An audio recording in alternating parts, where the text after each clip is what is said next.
one side. If our judges are really consistent, then that's what we'll see.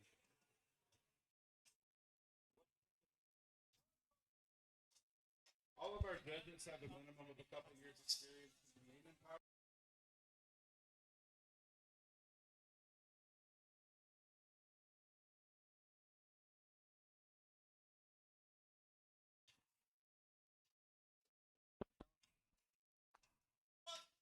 Good morning, everyone, and welcome to Strong Barbell Club's first annual Slasher Classic here in Kansas City, Kansas, Merriam, Kansas. We have already started this morning here. We've got Sophie Roach coming up next, 253.5 pounds going on the bar from her. She is one of our own lifters here from Strong Barbell Club. She is bad things happen when we know it's under control, so we have to have those things in order for a lift to be one that we can count. So when they squat, they have to squat all the way down until their hip joint goes below the top of their knee, and that's considered depth. It has to be below parallel.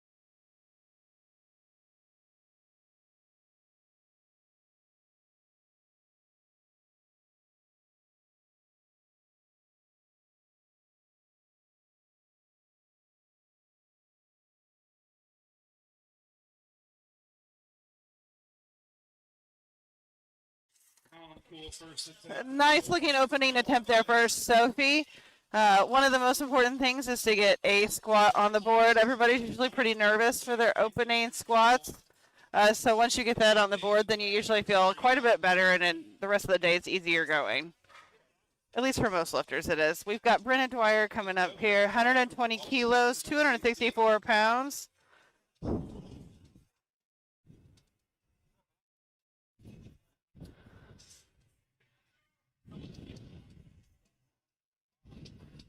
Waiting for that squat command. So there are two commands with the squat.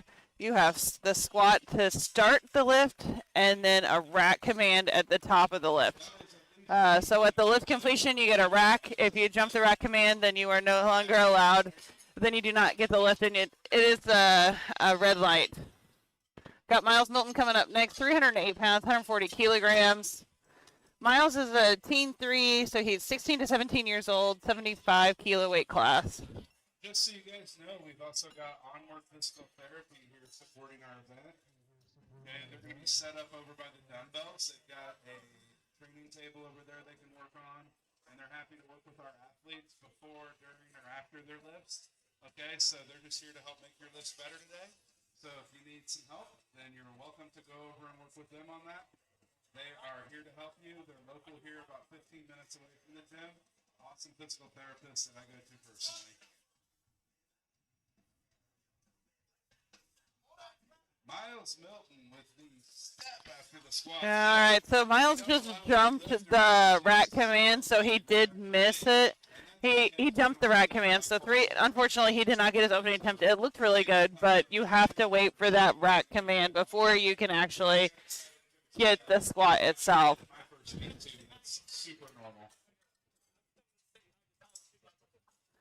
So one of the things, if you've never competed before, we always encourage lifters to practice commands in the gym when they're training. So even like a month out from your first powerlifting meet, or like even your 10th powerlifting meet, a lot of times people take commands, especially with bench press, to really get the practice of listening for those commands before you just like rack it naturally.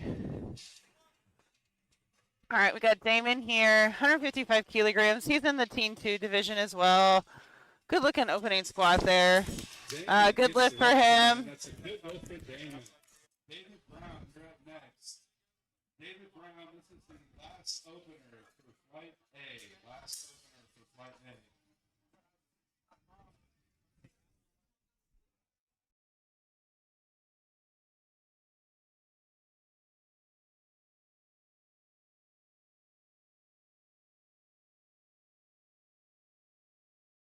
So there are a total of 10 squatters in the flight.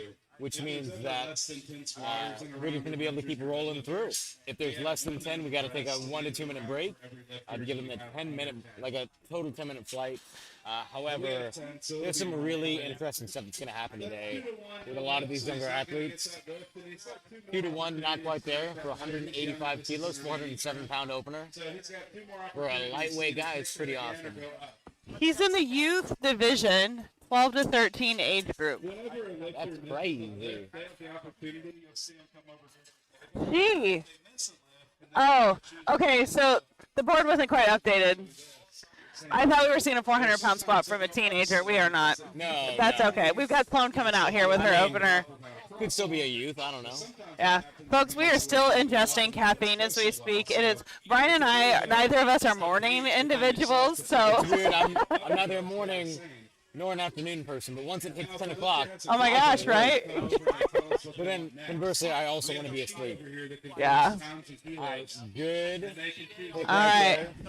So there's one thing that this athlete could work on to try to get a little bit better of a squat, and it's her walkout. She literally took like 7-8 steps to get back to her walkout in a very high bar stance. Again, one thing that's very important for lifters is to come in and really just dial in your pitch and your walkout. But as a young lifter, I think it's just important that you listen to the commands and you follow the instructions of what you're supposed to do. And that was a good lift. So That was a great lift. Again, I still vote we put a piece of tape in the back where somebody's foot crosses it. You don't spot them anymore. This is Miss Ellen Likens, our photographer today. She's taking photos for anybody that signed up for me. all right, we got Michelle Chapman coming up here. 231 pounds for Michelle. Feel free to check out her Instagram page. She also sells apparel and stuff too. Quite cheapy. Michelle is at 105 kilos here on her second attempt. Really deep. One thing that I found really interesting is she really drove her elbows forward on the way back up. If you watch, like that's a huge crank right there. Some people just do that. It means you just have mobile shoulders. Yeah, it used to actually be a very popular cue for squatting, especially when I first started, was drive your elbows forward. Not the best. Probably keeps your lats tighter if It you. keeps your lats tighter, but the problem that people were finding is they were over rotating and they were like jacking up their shoulders. Yeah, my shoulders aren't mobile enough to do that. All right, A.V. Huber, 112.5 kilos on the bar. There's no barrier for entry. Lots of young lifters in this first flight here, which is pretty exciting. So, USAPL does a very good job of bringing in youth lifters. When I say youth, I mean people under the age of like 24, 25, because I'm old now. so anybody less than the junior age division is what. Which is one thing I always thought it was odd that juniors included like 23. Yeah, I'm like I was engaged in that point. Now I got married at like at today's standards at a younger age, Well, not but necessarily. I mean we were 23, but still technically it's the junior age division when you put it to powerlifting. It's kind of funny. When I first started powerlifting, I was told that I could compete in one junior competition. Oh, and then you were putting open. And then it was open. And that was kind of the expectation for down here. And even then, I never competed in the junior. But if I had, I would have been made fun of by the community that I was in. But now powerlifting is so much more open and welcoming and emotionally and mentally healthy. Yes. We've got Nina coming out here, 253 pounds. She's in the raw open division, which the open means all-encompassing all age groups. You can register, you can actually dually register as an open athlete as well as a junior or as a master lifter as well. As long as you are. There we go. Nina. Anyone can register in the age. Correct. But not everyone can register in the age groups. There's also youth, teen, no lift right there. That's most likely a depth issue. She just needs to sink a little bit lower. She can take that again if she is not super confident in the weight. If she is, she could go up and try to sink it. It depends on your experience as a lifter. If you are super confident in yourself, but most of the time it's safer to call. just repeat the same squat. Just because it's a safer call doesn't mean it's the right call. That's fair. All right, we got Sophie coming out here, 125 kilos. This is a 10-kilo increase from her opener. That's a nice jump right there, about 22 pounds. All right, let's go, Sophie.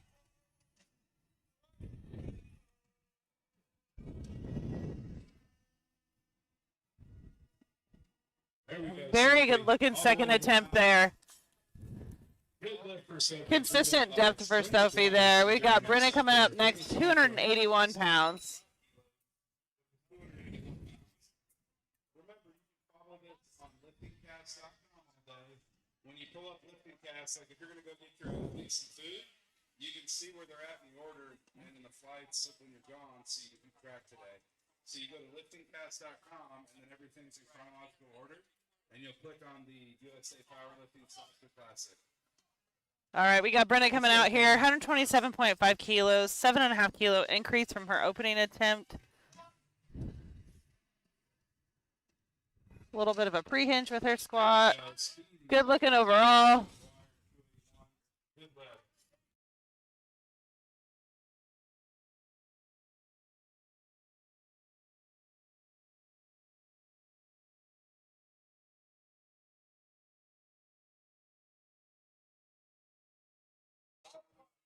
Being handled today by the great Mason Cup, one of the 4 most strong men in the world, lightweight. Let's Yes. go, Miles.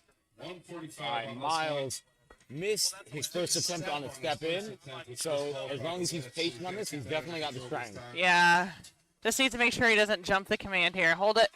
There we go. Waits for that Very command. Commands. But did not get far enough down in the Needs to hole. sink it just a little bit more. Gonna run that back. Coach says he's gonna run that back. Take that again.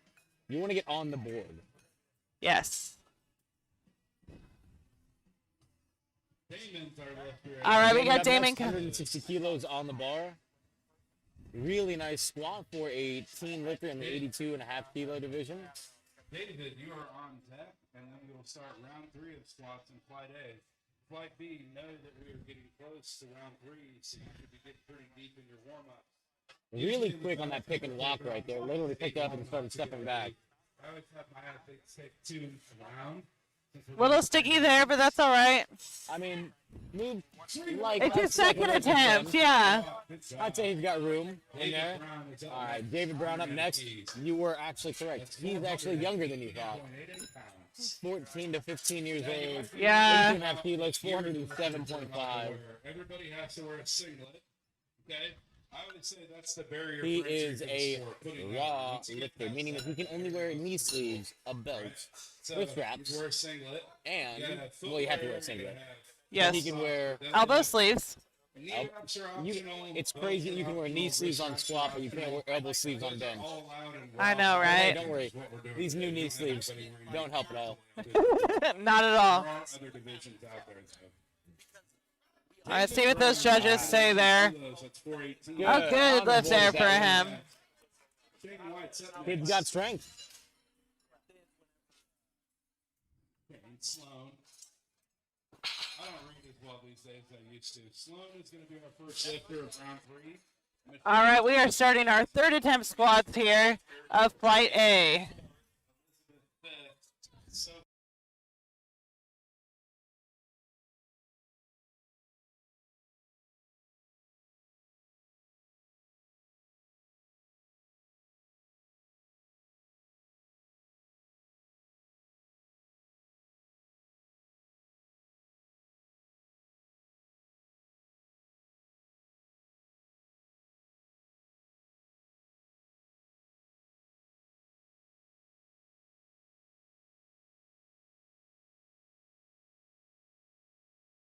All right, good looking squat there.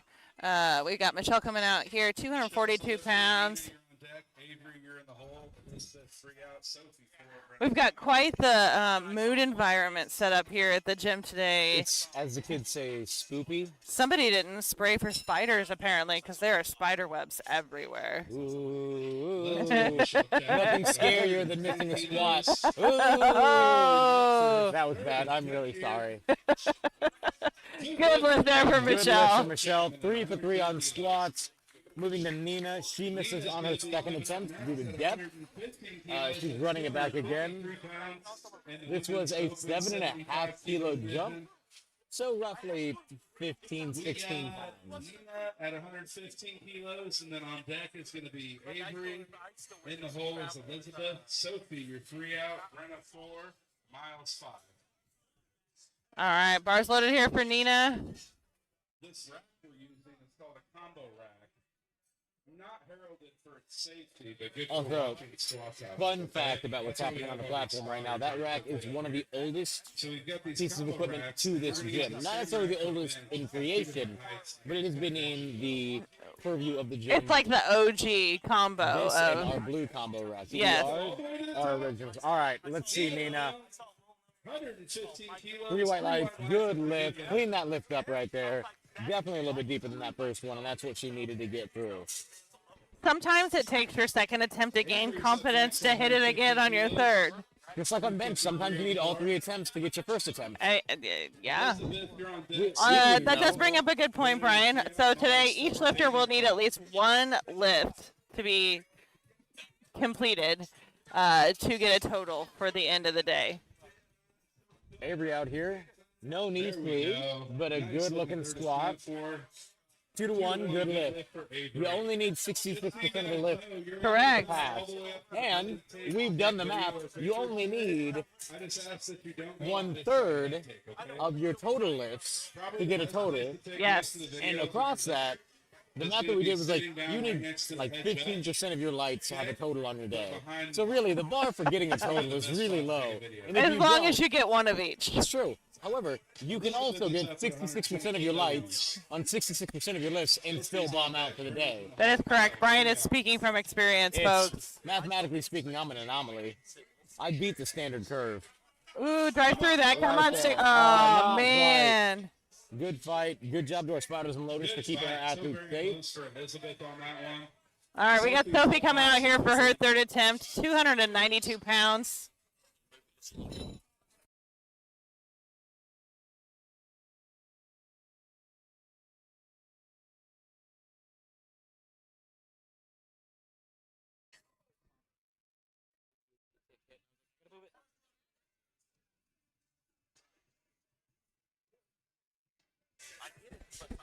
All right, let's go, SPC Sophie. zone, Sophie Claire Roach. Let's go, Sophie. 7.5 kilo jump right here. Sophie's in our 155 division, 70 kilo. Nice walkout, getting steady, waiting for the command.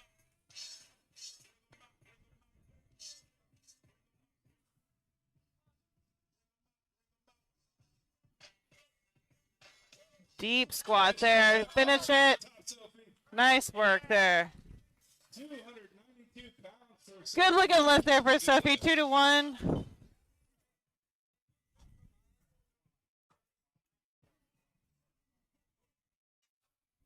All right, got Brenda coming out in here next. 292 pounds. All right.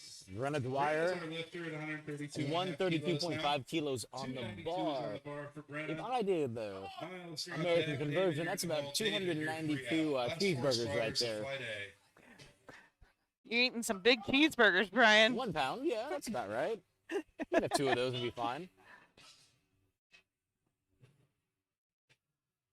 Come on, drive out of the hole. There you go. All right, let's see what the judges say there.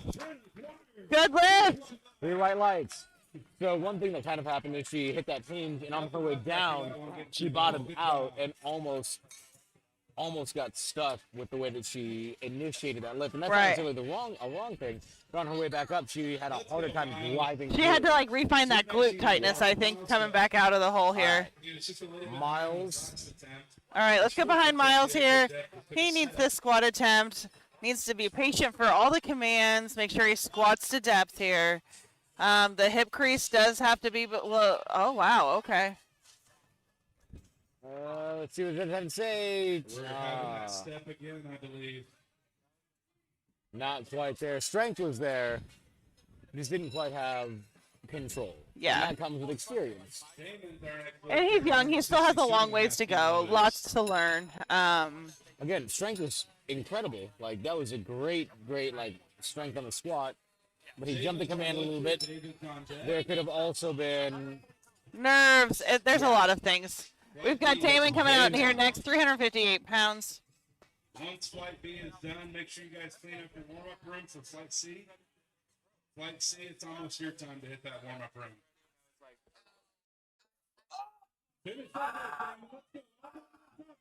There you go. Very nice. There might have been enough room to put a feather on that bar. That was a good attempt call for a That was third. a great attempt call. All right, David is up next. David got 190 on his second attempt. Went up 5 kilos. A little bit of a conservative.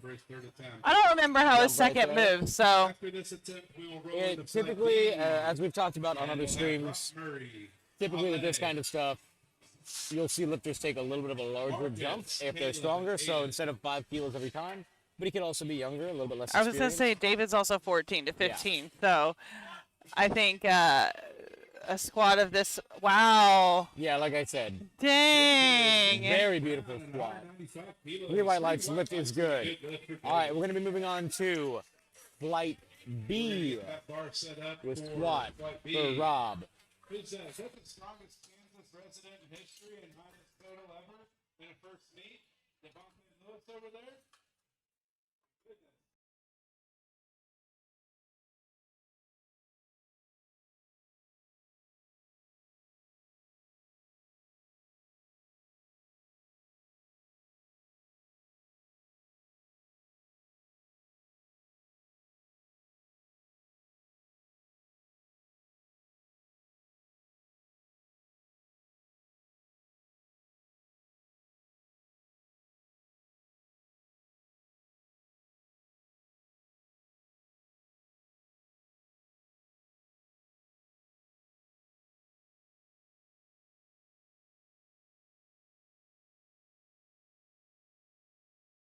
All right, we got Rob Murray coming out here, 102.5 kilograms for his opening attempt.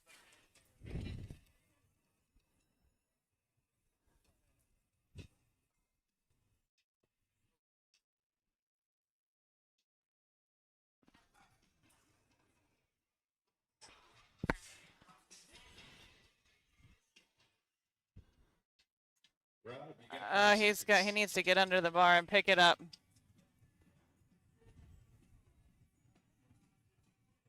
you got a rack. Okay, so that is something that we haven't seen in a little Every while. lifter, when we call platform is ready. When platform is ready, you have 60 seconds, 1 minute to pick up the bar and get the command. So that does not count. Marcus is on deck. Caleb's in the hole. Aiden's 3 out. All right, he'll be able to come back and try that again on a second attempt. He's got to be a little bit more on the ball when it comes to getting your pick.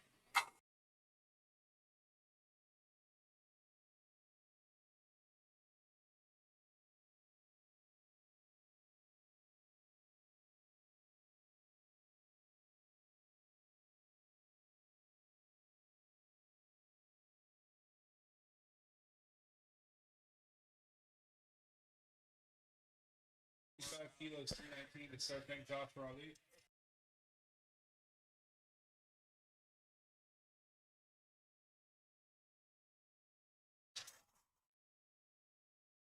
No lift on that for Ali. No lifts there. No.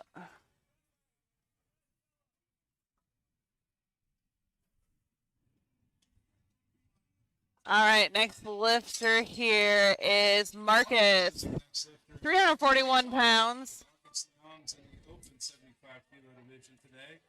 After Marcus is going to be Caleb, Aiden Zimmer, Calvin, and Andrew.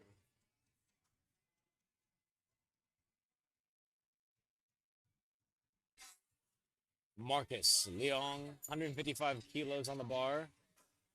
Up and down. 2 to 1, good lift.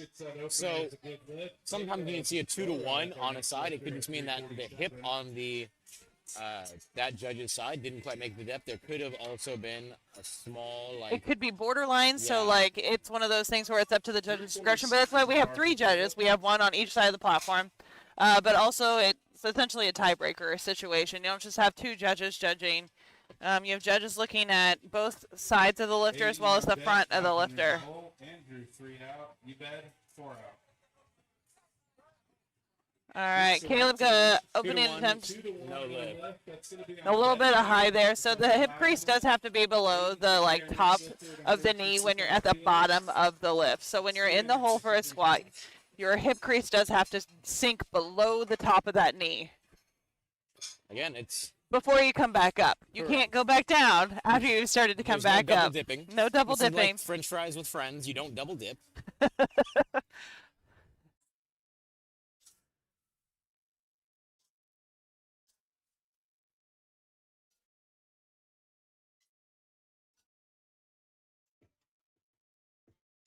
got 40 seconds. All right. So lifters do have a whole minute to start their lift. And so it keeps the pace of the day moving, obviously, but also you want to make sure that you're not losing time. There is plenty of time in 1 minute to start your lift. Yes. I believe Aiden and Calvin are both SBC lifters. Aiden is coached by Marshall Purdy. Daddy Marshall. And then All right, Calvin is being handled today by SBC OG alumni, Kit Wong.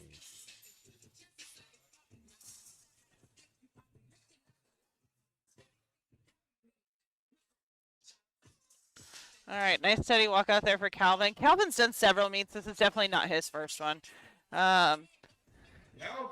Very quick on that. Fast opener. 2-1, not quite there on depth.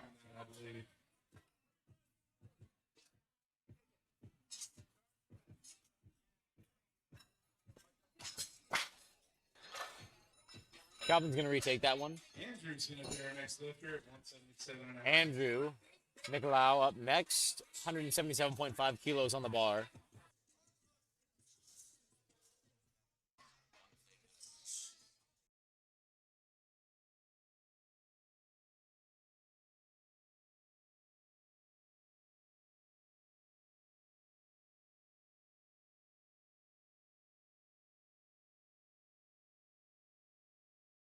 All right, we got Andrew coming out here, 177.5 pounds.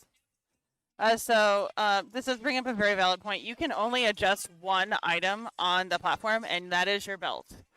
You can't mess with your wrist straps on the platform. You can't mess with your shoes on the platform or your knee sleeves. But you can tighten your belt, readjust your belt, close the clasp. This is Andrew's, I believe, his first powerlifting meet. Very clean looking opening attempt there for Andrew. Solid looking opener. Should be good. 3 white lights. Lift is good. And we've got a pit crew on the bar today.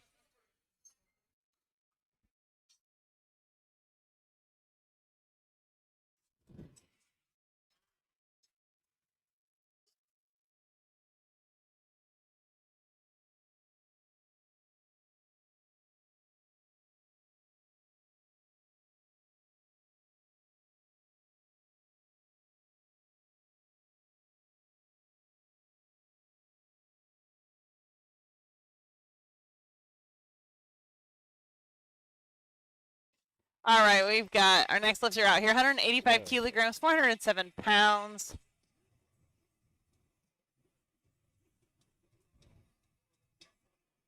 Nice walkout. Nice in practice there. Looks nice and definitely doesn't look like this is his first meet.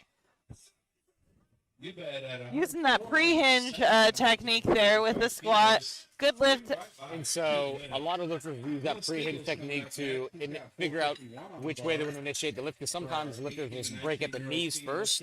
Yeah. And so the pre-hinge is a way to remind them, like, oh, hey, break at the hips and break at the knees, as opposed to just break at the knees and go down. I believe is either under 18 years old or under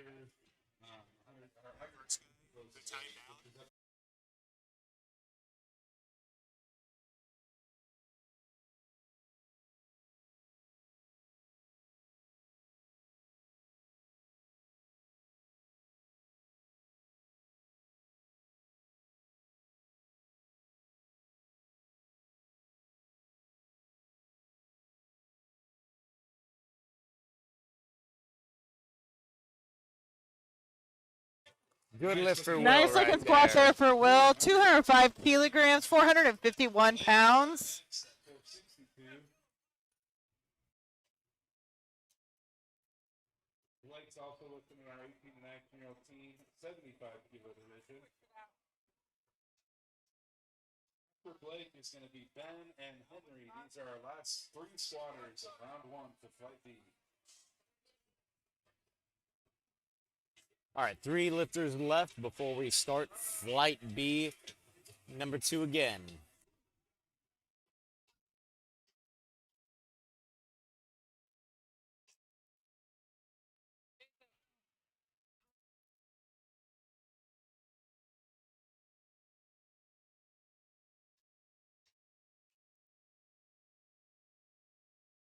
So Blake, 210 kilos on the bar for Blake Flynn.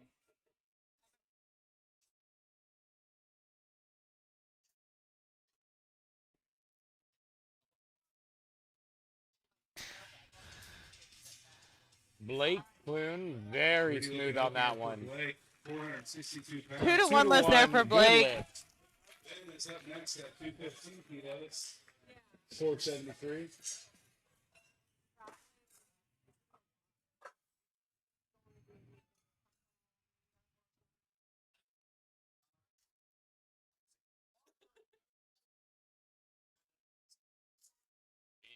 Big opener right here for Ben Clock in the team Ben is up at division. 215 kilos. 173 pounds on the bar. Oh, Oh, not quite there. Looks like his knees caved in just a little bit. He's got 2 more attempts to come back and try that.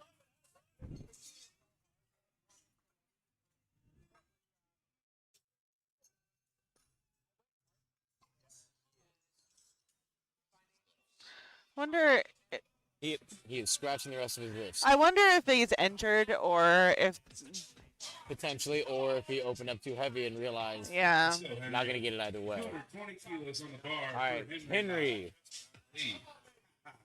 Let's go, Henry. He's All got right, that we- extra grip on the bar today. Does he?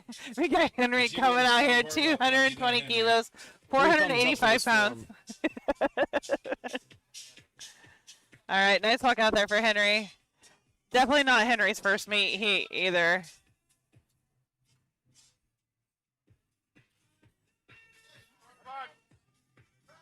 Henry Good. Lee at 220 kilos. That's 485. Good patience. Good part in the hair.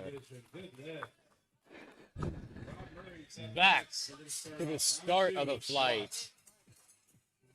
So Rob missed his first attempt on timing out. So all that he's got to do is come in and hit this one, and he'll be solid.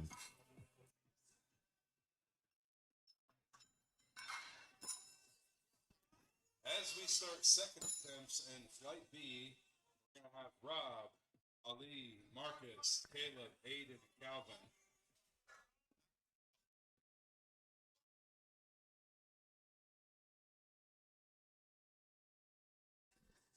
All right, we got Rob coming out here, 102.5 kilograms. He missed his opening attempt just because he timed out, so he does need to receive this squat command.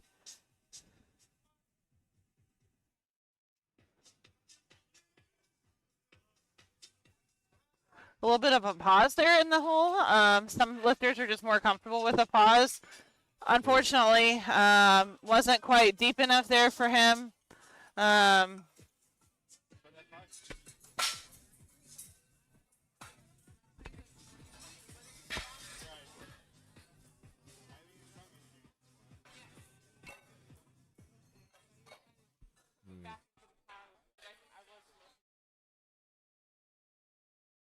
All right, 145 kilos on the bar.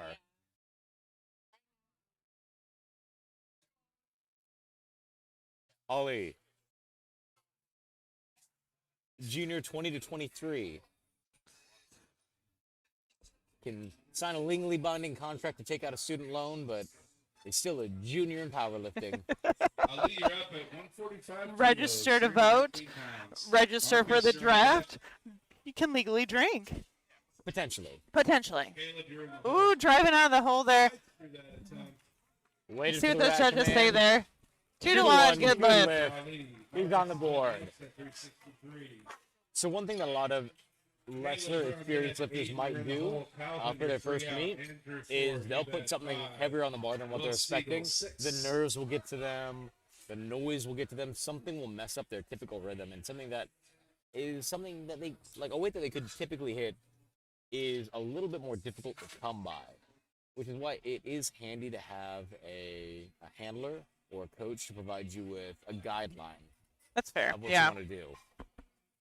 But definitely not required. It's not required either. It's helpful, but not required. Or a good support system. Let's go, Marcus. Good job on that depth, Marcus. 2 to 1, good lift. 2 to 1, good lift. Not quite sure what he missed on the front judge with that one. I didn't see what flag color that was because in USAPL there are multiple flag colors. Aiden's on deck, Calvin's in the hole, Andrew's 3 out. You bet, you're 4 out.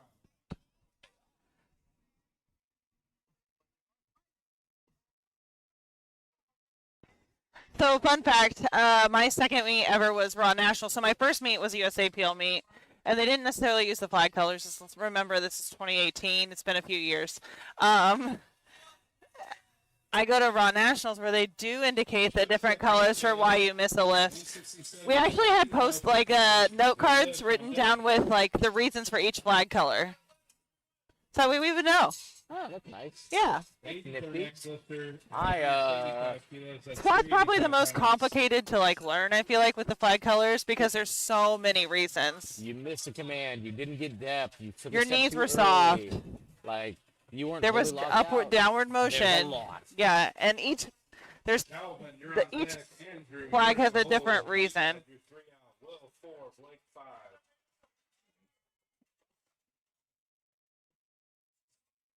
385 on the bar for Aiden.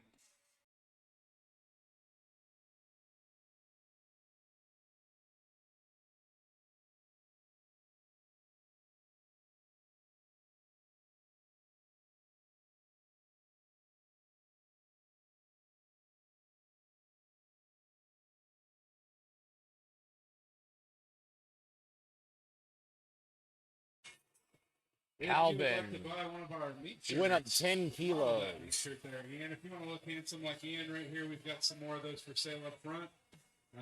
Handful of them, not a lot. Give us the front double buy. Plenty of others.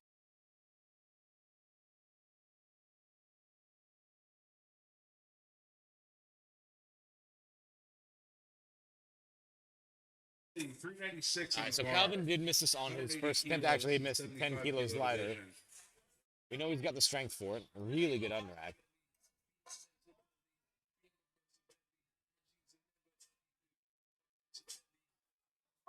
Again, strength is awesome on that, Calvin. 3 white lights lift is good. So one other thing that you are not allowed to do as a lifter, everybody's going to keep kind of naming off these rules of they pop into our head because they don't always apply. But sometimes if you get the start command, lifters try to shift their feet around to get more comfortable, and you cannot do that after you've been given the start command. Henry Lee, you're 4 out. And heels must be on the ground. Round 2 for flight B. For USAPL, your heels must be on the ground. There must not be any shifty. You've got to be able to work it.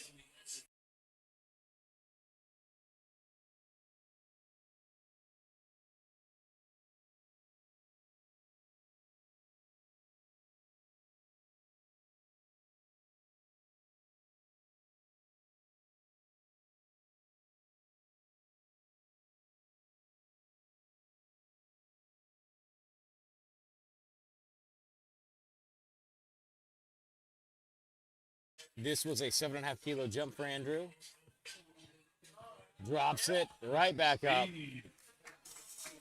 Nice second attempt for Andrew. The one thing that I have noticed with lifters who are a lot more vertical on their squat is if they shoot up too fast, they tend to almost get shot forward by their momentum.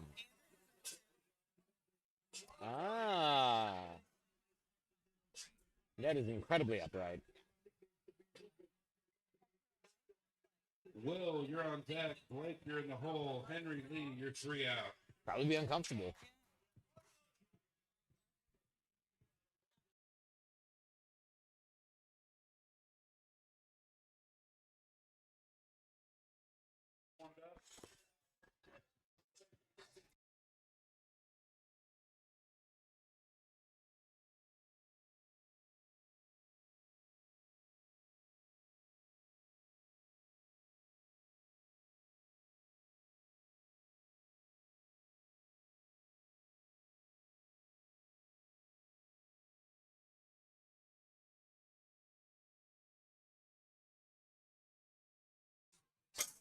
All right, we got Will coming out here, 215 kilograms, which in freedom units, that means 473.99 pounds.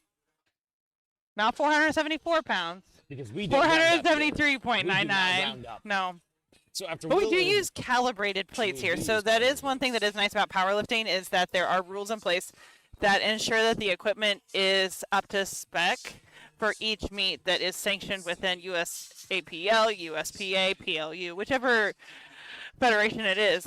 They all use calibrated plates, which are a specific type of plate, down to the certain like gram, I believe. Hours through the hole. They use these specific collars that are also calibrated. Each of the collars are 2.5 kilos a piece. Those things are heavy. Specific bars for each lift. For this meet specifically, we will be using a power bar for each lift.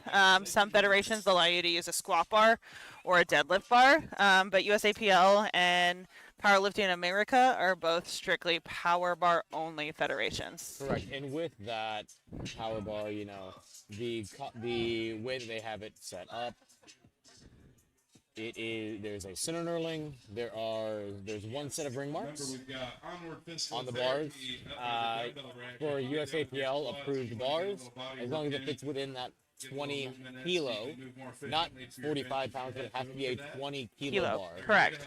So the thing that's also nice about having only a power bar for all three lifts is that it's more open to the general public. So you don't have to go to a specific powerlifting gym like Strong Barbell Club to be exposed or purchase these specialty bars. You can have one barbell to really get all three movements in during your training. Nice drive there. 220 kilos. Good lift. 3 white lights. Henry's up next. Comes along for 501 pounds, 27.5 kilos.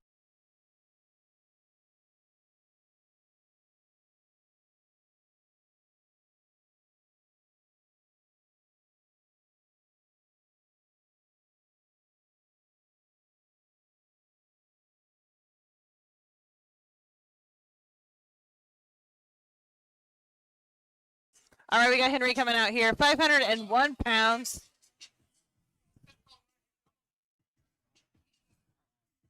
Henry, 227.5. This is 501 pounds. All right. 501 on the bar right now. In fact, you know what? I'll even be nice. 501 and a half. There we go. I'm kind today. All right, let's go, Henry. Driving up. There we go. Good fight on that one. 501 pounds on Being coached by Casey's own Peyton. All right, Rob Murray up next. Missed his first 2 attempts. First one on timing out. Second one on depth, I believe. So we're going to be doing 115 kilos on the bar for Rob Murray. Ali, you're on deck. Caleb, you're in the hole. Marcus, you're 3 out. Aiden Zimmer, you're 4 out. Andrew, 5. Calvin, 6.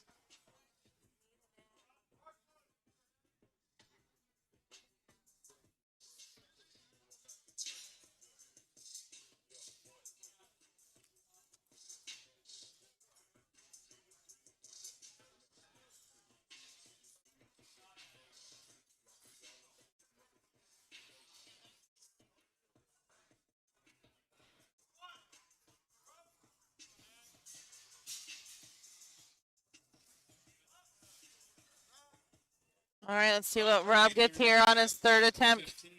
Red lights. Just not quite deep enough there today.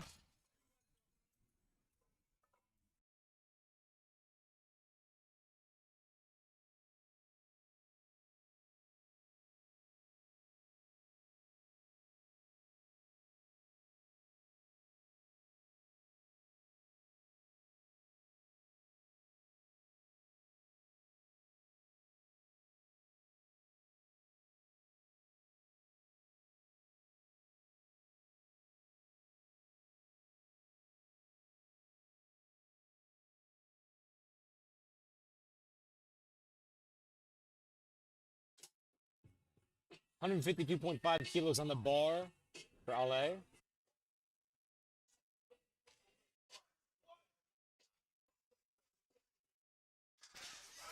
Oh, Oh, not quite good catch there by our spotters and loaders. Caleb's gonna come up next. Something's not feeling right on that one. I think he kind of fell backwards a little bit, actually. Hope he's okay. He's kind of, not that the knee sleeves don't walk, not that you don't walk funny with injured knee sleeves already, but he's kind of like pumping that left leg a little bit.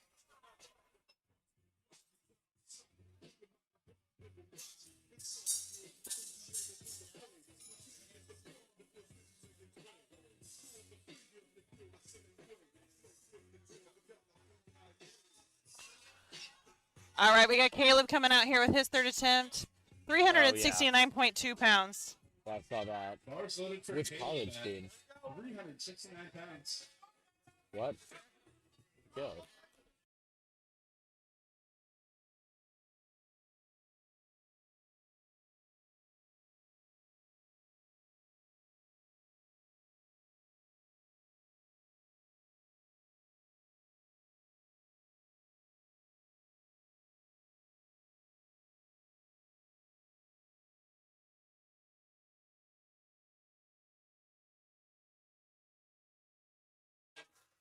Marcus Leong, 170 kilos on a bar.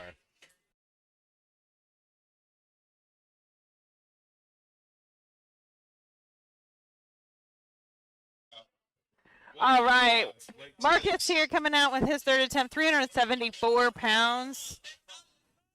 5 kilos up from his second attempt.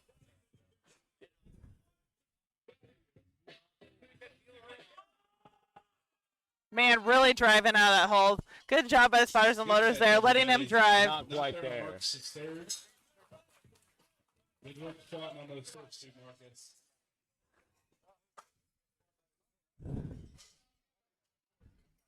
All right, we got Aiden here, 407 pounds, 185 kilos, his third attempt squat. Going to 407 pounds here. Kilo division today.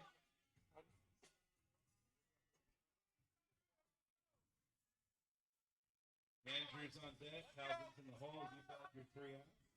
All right, let's see a good pick on this one from Aiden.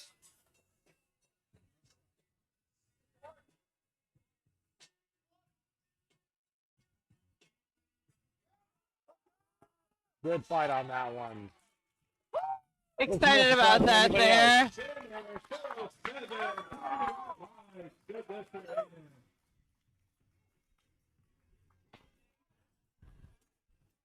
All right, we got Andrew coming out here, 190 kilos, 418 pounds for him. Andrew's up at 190 kilos. Calvin's on deck. You guys are in the hole. Will, you're 3 out. Blake 4, Henry 5. These are the last 6 slaughters of Flight B.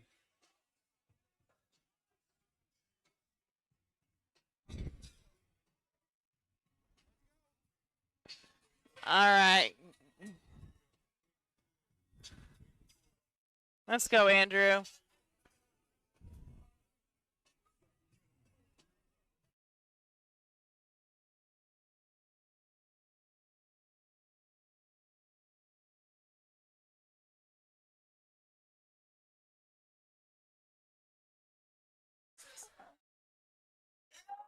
Very Olympic style right there. That's it. 3-0. Good lift. Plenty left in the tank, too. Honestly. Honestly, I was kind of surprised he only jumped 5 kilos. But also, one thing about ollie lifters is their explosiveness is great. However, sometimes their grindability, Yeah, it takes a it's little different bit because longer. you're not really taught to grind in Olympic lifting because there's not really the most grind I would say is like trying to just walk around with the weight at the top. Yeah. I feel like So there's because there's not really like maybe more so in the clean and jerk, but definitely not the snatch. yeah, but that's the thing is so maybe he made a safer attempt.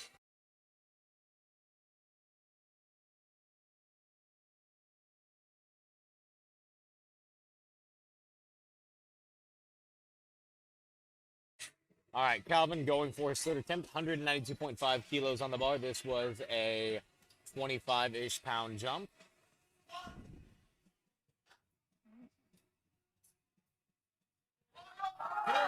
I will 100% say that is the most I've ever seen him try on a third chin squat. Oh, man. Calvin Stark slid it on him last month, so we're excited he's here today.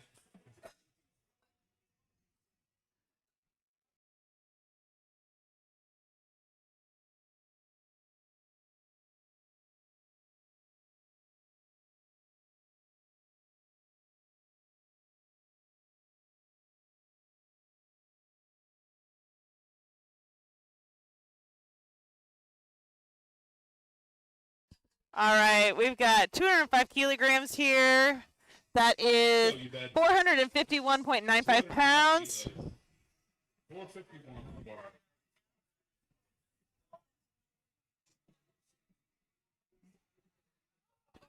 That was a deep squat. Wow. Very nice looking squat. 205 kilos, 3 white lights.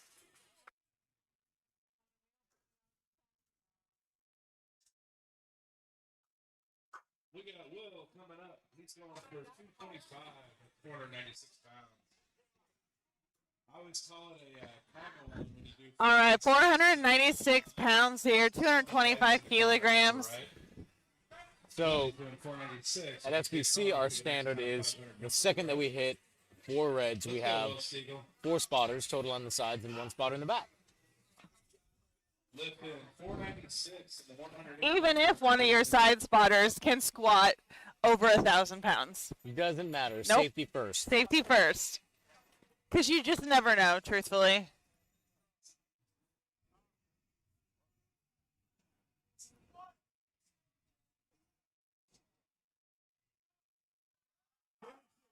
Wow.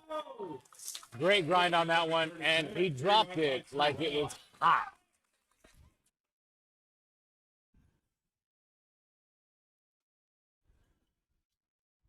All right, we got Blake coming out here with the same weight. So one of the benefits of also standards being set for powerlifting meets is that you have to use a combo rack for USAPL, USPA.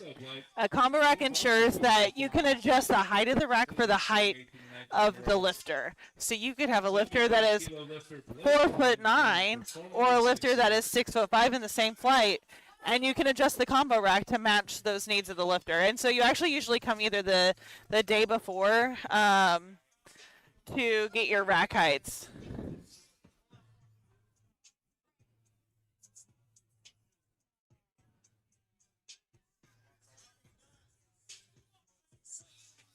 All right, Blake, 225.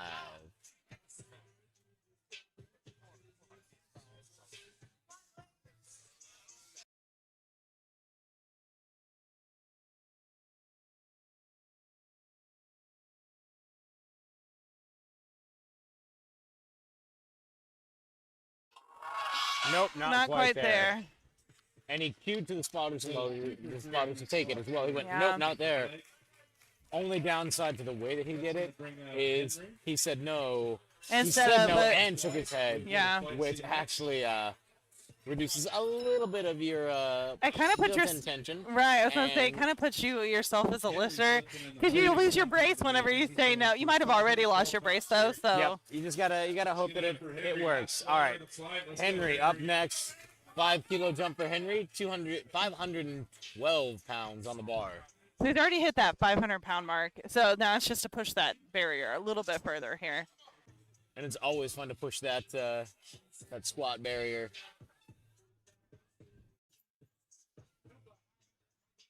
All right, nice and patient there for Henry.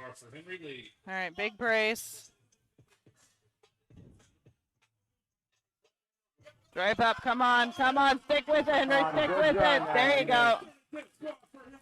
3 for 3 on thumbs and squats. Beautiful there.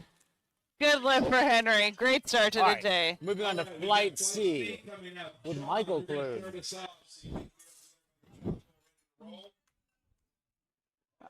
All right, opening Flight C up with John St. Angelo with 102.5 kilograms.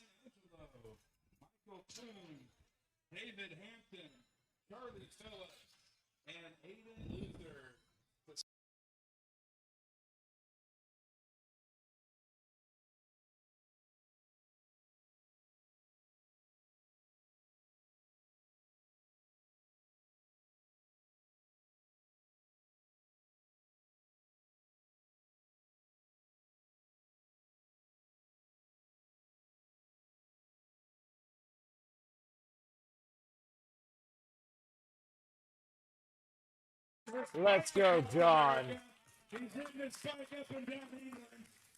He rode his bike to his 50th high school reunion. He rides his bike here to the gym almost every day. John, let's get it started for Flight C. John, the bike. St. Angelo. John St. Angelo's opener. Apparently, John is quite the avid cycler. And we don't mean motorcycle. We mean bicyclist. Wait for that command. Very patient on that one. 3 white lights. Lift is good.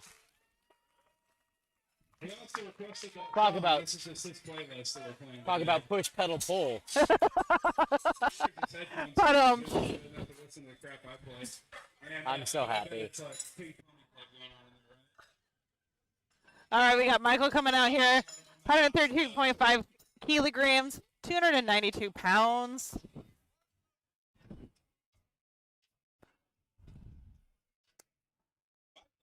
He's got 55 seconds. This is Michael's first meet. His brother Michael. was in the previous flight. First meet here from Michael, junior lifter. First meet for Michael, first attempt. Let's 292 go, pounds on the bar. Charlie, you're in the hole. Aiden Luther, you're 3 out.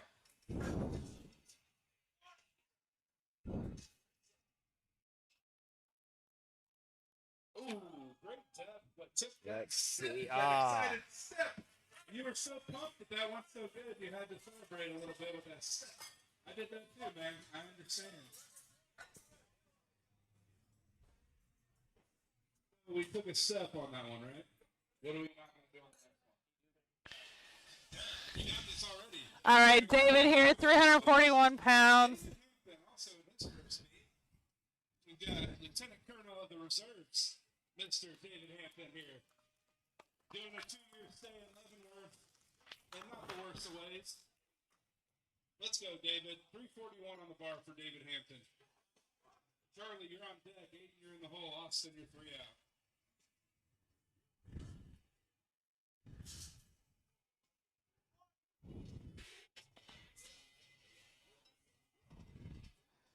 Great looking opener there. Squat for David Hampton. David called Good lift there for 2 David. weeks ago and said, I want to be ready for your meet in 2 weeks. I said, no problem. He looked pretty ready, didn't he? All right, we got Charlie Phillips coming out next. 380-pound opener, the Chaka Beast. Philly's biggest fan. Oh, yes. Next at 380, we've got Pete. Don't let him know you're a Second in Chiefs the world fan, in the for second sure. next 2 years ago in Germany. Charlie's done several of our meets. He's actually gone and represented the United States of America. Fun little fact, Charlie and I went to the same high school. Not at the same time, but we did graduate from the same high school. Good old Savannah High School in Savannah, Missouri. All right, let's go, Charlie. Charlie is coached by Strong Barbell Club's own JP Price. Charlie's just looking like it's another day of the week. It kind of is, Yeah, it's a Saturday. but a little bit more fun, and you have to wear a specific set of clothing. Yeah, you get to wear tight clothing. You get to, squat. 185, that's 407 pounds. All right, we got Aiden Luther coming out here, 185 kilograms, 407 pounds. Carson 4, Dylan 5, Henry 6.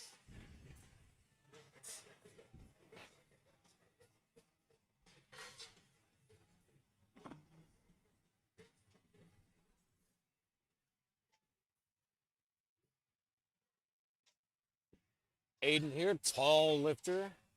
185 keys on the bar. Wow. I thought the computer glitched for a second. That was super fast. Good squat. I didn't see much of the first part of it. You're very fast. Austin's up next at 190 kilos. That's 418. All right, bar is loaded here for Austin Van Buskirk. He is opening with 418 pounds. Just so you know, I'm resisting so many dad jokes right now and horrible millennial jokes. Why are you holding him back? Because they don't be bussing. Oh, good looking opener there for Austin. Judges say it's good too. He's also He is on the board. today. Brian Styles up next. Brian's in the open 110 kilo division. 110 kilo division. 200 kilo. This year, he also competed in the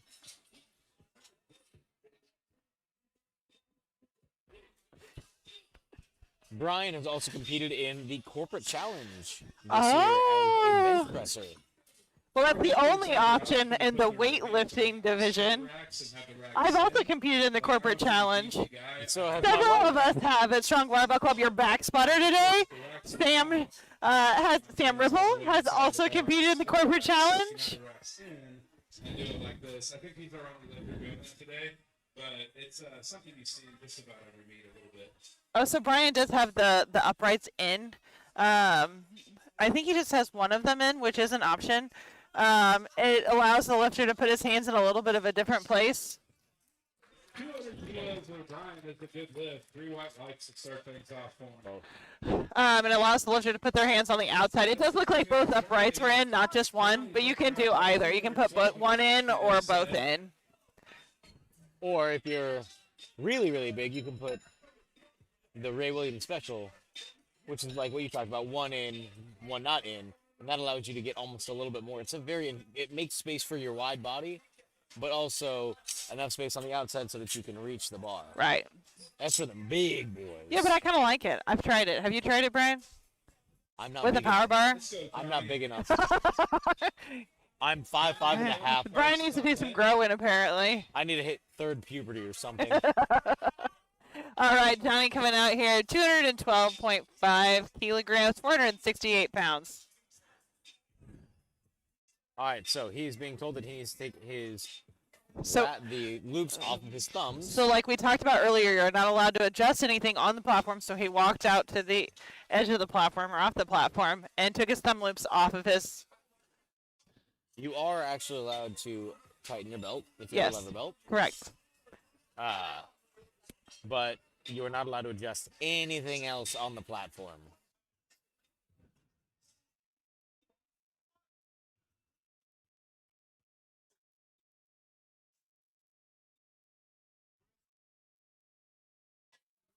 Smooth squat on that one. 2 to 1. Oh. 2 to 1. Good lift, I think. Yes.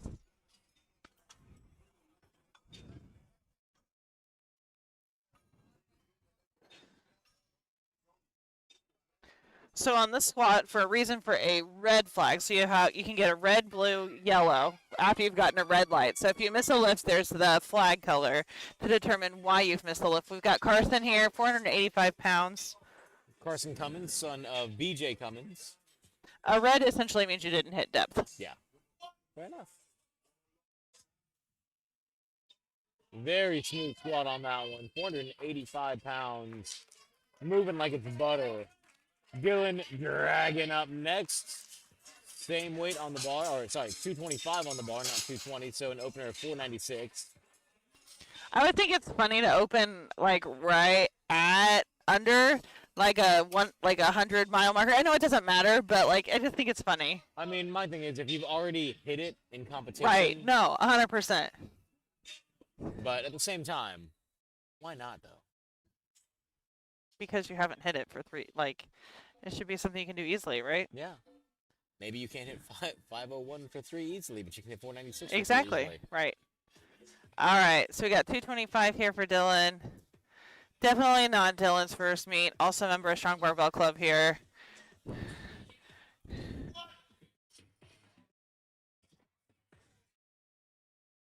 Nice and controlled opening attempts there.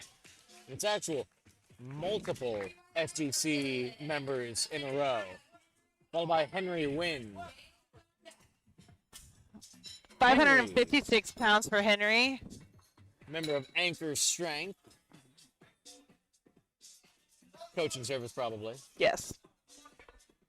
Opening with 252.5 kilos, so 556 pounds in the 90 kilo class.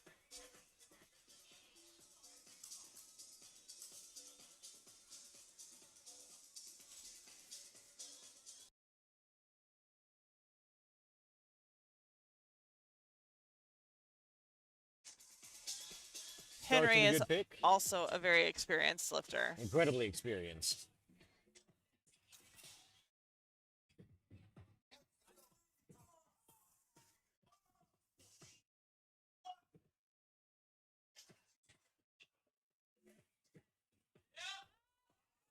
Smooth. And that's how an opener should look.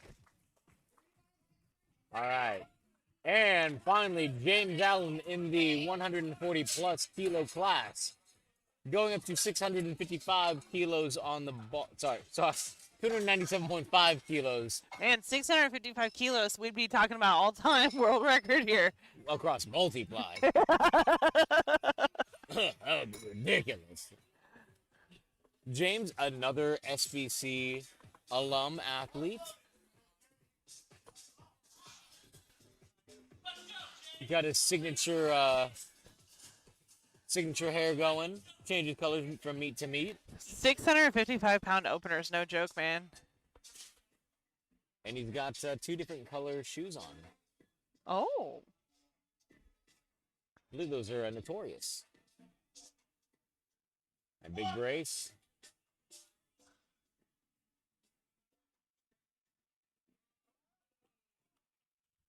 I think we might see a 700 plus pound squat today. 2 to 1, no lift this.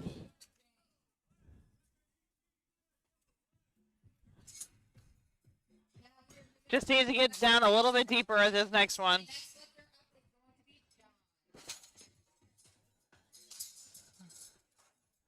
All right, starting back at the top with John St. Angelo.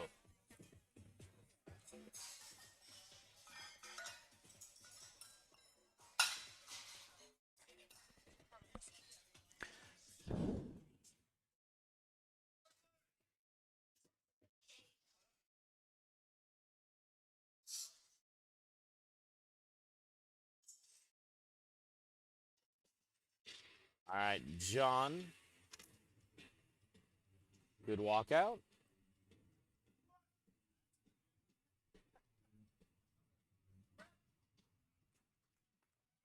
Good looking squat there for John.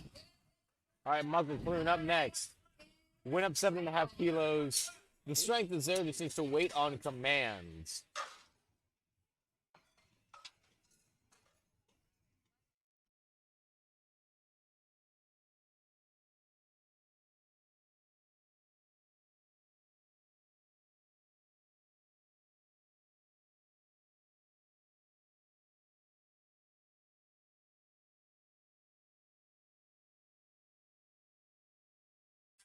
All right, Michael, be patient on this one. Wait for all your commands. You've definitely got the strength, bud.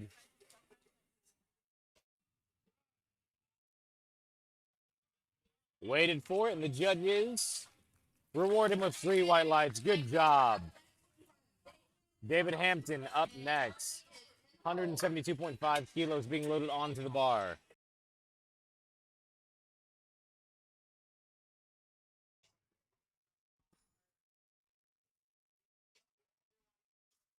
David's our next lifter, 380 pounds. All right, David coming out here. This is 380 pounds. Brian, you're 4 out. Johnny 5, Dylan 6. So one thing we haven't talked about yet today is the use of different shoes for squats. David here is wearing a heeled shoe, so it has a little bit of a lift on the back end of the shoe to allow more range of motion for his ankles and allows a lot of lifters to feel more stable, but also hit the depth in the hole that they need to hit depth in. You also see lifters use a flat shoe, and those sometimes lifters are just more comfortable in them. Those lifters typically don't have any issues with range of motion in their ankles. Some lifters like to be able to spread their toes a little bit more out in their shoe. For a long time, we didn't have any weightlifting shoes that actually allowed you to spread your toes, and everything was so cramped around your toes. But now Tier makes a nice wide toe box heeled shoe. Yeah, they were the originator. It was like 4 or 5 years ago. They Yeah. launched the first one. Oh. Not quite there. Charlie can come back and get it again. Not there on Charlie's second at 407. Aiden's up next at 429. Charlie's going to take another swing at that. Looks like he just kind of lost tension coming out of the hole there. Kinda His wrist interesting. moved a little bit. Not everything was perfect. And Aiden up next. 195 kilos on the bar for Aiden. Now, don't blink, because this guy moves fast. Real fast. In fact, I think I missed his opening You squat did. because I looked away. I thought the computer glitched. He just drops. 195 kilos for Aiden. Blink. Oh. Good catch, boys.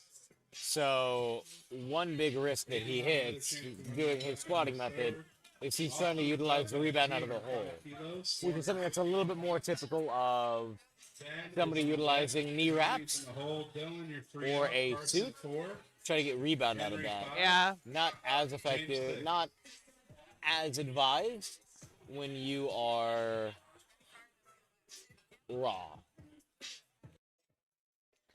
Austin Van Buskirk coming out here, 205 kilograms, 15 kilo increase. This is 451.95 pounds.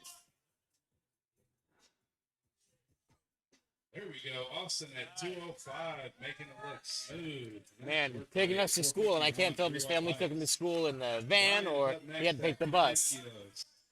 But, shh. Sorry, if anyone's name is Van Buskirk, it's not you, it's me. I can't resist a good pun. Getting that rack set in for Mr. Brian. Hey, Brian, on the ends. 210 kilos on the bar, followed by Johnny, 225 kilos on the bar. 462 on the bar. That's 210 kilos. He's in the 242 class today.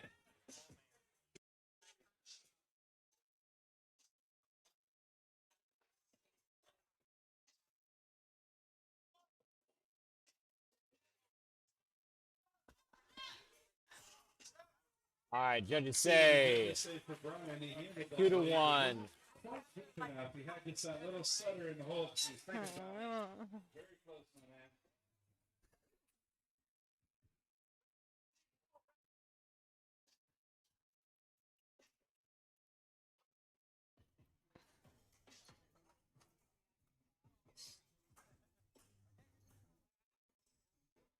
Say, Christy, there was a point in time where I was helping in my previous life of spotting and loading. There was a rack that had 700 plus pounds on it, and I was trying to adjust the upright. It was not easy. I was actually dangling off the ground trying to adjust it. So, fun fact. I've been under a bar that probably almost had 700 pounds on it, too, when we were adjusting the rack, and it almost came down on me. Yeah. It was one of those Elite STS racks, so those are fun to adjust. Reminder, after we finish 3rd attempts, we will get the bench set up. I'll run 5 minutes. All right, Johnny's coming out here, And 496 just so we all know, pounds. there will be a 5-minute break between squat and bench while we get everything set up. But we don't have to worry about that for another 10-15 minutes.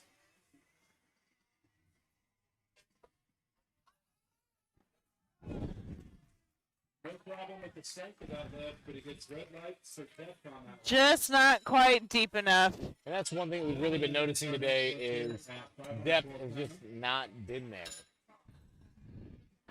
So that comes into, like, I will say one thing that's advanced the sport a little bit is the ability to film yourself on your phone, and making sure you're getting a couple different angles to see if you really are squatting to the rule book standards. The other thing All is right. put it where you're. One piece of advice is to get a really good, good angle, because if you're too high, it's going to lie to you. If Right. you're too low, it's going Let's to go, lie to you. Dylan. All right, let's go, Dylan. 232, 512 pounds. Good control on that. Nice and deep. Didn't really look like a second on that one. Good lift, 3 white lights. Could have been mistaken as an opener, you know.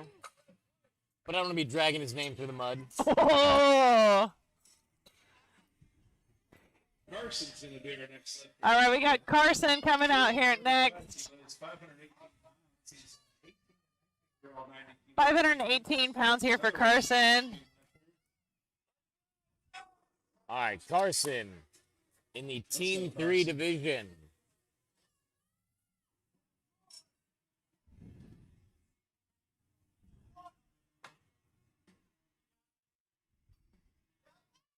Very smooth. Carson Cummins. Very good looking second attempt there for Carson. Henry's coming up. Henry up next, 595 kilos in the bar for a 90 kilo lifter.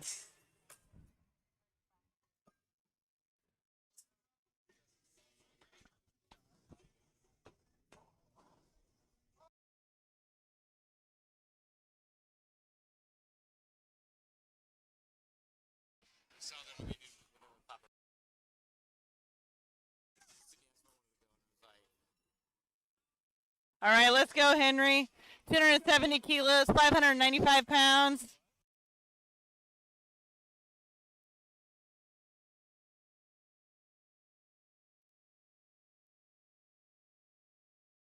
Five for Henry.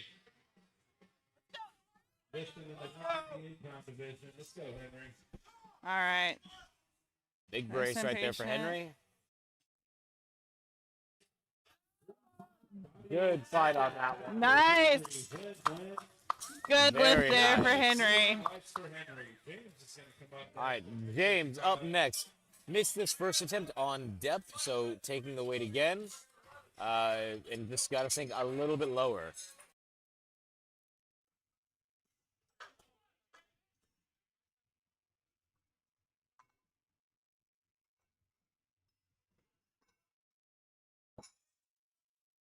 All right, we got James coming out here. Retaking his opening attempt. 655 pounds. For James, the strength is there. Just got to get a little bit deeper on these squats. And then we'll be starting on third attempt squats. After third attempts are done, we'll be moving to with a 5-minute break. And here are the flat shoes that you were talking about, by the way. For squats, James wears hiker flat shoes. Yes. Big brace.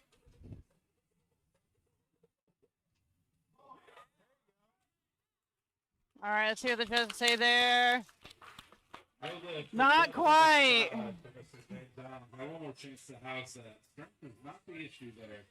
We got our third attempts coming up, and John's going to start us off with fashion. He's got 250 on the bar here, 115 kilos. All right, John St. Angelo, we are starting our third attempt squats of flight C. The last squats of the day today. Man, it's only 10:30, Brian. We're just moving and a grooving. We are cruising on through, so I'm going to guess that we'll start bench around 10:50 to 11 o'clock. I think that's a roughly. fair assessment. John did the senior games in Iowa in August. It's not a sanctioned event. It's the first one of these.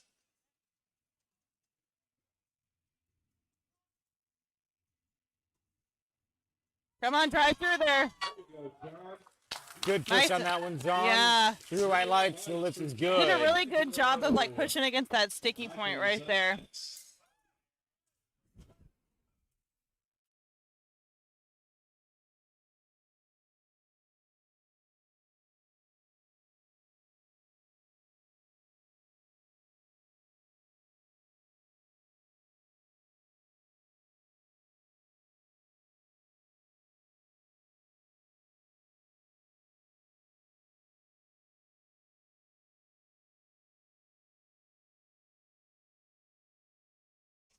All right, we got Michael coming out here, All right. 330 pounds. Interesting kilo jump here. He actually jumped larger from his second to his third, then his first to his second.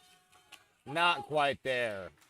I was going to say after watching his first and second attempt at 140, 150 was a pretty aggressive call. I think that a better attempt would have probably been 145. Again, 10 kilos, but it wouldn't have grounded much. But 1 for 3, he's on the board.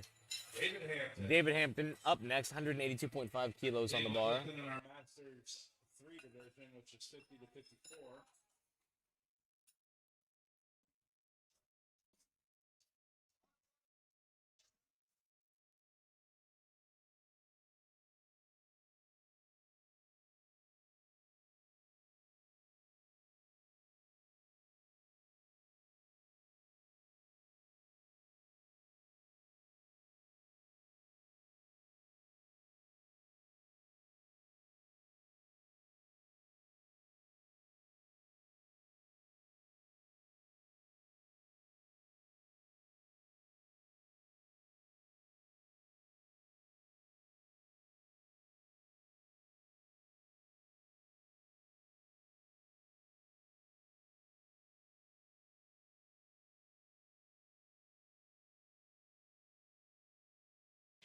All right, so Charlie Phillips missed this on his second attempt.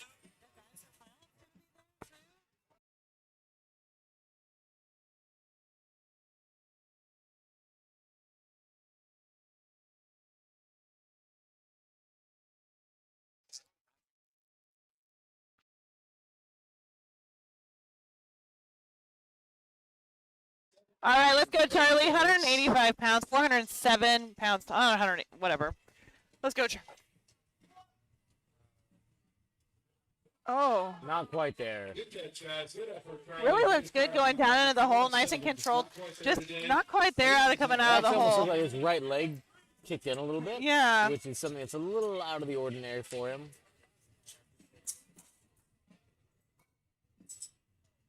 All right, Aiden up next, 195 kilos on the bar. Missed this on his second attempt, going backward on his third. So one thing that is a little bit different about USAPL is they have a 2-hour weigh-in. So all of these lifters, so the meet started at 9, and so they had weigh-ins this morning at 7 a.m. Charlie drove, starting at 7. So they would have had to, Charlie would have had to drive from Savannah, at least leave by like 5:30, maybe 5:45 to get here. It's an early morning. Oh. So close on that one. Good catch, guys. Brian's up next at 460. All right, 468 pounds here for Brian Stiles. Austin is on deck. Johnny's in the hole. Dylan's 3 out. Carson 4. Henry 5. James 6. Last 7 squats of the day, and then we'll set everything up for bench press. Good time to go up front. Say hi to Ethan. Buy something from him, maybe. So Brian missed his second attempt. Went up 2.5 kilos. He's just got to get a little bit deeper on this one, sink his hips just a hair more. Have you had water, JP? How many is that?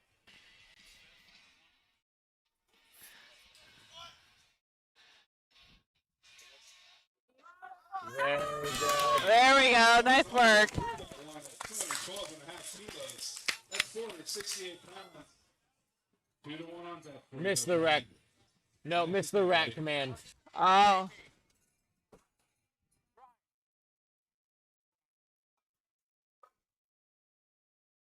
Jumping the rack command on that one. So a yellow can be lots of different things, but for him it was the jumping the rack command. Correct. And the only reason why I knew that is because I saw the head judge look over and motion. That's what he missed. So my observation skills, I rolled a nat 20 on observation skills.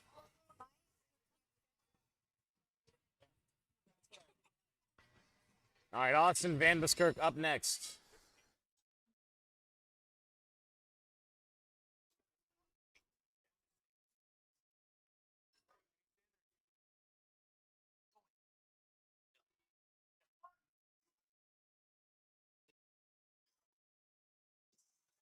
There we go. Good Austin. grind on that one from Austin. 15 kilos for Austin Van Buskirk.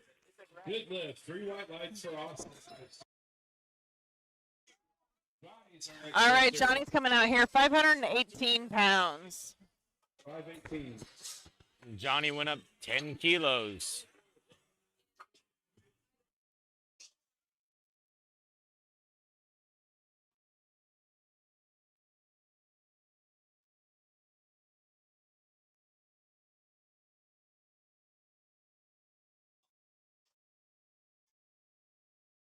Just a few lifters left until we get to bench.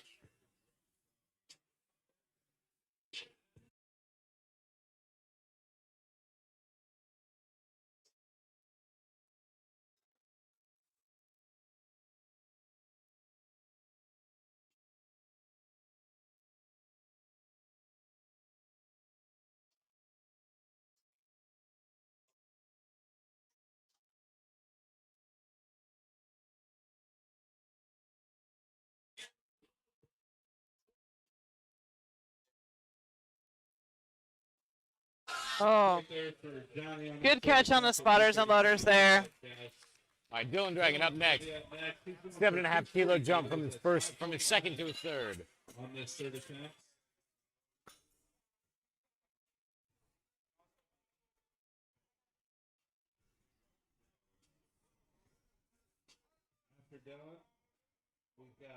Carson, Henry, and James to finish out the flight. Last 4 squatters of the day. Let's go.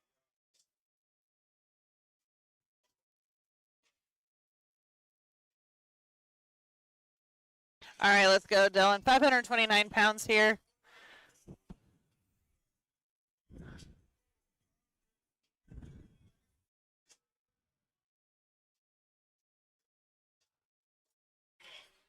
Good control all the way through.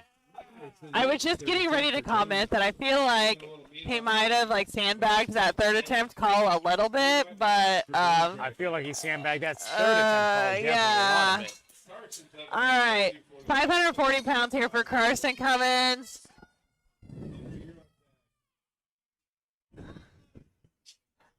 James is in the hole. All right, 2 lifters left after Carson.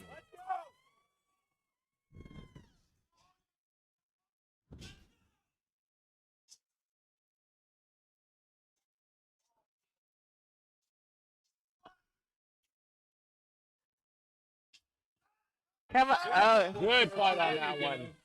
there we go. sandbagging Let's do as the well. two. Good go, Kevin. I wonder if Carson's not here today.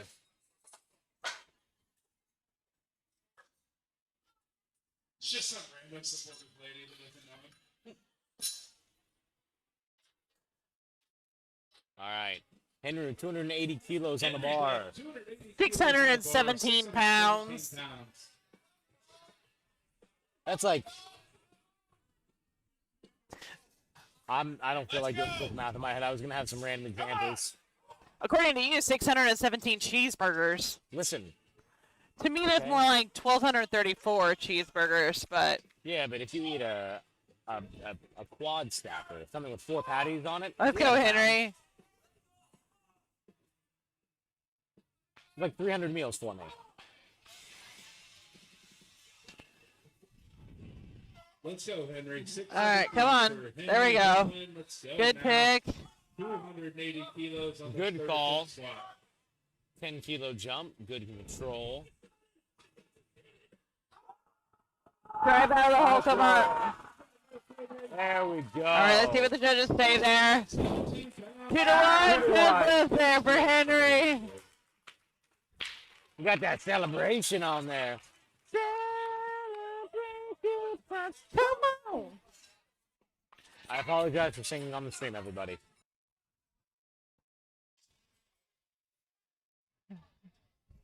All right, we got James coming out here with his third attempt, retaking his opener again. Let's get behind James here, make sure he gets down into the hole deep enough.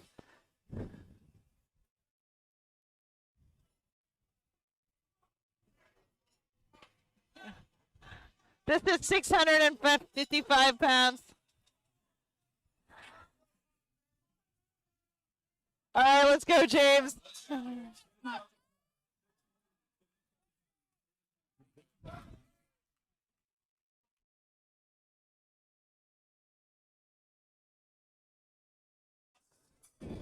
after this lift, we'll set up for bench, do a 5-minute clock. All right, James, 297.5 kilos on the bar.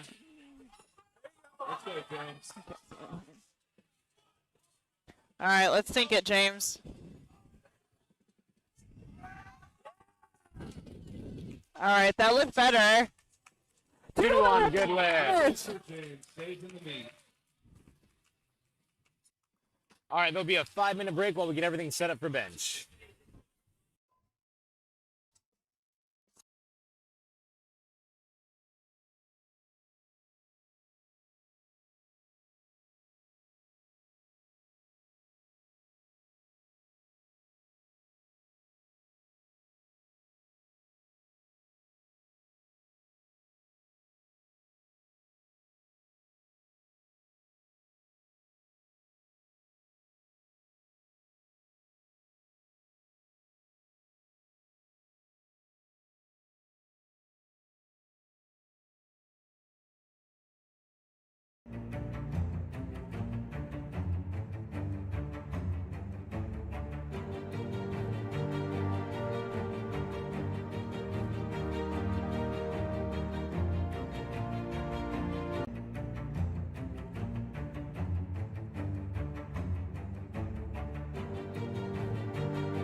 All right, now we are getting ready to start flight A, first round of bench. We already started. We did already start, didn't we? Yeah. All right, we are being joined here by the Devontae Lewis I here am just a next to regular me. person. I am just a regular person. I am just a regular person. All right, Devontae. So now that you've competed in your first official meet, how does it feel to have the experience of a meet underneath your belt? It's fun. Prep is really fun. Like learning how to do things to standard. Since I have a football background, we don't always squat to depth. So learning how to do things to standard is really fun. Learning something new and being able to display what you can do. What would you say is your favorite lift of all three? My favorite, probably bench. It's my most consistent. I can always rely on that one being all reliable. Now, so you talked about football as your background. So in bench press, you know, we have three commands. We have the start, the press, and the rack command. How did adapting to taking commands and waiting for commands, how did that work for you? How much did you have to practice that? Did you practice that? Like, You have to practice more so on the heavier loads than the lighter loads. Because the heavier load, you just want to hurry up and get it out your hands, off your back, whatever it might be. So those, you have to learn how to be patient and just sit there. And you got to learn how to control the weight, mostly. Because that's really all it is when you're waiting on commands. You're just learning how to control the weight. So I think that's the biggest thing I had to learn, like how to control the weight, how not to rush getting in and out of whatever I'm doing. so one thing that is a little bit different about the USAPL is that your side judges also have to like show that they are ready. So in other federations they are showing that they are ready, but there is a visual cue for the head ref to show that they are ready. So sometimes I feel like that sometimes that start command maybe is like a half a second longer than maybe other federations, but it also means that like in bench press, a lot of lifters, their glutes are down. Yeah. To get that ready command, they are down. So like in other feds, their glutes may not be down yet. Yeah. And then they miss the lift, which is not good. I've seen that a couple times where people left their glutes up and they get the bench command and then they get red lights because they just wasn't ready. Yeah, right. So you gotta rush yourself. We've got Sophie coming out here, opening attempt at 137.79 pounds. Nice. SBC alum. Yes. Nice and controlled to her chest. Very easy looking opening attempt. That's one thing you want. You want the opener to be something you can just throw off your chest. Right. You can squat to depth or you can pull off the ground very easily. A good rule of thumb is usually like 2 to 3 reps. Something even on like your illest day you can hit. You can see the command of open. You want to see the command of opening lifts. Something that's just a confidence booster. All right, we got Michelle here, 143 pounds. Masters lifter. I see we got a couple. We've got a wide range of age groups here. We have anybody from like 12, I think, to 13, the 12 to 14 age range, all the way up to the 70s, I believe is what I saw earlier. So in the 75 to like 78, which is I hope I'm doing what he's doing at 75 and 78. And that's the real key to powerlifting is making sure that you're healthy for the long term. Like it's really cool to like advance really quickly and to like, you know, do that sort of thing. But if you can't do that when you're, you know, even 40 or 50 years old because you broke yourself too early, I mean, it's kind of the long game. Being young can be very foolish. Being young is fun until you get old. Yeah, right. Got Avery coming out here, 143 pounds.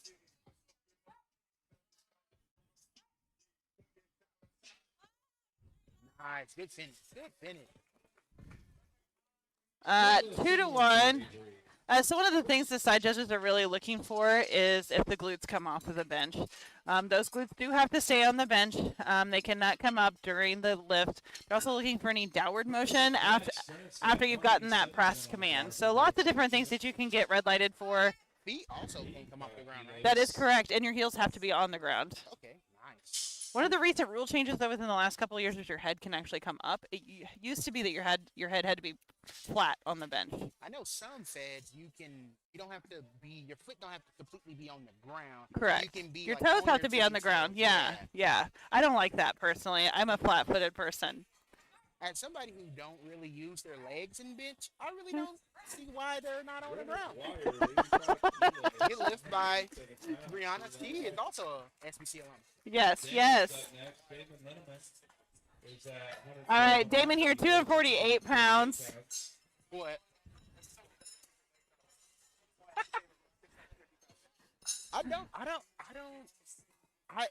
with the football background, you don't really use your legs. I feel like you're not with the football background, you're not really taught powerlifting bench. Yeah. You're just taught bench. You're taught to like just get it off your chest. Like, Yeah. push it off your chest. And when you're doing a lot of things, like I play lineman, so if any lineman here in the live stream, they know the little 5 sled thing where you get on your knees and you just keep hitting the sled. So like your legs become almost like useless because you're not really using your legs a lot in football. You're using that upper body quick punch. But you can't tell me Kareem Hunt's not using his legs when he's pushing through that line to get yeah, that ball advanced. That's why we don't squat to death, you know. that's why we squat parallel so we can be able to, you know, Use his our feet. quads. All right, we got Miles here, 292 pounds. 132.5 kilos. One thing I love about JT meets and hopefully other local meets is there's a lot of teams, a lot of masters coming in and showing their capabilities because the youth sports and like older crowd, they tend to get lost. Like if you watch the social media, you see the people who's in that 22 to about early 30 range. So being able to come to local meets and seeing younger people being able to come and display their strength is really cool. Last opener in flight A. I agree completely. That is one thing that's really, really neat about powerlifting is that it is age inclusive. Yeah.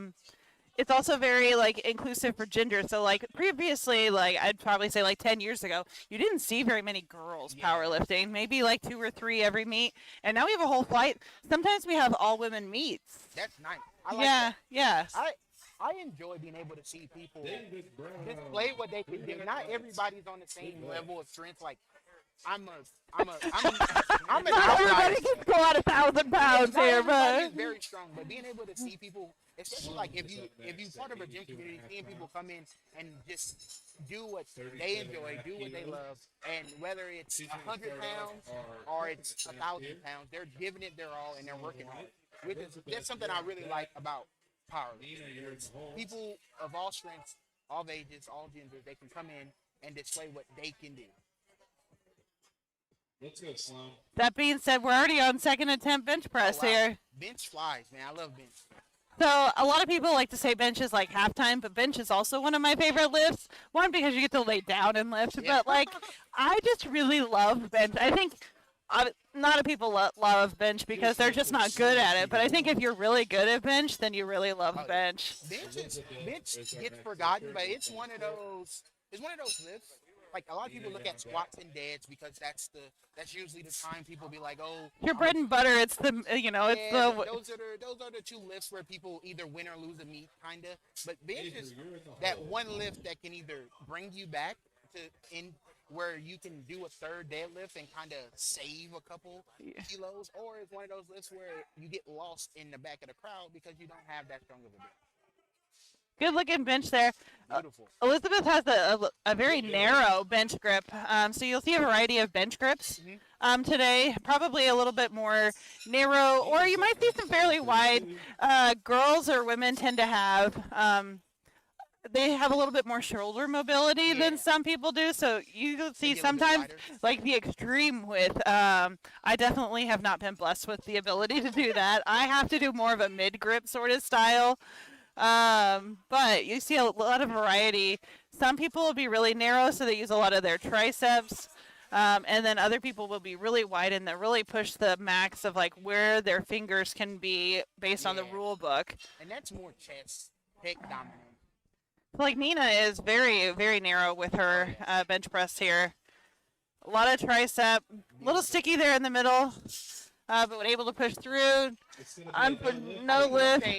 different grips show you is where people tend to fail, right? The more narrow grips, you got to work your tricep. So the tricep would tend to fail before the chest. Versus a wider grip, if the chest isn't that strong, getting off the chest will be really hard. But I will say you see a lot of people with wider grips also because they don't train their triceps as much with just a standard bench press. So unless they're also doing like a secondary close grip bench or really pushing their accessories, will miss at the tricep because they're waiting on those triceps to kick in, and it's like that. I like to say where the chains hit on a lot of things. So like squat, where the chains hit, people miss. Where the chains start to hit on bench press, where those triceps turn on. Not quite there for Avery. I think I'm one of those people who tend to, the triceps tend to give out. I have a very mid grip. Like I said, I play football, so I learned ring finger on the little ring on the bench. So I never really thought about the different type of chest tricep movements because you just live. My glutes are sore from bench press sometimes, if that tells you anything. I am all about that leg drive, but also making sure to stay tight with your lats. I think using your lats is something they don't necessarily teach you in football, too, is like making sure you're tight. Yeah. Like you said, it's just about pressing it off the chest. You don't have to be tight to press it off your chest all the time, you know, if your leg's just super strong. But really learning how to stay tight and keep that tension. A lot of soft touch benches here at this first flight too. Yeah, you see a lot of the sinking when you get to the usually the upper heavyweights, super heavyweights, they tend to sink it a little more. I think there's a technique to that too. Yes. Like you have to a lot of people want to sink to think that they can get more out of it, and some people can definitely get more out of sinking. But some people can really misgroove it, unfortunately. Got Sophie here, 154 pounds for Sophie. SBC alum, let's go.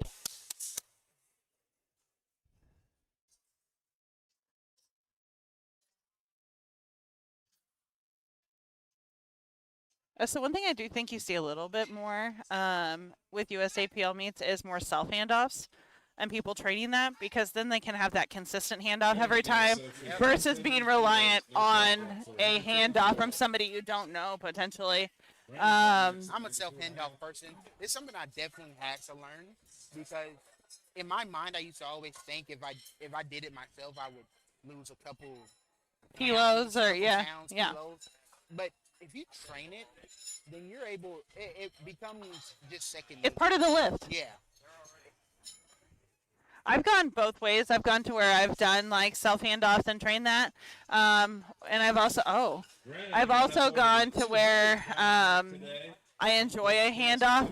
It kind of just depends on what I'm training for, but also like if I'm in a meet prep, sometimes my elbows get really angry, and I've learned that if I take handoffs after like even 165 on the bar, that my elbows don't hurt as bad after bench. So I don't really have that pain yet. Thank God.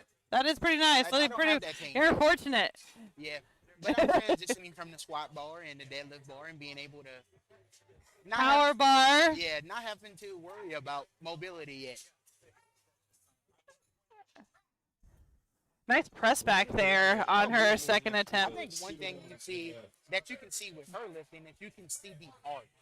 Like a lot of people, especially in the USAPL, you see these heavy arches, and I know it gets a lot of critics, but I think the arch. I mean, if you can perfect it to the point to where you can get technically sound, it benefits you. There's a lot of benefit to the arch itself. So, not just decreasing your range of motion for some people, but also like the ability to use your lats and to really stack up on top of your traps. It really kind of really compresses your body and makes things really tight. Like when I get set up for bench, I don't even really have to, I kind of just lift my leg and it sets down wherever it needs to go because I am so tight from like my glutes up. And so it's just like a nice reminder, like it just is a way to like, I don't even like try to have leg drive because I am so tight with how I set up. I don't have a drastic arch by any means. There are some people that have like really impressive McDonald's arches. Oh, yeah. Like, how much of an arch do you have? I have no arch at all. I try to arch and it probably looks like my back is still on the ground. Still on the bench press. Still on the bench press. One thing I did have to learn in powerlifting is how to utilize chalk. Yeah, chalk. I feel like chalk is something you don't like think about too much until you start using it. Oh yeah. Especially in a gym that's like not air conditioned or just like humidity is not necessarily controlled. Chalking your back for bench press, or not for bench press, well, yes, for bench press, but chalking your back for squat Oh yeah. and chalking your hands, you'd be surprised how much your hands slide around if you're tight on a bar. I don't have that problem since I don't low bar. I do like a mid bar kind of. So Do your hands ever slide when you bench, though? sometimes. Yes. Or the bar can like roll into like the front of my hand if Yeah. if my hands are too sweaty. So chalk is definitely something that I had to learn how to use. And I didn't like at first when I first saw it, I'm like, why are these people using chalk? Like why I'm like, why are people just chalking up everything they do? But it's like that little extra grip can really help propel you to maybe an extra 2.5 kilos. For me, like sometimes when it's really humid outside or in the gym, sometimes I can see my hands sliding outward on the bench, Oh wow. which obviously I'm losing tightness if it's doing that. But it's really frustrating because like sometimes because I bench press with my pinkies on the rings, and so sometimes I'll end up with like my middle fingers at the end. That's how much I've slid if I don't use chalk. Yeah. So now we're starting the third round of Flight A. The meet is moving really fast. It's good. It's a nice pace though. Like as a lifter and as like a person that's spotting and loading or helping with the meet as a ref or any of those sort of things, you don't want the meet to go super fast, but you don't want it to go too slow either. There's definitely a good pace to the day. And that shout out to the spotters and loaders. They're doing their job. Yeah. That's a big shout out to the spotters and loaders. They're able to do their job. They're moving quick and efficient. You've seen those squats, a lot of people needing spots, and there was nobody dying. Right. Exactly. Nobody dying. No near calls, which is a great thing. Nina taking 60 kilos again.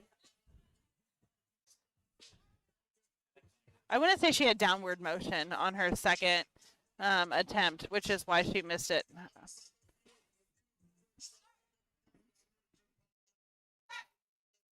Push back. Come on, drive through. Go through. So very Big fight. close. That's right on the So I went 9 for 9 at my meet. Have you ever not going 9 for 9?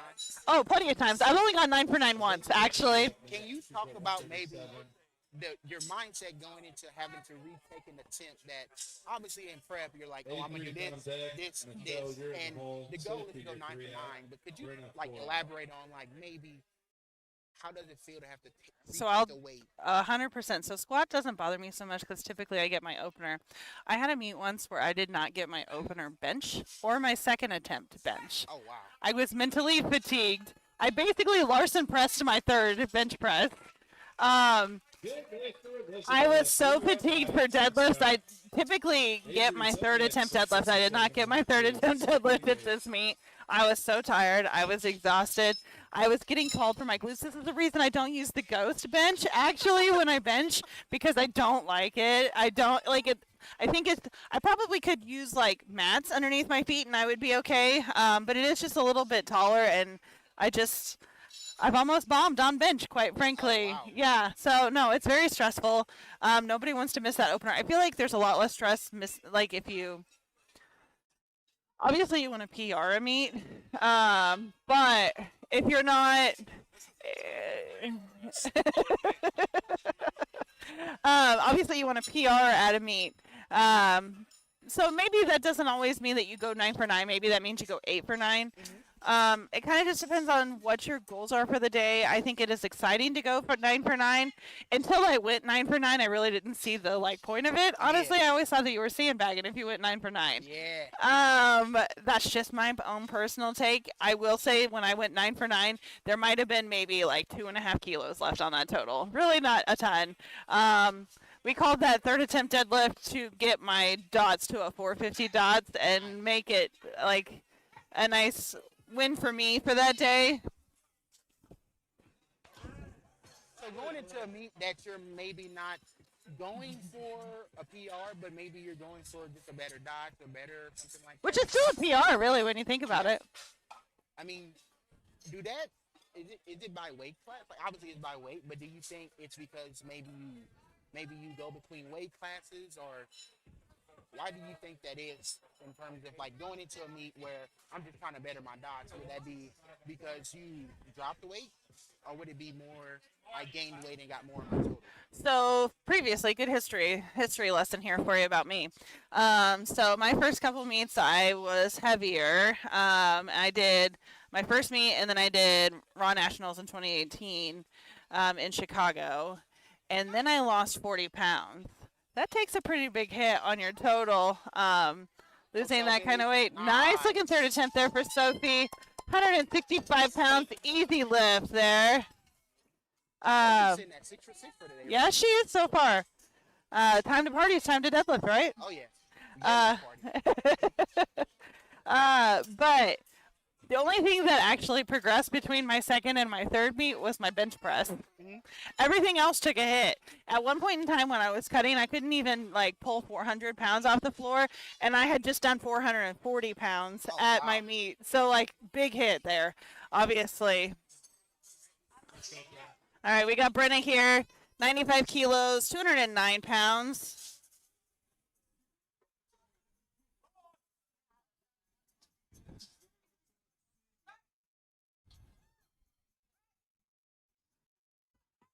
Beautiful. 3 white lights for the green. Good lift. Oh yeah. So going into your deadlift at a 6 for 6, how do you think that affects you mentally? I think you're just excited to just attack it, honestly, and just go and lift and deadlift. At least that is for me. If you're 6 for 6, I don't really think that, like, there's obviously not near as much stress to go into deadlifts. Yeah. I feel like deadlifts is something that you literally just pull it up off the floor. Like, I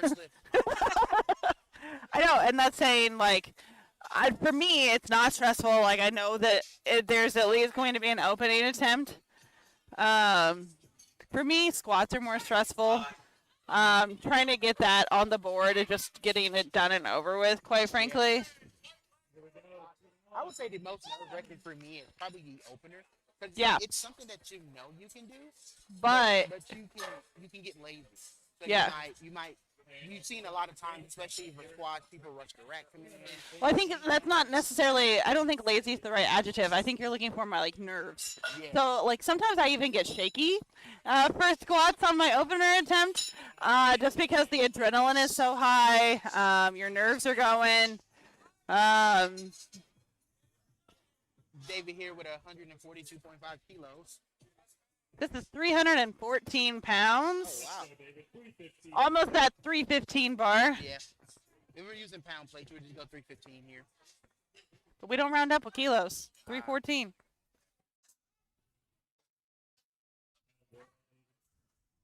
I talk in pounds, so it's kind of tough to kind of talk in kilos. Yeah. Because it's like when you get your program, it's like, oh, I want 661 pounds, but now you got to use an app to correlate what is that in this? Right. Would you say there's a benefit to training with kilo plates versus training with like just strict steel pound plates? I think, especially for people who are hitting those 600, 700, 800, 900 like squats, bench, deadlift. The bar whip less because of the kilo plates, since they're so nice and compact. It's less whip, so you don't have to worry about the bar whipping. Like if you're using pound plates and you're trying to squat 785. With bumpers, could you imagine with bumper plates? Oh, that would be horrible. Right. But at least with bumpers, you'll be able you could drop the weight and it'll be okay. Nice, great finish. 2-1, good lift there for Miles. Have you ever judged before? Only for the Special Olympics and for high school meets. So you have to actually get certified to be a ref. Yeah, so all our refs have been through a practical as well as a written exam. Oh, wow. So these refs have a lot of experience. So these refs have a lot of experience in doing this and seeing it. Correct, and they compete as well. So, yeah. So we're starting the second flight here with Caleb. Yes, we are. We are on to flight B here with Caleb, 203 pounds. He also lifted SBC. Yeah. I think one good thing about being at a gym that hosts meets is it takes away the stressor of having to find meets, but also the stressors of travel. 100%. You get to sleep It's in the your home bed. field advantage, right? You get to sleep in your bed. You get to wake up normally. Like, you do everything like normal. It's just now you're just going all out that day. I do enjoy traveling for me. I don't know, it's kind of fun, especially if you do one in a different time zone. If you're not a morning person, then you get to sleep a little bit more. If you do one to the west of us a little bit. I've done a few meets in Indy as well as, I can't remember the town, but I've done some to the east of us as well. So I've never done one with travel. I feel like that's my biggest thing. I don't want to say learn how to do, but it's something that I want to put into my experience. yeah, Having that travel and facing an additional stressor. I will say I don't drive. Typically wherever I go, I have driven to St. Louis. Tyler's competed in St. Louis before. I have not competed in St. Louis. I've competed in Des Moines though, and we did drive to Des Moines. Chicago, Columbus, Indy, we're all flight. I don't mess around. I'm a flight girl though. I don't like long car rides. I would much rather fly. It's not just a stressor of like travel though. If you are driving like say a 6-hour car ride, that's kind of takes a toll on your hips and your lower body in my opinion too. So I think I'm driving to wherever I compete at nationals. I think I'm gonna drive, and I think I will go. Like maybe if I compete, let's say you would go on usually like a Friday, I'll just go the day before, and then when I get out the car, whether I'm at a hotel or let's say I'm at an Airbnb, try to find like maybe a treadmill, a park, or something just to walk around, yeah. To walk to kind of get that blood flow to try to Loosen up as fast as possible. Because I think one thing that lifters probably don't do is trying to get the blood flow, trying to get things going. You see a lot of people, especially like if you're just in the gym, they just start lifting. I don't get it. There's no like how. I don't know how. I have to stretch. Have to do a little mobility, a little band work, get the blood flowing, get the joints going. Get them nice and lubricated. Oh yeah. A little bit of Tiger Balm. Ooh. We got 220 pounds here for Blake.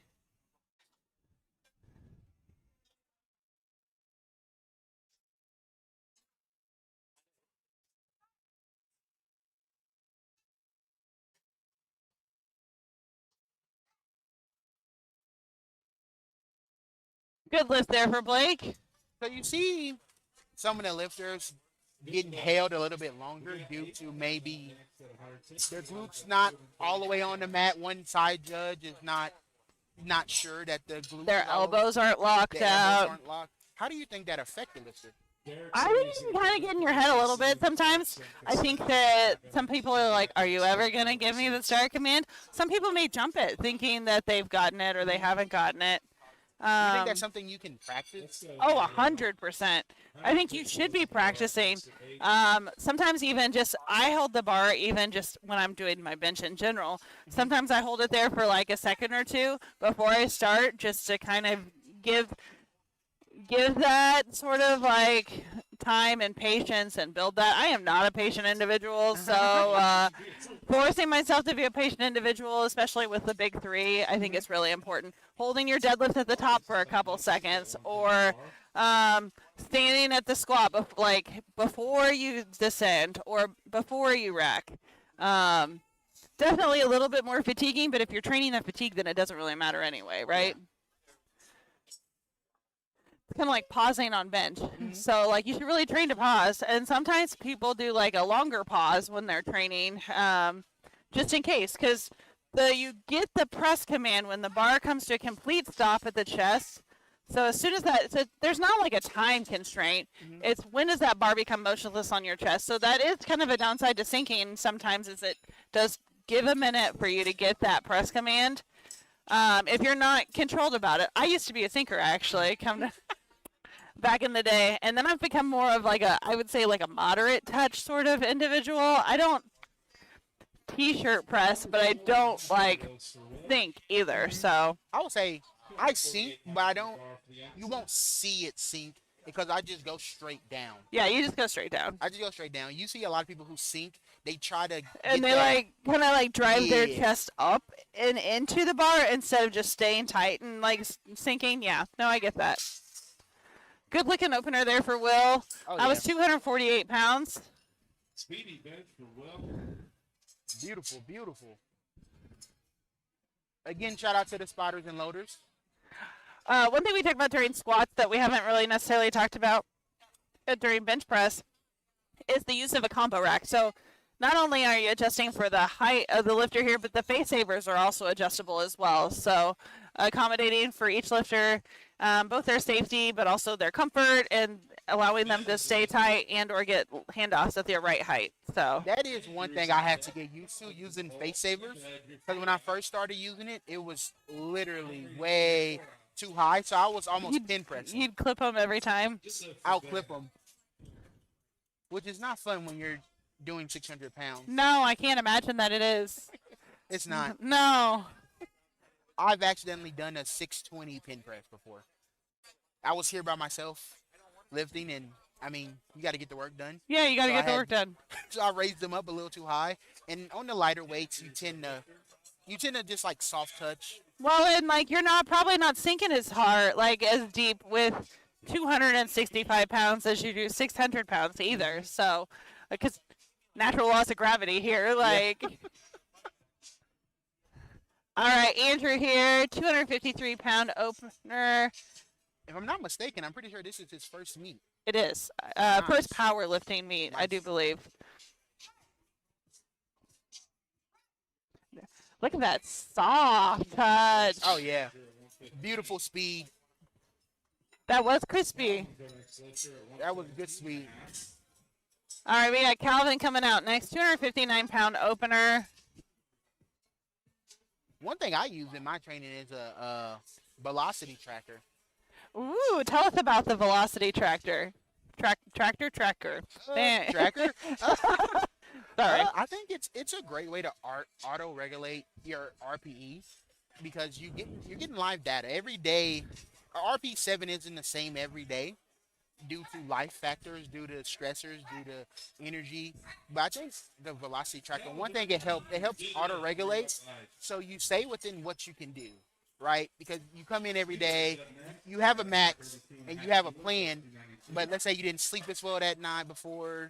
You know, you have to go to work stretched you out, so you're not as strong. You're sick. You're sick. So I think the velocity tracker help you auto-regulate RPE, but it also let you know.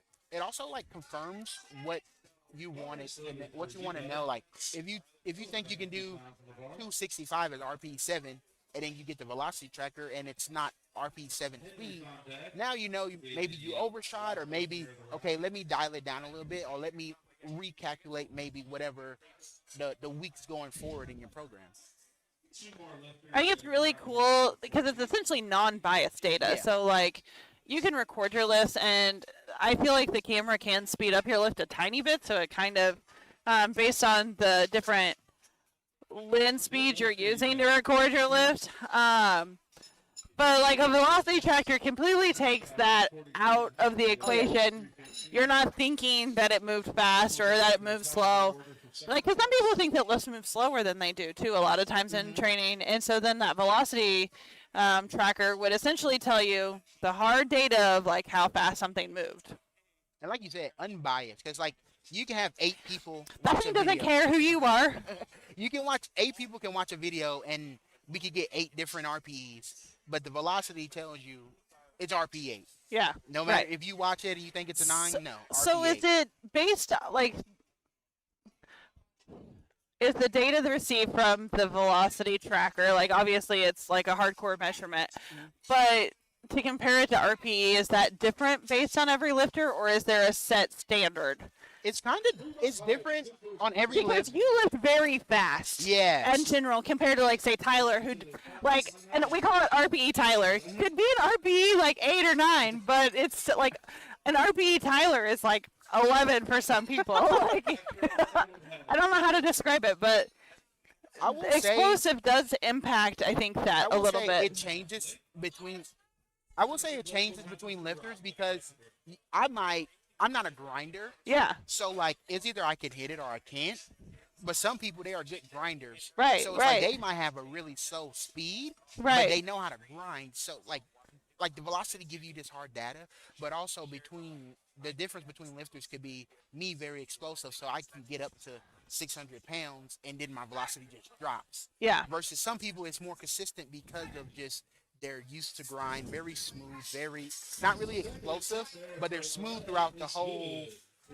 Like their warm-ups could actually be slower than their like heavier single attempts later on, just because how they warm up. I am victim to that. Like sometimes my warm-ups are just slower than my main lift, but that's also just one of those things where it's like, okay, let's go. That's one of those locking in type of things you might call it, where you're like, okay, I got 800 pounds on my back. It's time to actually let's take this serious. Mentally, it is a little bit different, yeah.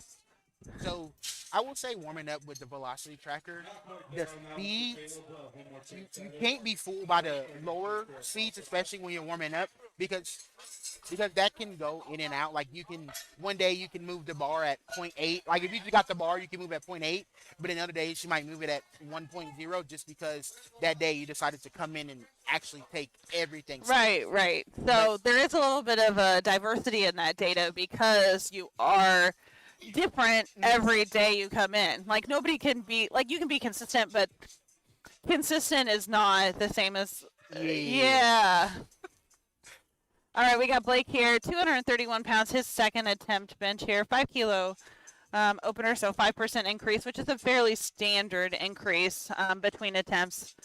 His brother is in a flight C, and this is his first time competing. So shout out to his brother, Michael. Let's go, Blake. A little sticky there in the center. As long as there's no downward motion, you can still get white lights. So you can literally stick in the middle, and as long as there's no downward motion, you're still good to go. And that's one of the things with the velocity tracker. It don't take into account of maybe a sticking point where you might slow down. Right. So even though you're getting unbiased data, having that video to the unbiased data, you can see like, okay, I was 0.22, but I hit a sticking point also. Right. So like you can see I hit this sticking point, and maybe that's where I lost a little bit of velocity in my lift. And then picked it back up whether it's at the top, or if you kind of slow out the bottom and then you speed it up at the top. Right. Like it's just a number. It's not like a range or like a there's not like a data like a wave. One thing I do, the velocity tracker, the velocity device that I use, it gives you a peak as well. Like so it does. Okay, so that's cool. It gives you like a peak to like what was like the highest speed you had throughout the lift. But in reality, it gives you like the mean, like the average speed. Okay. But then it also gives you the peak. So like you might have a speed of 0.22, but like let's say you were really fast out the hole, you might have a peak speed of 0.88. So it does give you a little bit of a like curve sort of situation. It gives you a curve. It lets you know your max output in terms of like wattage, but it also gives you that peak. So like where it was fast, you know how fast it was because it gives you, okay, you peaked at about 0.88, but in reality, this is the mean of the speed is this 0.4 or this 0.3. Okay. We got 120 kilos here, 264 pounds. Oh yeah, we're flying through. This is my best competition bench. 120? Yep. Oh, nice. That's really strong. I know. I told you I like bench. Bench is definitely, it's one of those lifts that you're either good at it or you're not. Right. You're not wrong. Like some people have to really try, or some people are just natural. Yeah. I say we qualify as the natural individual. Yeah, my bench has always been good. I've been benching like 405 since maybe junior year of high school. Wow. Holy moly. Not me. All right, we got Andrew coming out here. He is also attempting 264 pounds. Nice. This is a fairly new bench pad on the bench press itself, which is nice. Everybody likes a new, like nobody wants to slide around on bench, Yeah. which is where chalk also comes into play. You see a lot of people chalk like the tops of their back, so they're not sliding on the bench. You're not allowed to add a sill pad or a cooking sheet to the bench pad to keep you from sliding. You're not allowed to have a carpet underneath your, like, there's a lot of things in here. So chalk, but you are allowed to use chalk on your back so you're not sliding upwards. Some people I see put chalk on their booties for some reason. I think that just gives the judges a little more clear visual, even, especially if your singlet's black and the bench is black. You can just see the white if it comes up off the thing. So I don't quite understand that, but you do see people do that. The lifters in the squad put chalk on his hip to kind of to show the rest. Yeah, like, show the hey, judges, like, hey, this is my hip crease. This is my hip crease. Don't look at my hips. Don't look at the other stuff. Yeah. All right, we got Will coming out here, 270 pounds. What you can't see is the spider webs on all. I know, right? So We got some radioactive spiders on the spider webs too. They're orange.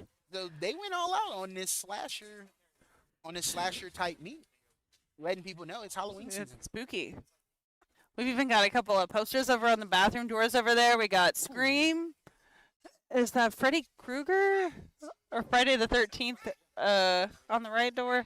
I don't know. Yeah. I'm not a scary movie It's person, either Freddy so or Jason. I don't know. Okay. That might be Michael Myers. Ooh, oh, that is Mike Myers actually. might That be is Mike correct. And there's also a fog machine out front Oh, too. yeah. Do we get to press the button or no? Oh, we can totally press the button if you want to. You just got to get it from JP. Oh. So he's hogging the fog machine button. Totally. I'll probably use all the fog. I just press it all the time. All right, Calvin here, 275 pounds as well. Fit muscle and joint tonic in the back. We've got onward physical therapy. This fight is really moving fast. The whole bench, the whole competition itself is moving fast. Nice and steady, really. We're about a round and 2 lifts away from the third flight already, which is nice. And as we talked about earlier, you don't want a meet to move too fast, but you also don't want slow. You want to be able to stay warm, not have to worry about having to kind of re-energize. So it used to be fairly standard to have 4 flight meets, and that was hard. Those were long days as both somebody that helped with the meet, but also it's a long day as somebody that is competing in the meet, because essentially you have 2 flights off. Yeah. So like if you're in flight A, you're warming up before the meet, you squat, and then you have flight B and C to go, and then you start warming up for bench press during flight D. Oh, wow. It's a long time of And then rest. you have the break in between. Right, right. So sometimes it's almost like you need a nap in between things, but I don't like that because I just want to keep my energy going. I don't need to go this up-down sort of thing. So it's hard.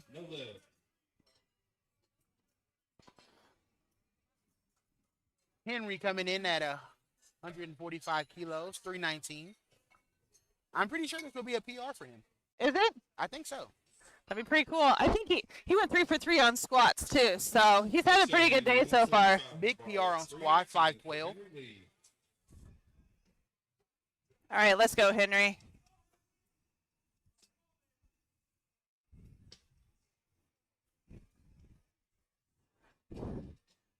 Taking his time, getting nice and set up. Henry does have a little bit of an arch whenever he sets up. Oh, yeah. Self handoff there. Really getting tight, making sure everything's nice and screwed in. Ooh, drive back. Come on, push. Beautiful. Waiting on those triceps to kick in. Good for Henry Lee at 145. I will say he has a clean setup. You see a lot of people with arches. It's either not consistent or it's different every time. So as the judges, you see that, and it's like you don't know when to say when they're ready because it's not consistent. It's not clean. It's not fluid. He picks it up, let the weight settle, drop his glutes, and then now as a judge, like, oh, he's ready. Yeah, So yeah. very clean setup. I like that. Yeah, it is nice. Well, and consistency is good too as a lifter because then you practice the same thing over and over again. You're expecting the same thing. Your body's expecting the same thing over and over again. Then it just becomes like a second nature. You're just, I don't want to say going through the motions, but you kind of are. Like you've trained your motions so well that like you don't have to necessarily think about those things as much anymore because you just do them. Yeah. Caleb taking 100 kilos again. No, Not there on that third. just not quite there. Bench is tough because, like you said, you're not a very big grinder, but bench is even one that's like not a lot of people in general are grinders. It's like you hit this wall and then you're done. And sometimes it can be as much of a difference as 2.5 kilograms. I feel like the fatigue can really hit you hard fast in bench. How much do you think? Because I've heard that bench takes the biggest hit when in terms of when you're cutting weight. I don't have to deal with that. Me neither. But what do you think about? How much do you think a weight cut affects? I think it's different for everybody. So it also kind of depends on what federation you're competing in. So this is USAPL.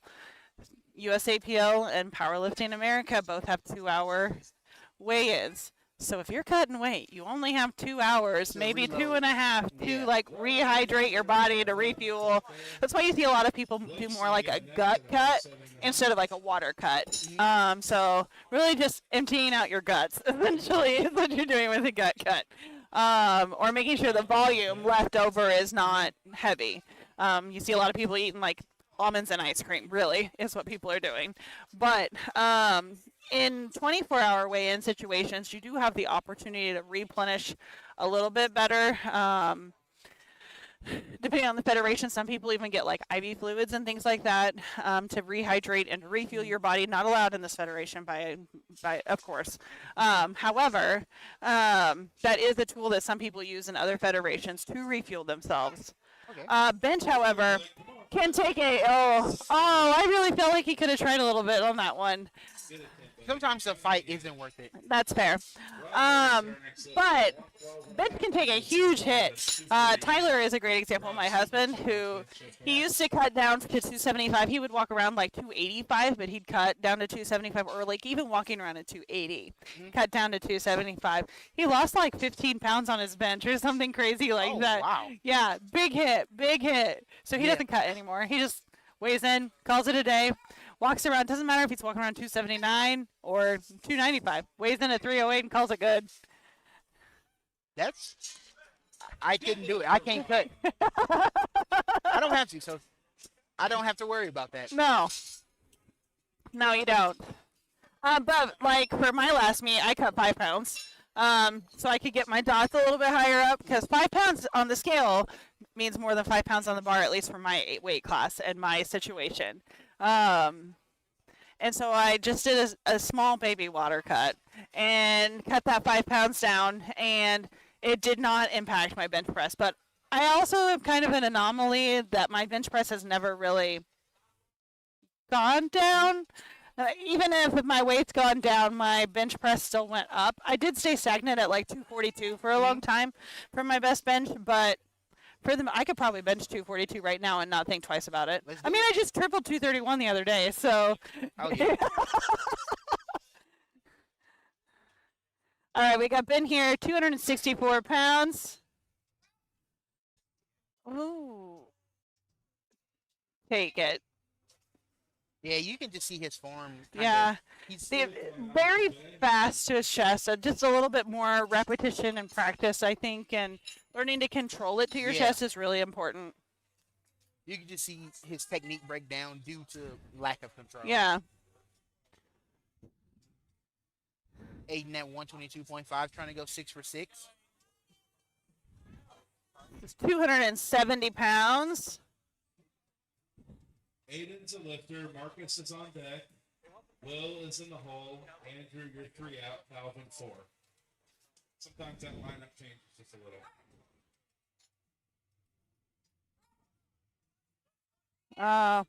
See, there's that wall that you just kind of hit it and you can't overcome it. His was off the chest. He was like a moderate thinker, I would say. Not a soft touch by any means, but not. He's going for He doesn't have enough tissue to be a heavy sinker. Yeah, I have a lot of tissue to heavy sink. We got Marcus coming out here, 275 pounds.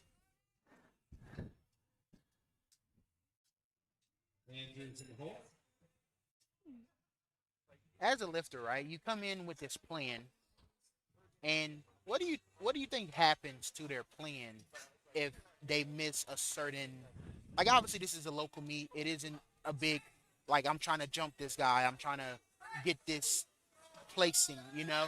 But like, what do you think when you go into a meet with a plan and the plan get altered, maybe due to maybe a depth call, maybe a glute off the bench call?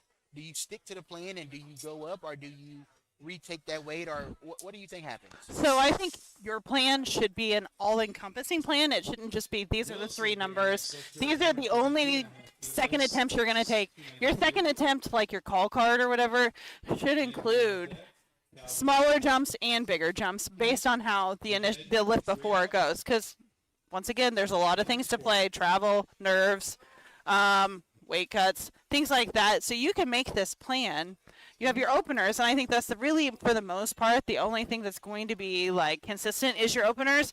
But like your second attempts, you should at least have 2 different options for yourself, and then your third attempt, even potentially 3 different options based on how those other things go. So to me, that's a set plan that accommodates for those changes.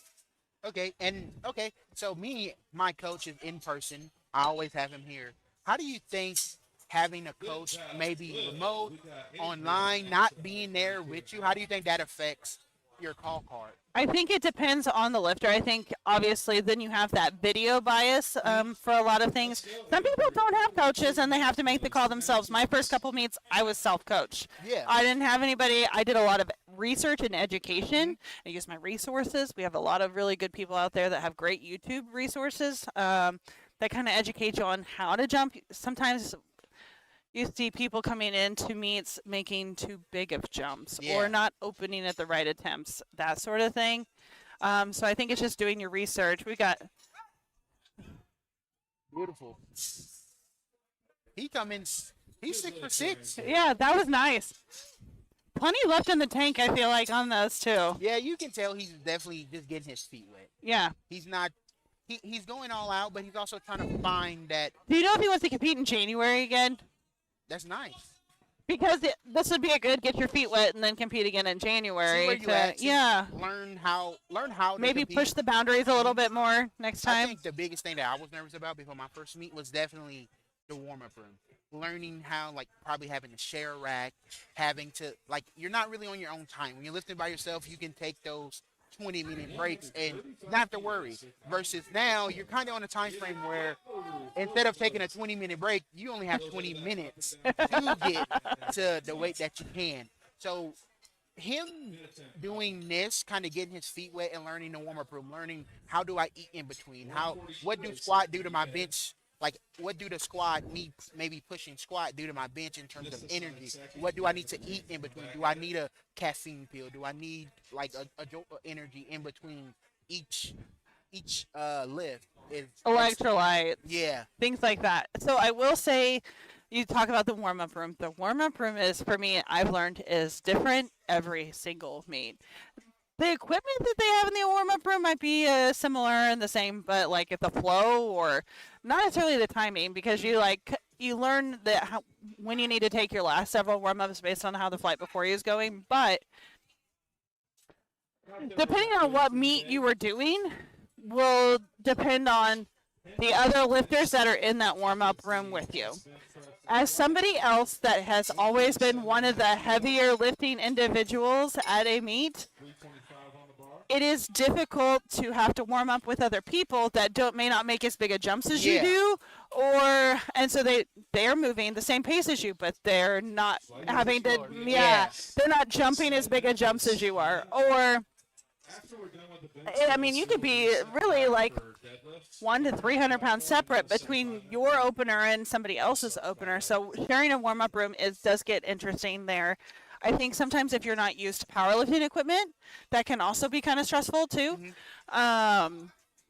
But if you go to like a national level meet, then most of the people around you or a professional level meet around you should be warming up at about the same one. So like at my first meet, it was a local level meet.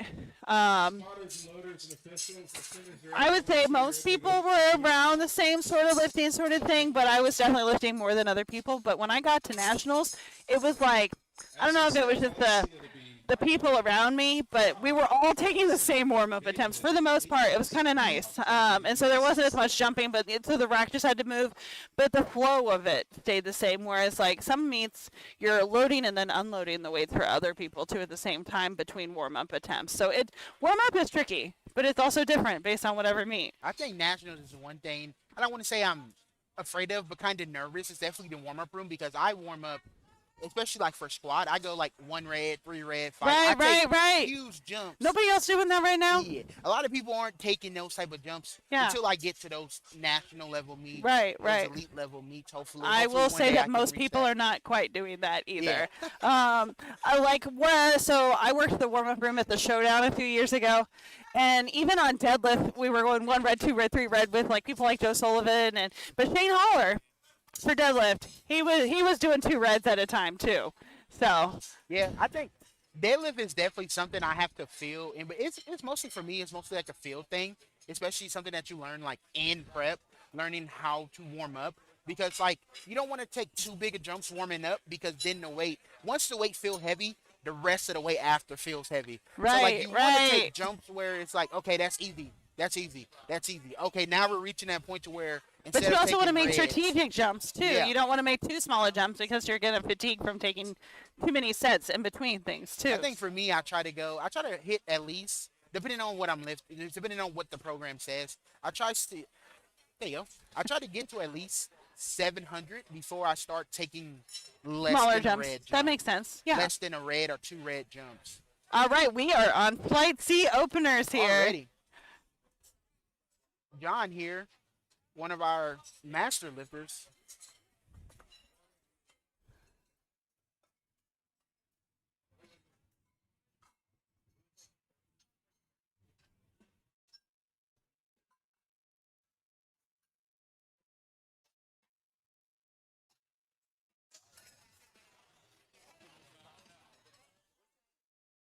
You see, okay, after you see lifters, they fail. And like obviously at this local meet, you can really talk to a judge, right? Find out what I did wrong. But when you're at that national level, right? I haven't reached that yet. You know, I'm going to get there, but I haven't reached that level yet. How do you talk to a judge to find out why you might have So they actually use a flagging system. So there's different color flags. You have a yellow flag, a red flag, and a blue flag that indicate, depending on which lifts you are actively doing, what you missed. So like on squat, so you get a red light, but you have a red marker underneath it, that means you got a red flag, which in squat, the only thing to get a red flag is depth. So that means you didn't squat to depth. Yellow is very diverse. Really could be anything and everything. And then blue, there were a couple things like jumping the rack command or that sort of thing. So you can use those and learn those. And they're also handy in the rule book. So you could literally have the rule book pulled up in your phone like I do right now and just look to see what those indicate. And so that's something that they used to not necessarily do at a local level, but they are doing a lot more at a local level nowadays as well. Nice. David with his opening chimp of 105. Want to say thank you for your service, David. Good lift. Lights. I know JP mentioned that he's stationed in Leavenworth, so thank you for your service, David. We got Aiden Luther coming out here, 253 pounds here. Nice. Aiden had a he was very quick on squats. I don't want to say uncontrolled because he seemed like he controlled it. It's just very quick. Very fast. Like into the hole. I felt like he was controlled coming out of it, not so much. So I'll be interested to see how his bench press goes in comparison. Like, how is his bench press compare to his squat? Oh, a lot of control. I feel like the most important person spotting and loading is the person doing the handoff. Yeah, exactly, especially if you expect a good one.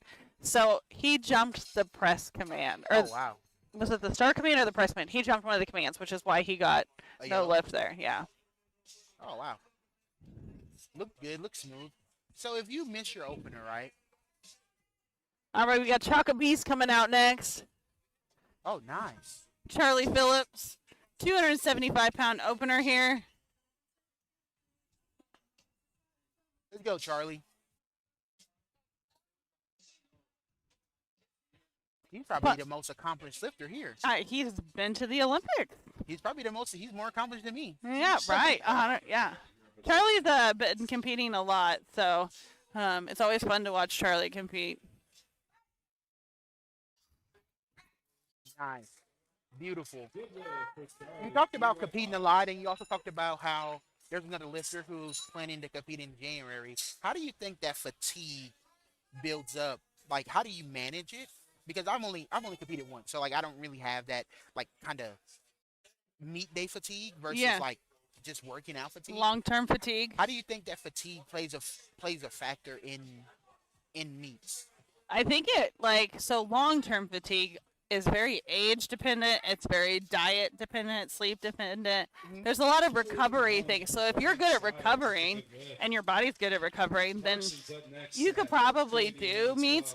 And that being said, you don't have to peak for every meet either. So if you're not peaking, then it's not as hard on your body. I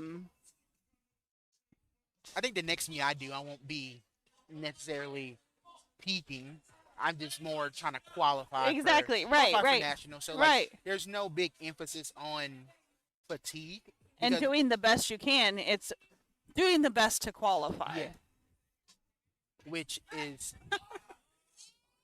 good looking bench there for Carson. Oh yeah. He's really strong. Carson is really strong. He's really strong. Henry's at 140 kilos. That's 308 pounds.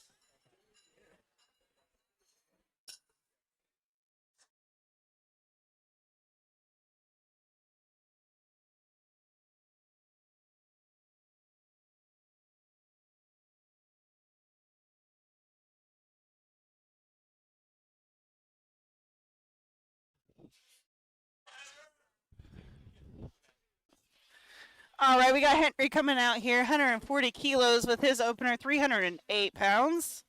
We're on flight C already. Yeah. Nice. I'm pretty The sure day's moving. I'm pretty sure we was starting flight B at like 11:25. So a 20-minute bench moves fast. Bench goes really fast.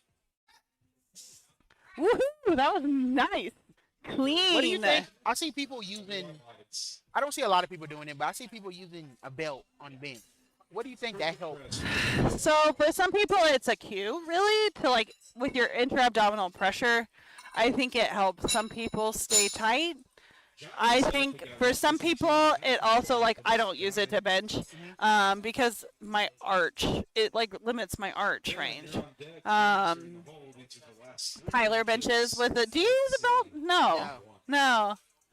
I started using a belt like in January. I know that was a really fun thing to watch. I will say is because you went from being literal super rod to being normal. I slowly include in. I think the first thing I added was knee sleeves, which. Did you start with the new Gen 2 knee sleeves, or did you start with a regular standard knee sleeve? I went straight stiffs. I want the good stuff. I don't want to tease. Don't tease me. Give me the good stuff. I will say I am trying to get used to. I am starting to venture into the non-stiff sleeves, especially for my heavy day, so I can get used to. Because when you're in prep or when you're just lifting, you can't always. The factors of how you lift aren't always the same. So me being able to maybe do 500, and if I'm always used to using stiff sleeves, the moment you take those knee sleeves off, 500 feels like 800. Right. I want to be able to get comfortable not having to use stiff knee sleeves or using certain. Well, and you don't want to use stiff knee sleeves on hack squat or any of your accessories. That hurts. That's not fun. Wow, great looking opener there for Dylan. 341 pounds. I think a new wave of lifting that I see is people not using wrist wraps for bench. I don't get it. I have to. I'm new to powerlifting, so I'm new to all this stuff. But wrist wraps is something that I would rather use for a squat than bench. Mm-hmm. But I do need it. Like when there's a certain weight that I get to where I'm like, I'm using my wrist wraps. But when I back down, I try not to use them. I try to get as comfortable in being able to be as raw as possible. Yeah. So when I do get older, I'm capable of not having to have all these things To rely on to equipment. rely on. Yeah. Little shaky there on his opener. Overall moved really well though. Game for James is knocking something out as we start round 2 of bench press. And this is Blake's brother I was telling you about. Oh yeah. And it was in the second fight. This is his first competition, and in his first squat, he rushed the rack command after squat. So As some people unfortunately do. yeah, So wrist straps. I like using them because my thumb will actually hurt. After like even just 165, I've learned that I just need a wrist strap to support my hand in general. But like I have pretty mobile wrists, unfortunately, so that doesn't really help you on bench very much. Like how many people do you know can do that? oh my God, yeah, I cannot do that. Let's go, John. So if you're somebody with that type of ability, like how do you Called hypermobility. how do you warm up? Like how do you warm up your wrists? You get warm blood up your- moving. I do a really good job of warming up my upper body, my neck, my traps, my lats, my shoulders, my delts, my triceps, all that fun stuff. A lot of band pull aparts before I start. But like even just getting some blood going in your wrists is always really good too. I've done like wrist curls before. Oh wow. I did a little training block of where I used an axle bar to bench press. Oh wow. Yeah. That helped my because I used to like crank back even with wrist straps on, and it helped me stack my hand on top of my arm a lot better. That's something Actually, I had to learn how to stack my wrists. I was a very much. I had the bar you almost basically like on your top of my palm, thumb. right? Yeah. I used to not wrap my thumb at all. I used to bench like this. Oh, that's sketchy. So it used to like just sit on my thumb. Yeah. Kind of like I wouldn't say suicide grip because I wasn't like It's almost like a bulldog, but not quite bulldog. because my fingers used to wrap around the bar. I just didn't used to do my thumb. There we go. Good second for Austin. So we talked about attempts, right, in that call card. When you go into your second attempt and maybe it don't move as fast or move as smoothly as you thought it would be or you planned it to be, how do you plan that third attempt to where you stay, so you hit it or you stay on track to, get the total that you want? So I think that really depends on how, so like your second attempt, if it moved really poorly, but it normally moves really well, or you still feel good, or you misgrooved it, or you like clipped the rack, or there was some sort of like wonky thing, like you didn't line up center on the bar when you were squatting, or I don't know, something wonky, then you can be a little bit more confident with your third maybe. But also you want to make just smart calls. Like you don't want to make silly jumps that don't make sense. Yeah. But you also I feel like sometimes if things move really well, then you want to be able to be confident in that too. 5% is a very safe number for jumps and increases in things. But sometimes 5% is 2.5 kilos, and that's the minimum amount you can take unless you're breaking a state. I don't know about this Fed, so I'm not going to speak it too much. But depending on the federation, you can chip a lift if you're breaking a record. But you may not be able to do that all the time. So 2.5 kilos is literally the bare minimum that you can make it as an attempt selection. So, I mean, if you want to jump 50 kilos, you can jump 50 kilos for Well, that's some not reason. 5%, so. Yeah. Not 50. Not maybe- 50 kilos. But like a red is almost like my 50%. 5%, I mean, not 50%. Yeah. My 5%. Yeah. Like a red almost. Because the red is what, 55 pounds? Yeah. Like 25 kilos? Yeah. I will say that's something I had to learn because I'm looking. Like, Yes. you watch lifts, whether it's on lifting cast or live, and you're like, why does this person take this 2.5. I think you get so used to watching whether it's something, especially on bench, so you see a lot of 2.5, 5 kilo jumps, but a 5 kilo jump would not be very smart for you. Yeah. Because that's where the percentages come into If I'm play. taking a 5 kilo jump, that mean my other Push foot back, moves back. Carson. Man, that was tough. Chance to come back for it. He can come back and try it again here for his third. Up next at 297. Charlie's on deck. So when you see a lift like that, right, and like it didn't look like they have it, how do you, as a coach or maybe as a lifter, how do you get in the right mindset to let yourself know that you can do this weight? That's a good, I mean, that's where like your prep comes into play. I think a lot is like how many times have you hit that specific weight, specifically your second attempt? Because most of the time you've hit your second attempt during prep at some point in I time. hope so. How many times have you done it? The confidence, how did it move when you did it? You can tell by a lifter's face if they've done the weight or not yet. Oh, 100%. And I've seen that a lot on when I was spotting and loading for squats. Like you can tell somebody who like they get more in tune or like more locked in Right. with the weight, and it's like you're looking at people taking second attempts, and it's like, have you done this weight before? And like obviously, like how you game plan for a meet is up to you and your coach and how you feel. But I think second attempts in prep is needed. Yeah. No, you're not Or wrong. something around it, right? Like let's say you're in between maybe like a 270 and a 275. At least have taken the 270 That's in fair. prep Yeah. to know how it feels. Come on, Charlie. Nice, beautiful. Strong press for Charlie. Good lift. 3 white lights at 297. I also think that jumps depend on person too. So like some people are able to take larger jumps percentage wise, and some people just can't. So like some people, like 10 kilos to me seems like a lot to jump on some benches.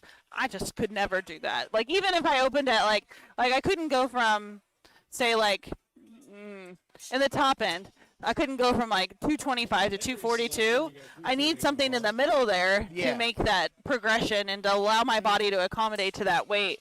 But some people can just take big jumps, and that's just what they're good at. Yeah. I think I'm used to taking big jumps, especially for squats, because I lift so much. You don't want to waste energy. Right, mostly. right. So like for squats, it's definitely something I can take those bigger jumps. Deadlift and bench is something that I want to feel the in between. I want to make sure that I know I can do it. You want to build that confidence with each Or lift. if anything, just unrack it to see how I feel in my hands. Let's go, Henry. Moves, beautiful. Great looking second attempt there. Oh, That must be yellow.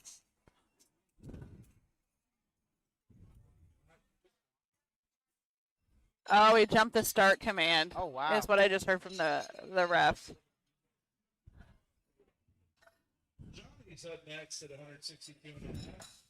That's surprising from somebody like Henry who's competed a lot. Yeah, and he's an engineer. What the heck? He should be following instructions. Attention to detail is what his job is needed. You're right, right. All right, we got Johnny here, 358 pounds, his second attempt bench press. We have 3 more second attempt bench presses before we're on to our third flight here.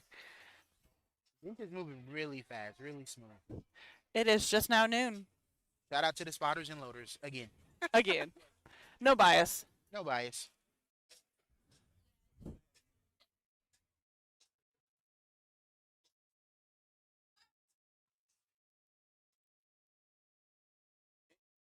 I'm sorry, I mean, wait. How dare you?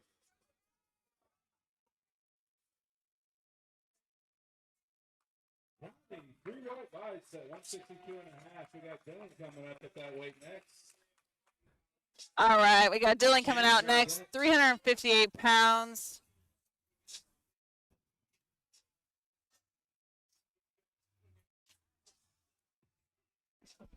Okay. Dylan Dragon with 162.5. What kind of shoes do you like to bench in? Me? I am now venturing into Very pretty second attempt there. very pretty. and I'm pretty sure he's self-coached. Really? Yeah, That's cool. he's self-coached, so he's picking and doing everything himself. I would say I want shoes that I can be able to kind of like spread my feet and feel the ground. Uh-huh. I'm venturing into the heels for squats, so we're gonna see how that goes. Hopefully, I'm not back in flats, but I'm venturing into the heels. But I say for bench, I want shoes that I can be able to like spread my toes and feel the ground. Since I'm not a Leg a drive. big leg drive person, I need to be able to feel the ground with my feet, so I know I'm planted, because I used to be a big feet off the ground person especially when I hit my top Oh, end. I used to man. be a big kicker outer. And I feel Oh, yeah. like if anything, I should get double white lights because I don't use my legs. I mean, I'm really benching the weight.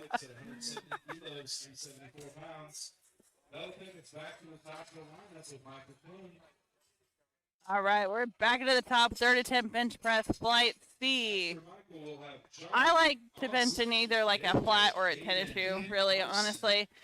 You see a lot of people also choosing to bench in a heel, especially in a federation that the heels have to be touching the ground, I think. So it gives people a little bit more of a range of motion sort of situation.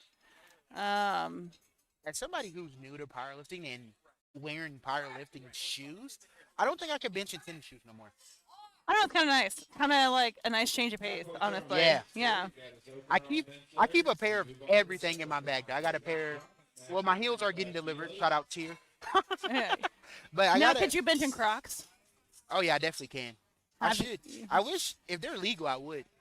Yeah, they're definitely not legal in competition, but in training, you could definitely wear Crocs. I should do that on my heavy days just to show how good I am at it. Yeah, Show how good I am at bench. wear your special pink pony Yeah. Crocs. Got some pink pony ones. You got some Spider-Man ones that I enjoy. Yeah. I got a binder of giblets. Oh, not quite. I think I got like 350 giblets in the binder. John, you're doing a great job today, buddy. You're doing fantastic. So on to the Got that second bench press, so he's still in the game here for a total. Just not quite there for that third attempt bench. I think our spotters and loaders here at Strong Barbell Club do a really good job of like letting lifters almost choose their own destiny. Like, Yeah. obviously the spotters and loaders keep our lifters safe. So if there's downward motion, you're just automatically going to take the lift. But you do, like, our spotters and loaders do a really good job of letting lifters grind. Yeah. Within reason, obviously. So You want to stay safe, but you want to be able to let them try. finish Yeah. through the thing. Yeah. At the end of the day, the rest of us are all competitors as well. Good One save thing there. I see a lot, especially like in the heavier attempts, is you can see a quick, like people venturing into new weight they haven't done. You can see a quick, David's up next at 115 kilos. you can see a quick like technique breakdown Yeah. in some of the lifters where like they just maybe lose a lat, lose an elbow, and Cramp. I will say cramping happens a lot more on meet day than it does like at the gym oh yeah, necessarily, and not even because you cut. Like, I've not cut before and cramped, so like that's where like electrolytes. I think in powerlifting you don't really think of it as like a heavy lifting type for your body, but it really is. Like, even though you are only completing 9 lifts, really, when you think about it, it's a long workout day, and you It's a are long expending a lot of calories. You're burning through electrolytes, and one you got thing I tend to do, especially with the stiffness that you did, I cramp in my calves. really. And like some of my heavy squat days, I'll like cramp in my calf, and I'm just like, I'm gonna just go. I'm gonna just go. I'm done. I'm gonna do it. I actually squatted. So I was talking to a friend, and I actually squatted 1,003 with a corn on my pinky toe Oh, because I didn't know how to remove them. So I like went through all the prep and all of everything with a corn on my pinky toe. So like right after I would main lift, I would switch into shoes that was comfortable. So like I would like wear my lifting shoes, and as soon as I'm done, I would go into tennis shoes or something and do my. could you imagine if you wore heels and had that issue?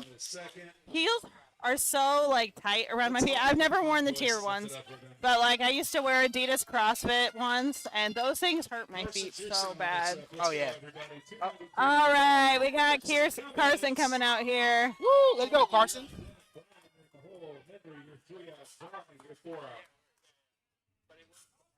We're close to the end. We're about halfway through. We are. Oh my goodness, that was a lot better.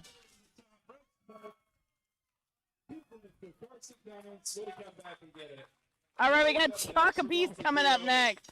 Current's all-time PR is 302, so this is going to be the highest. Woo! 308 here. This would be a PR for Charlie. Oh, let's go, Charlie. His best bench is 302 pounds. Let's go. This is exciting.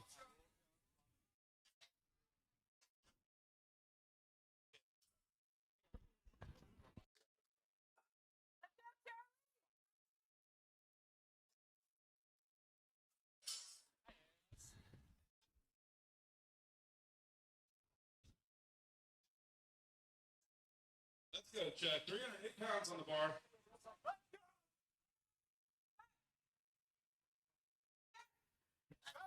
Come on. Oh, man. He just kind of lost his tightness of his Yeah. elbows. And You can definitely see it.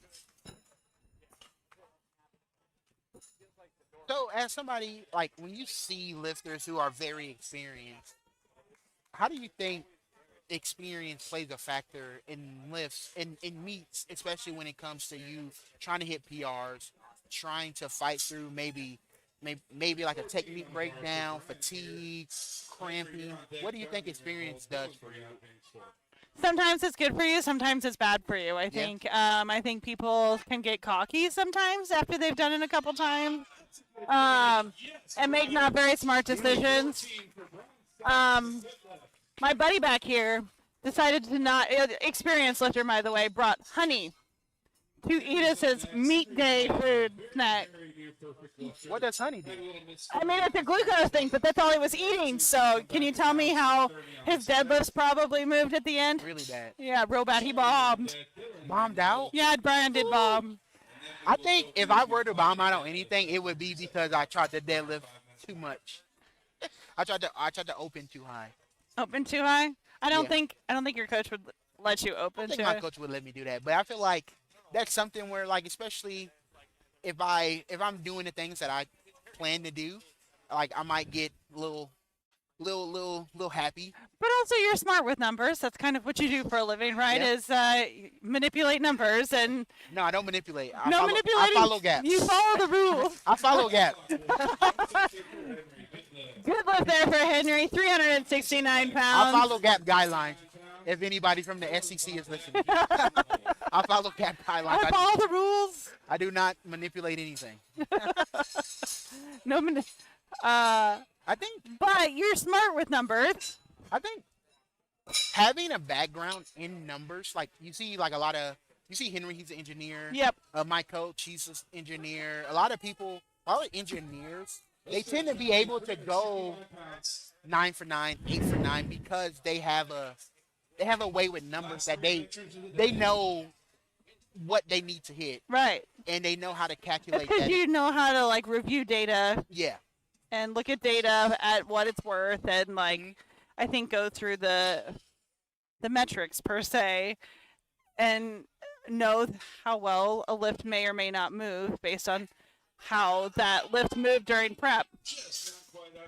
Not quite there for Johnny today. 2 for 3 on his press. We got Dylan Dragon coming up next, 167.5 kilograms, Our last 369 pounds. That's really strong. Last 2 benches of the day. Let's go, Dylan.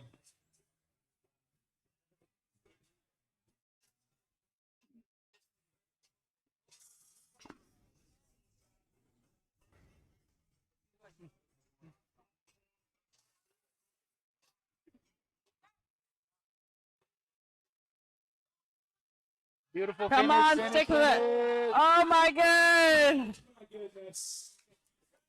Those triceps, man. That's where I feel. I feel right at the top. Right, ditto. I hit the wall, and Like, how do you turn It your like triceps hits on? you, yeah, no, I don't know. Some people like Jen Thompson always talks about squeezing her pinkies, like doing the pinky squeeze. But sometimes you just gotta go, come on, come on. And then we will reset the platform for deadlifts. Last bench of the day. We're moving really fast. All right, here. we got James, 385 pounds here. And then we start the deadlift party. And then it's time to deadlift. Is deadlift really your favorite party in the world? No. Mine is probably bench, but you got to do it. But it's like stress free, right? Like, Oh, yeah. Since I'm so new to it,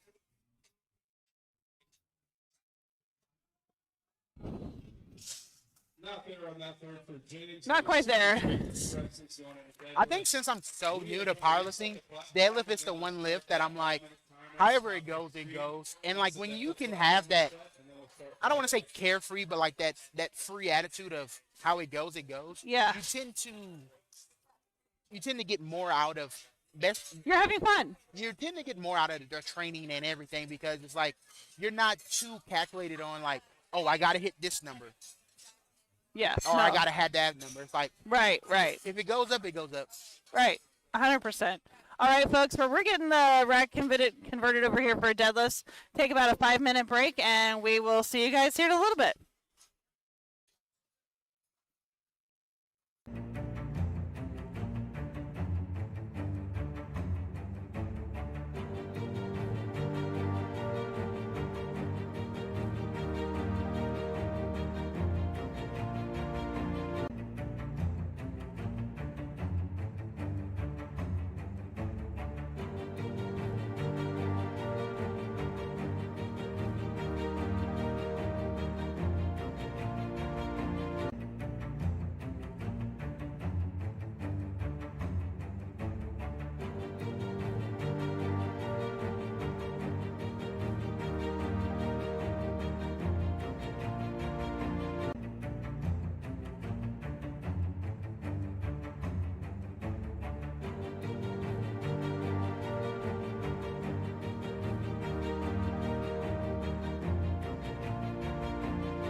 All right, got our first deadlift of the day underway. Moving on to Sloan White with 92.5 kilos on the bar for the youth 75 kilo lifter.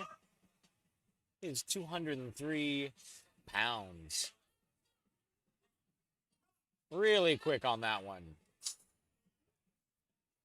Clear white lights, lift is good.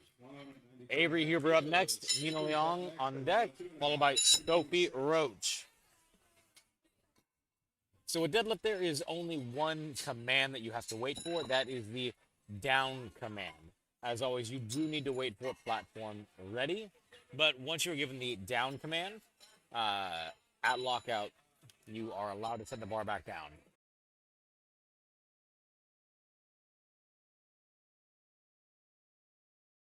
All right, bar is loaded for Avery Huber.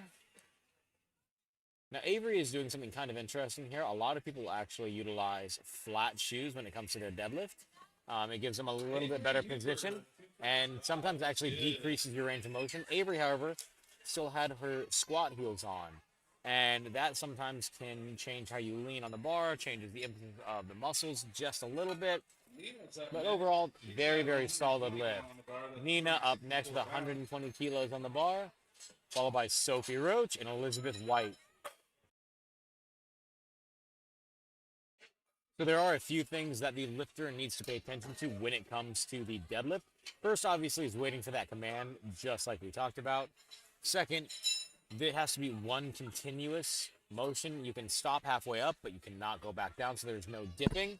You cannot let go of the bar at the top. You cannot have soft knees that lock out, meaning that they are slightly bent, and your hips have to be pushed through.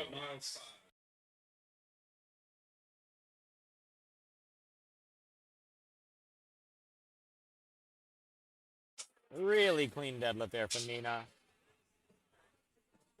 Clear white lights, lift is good.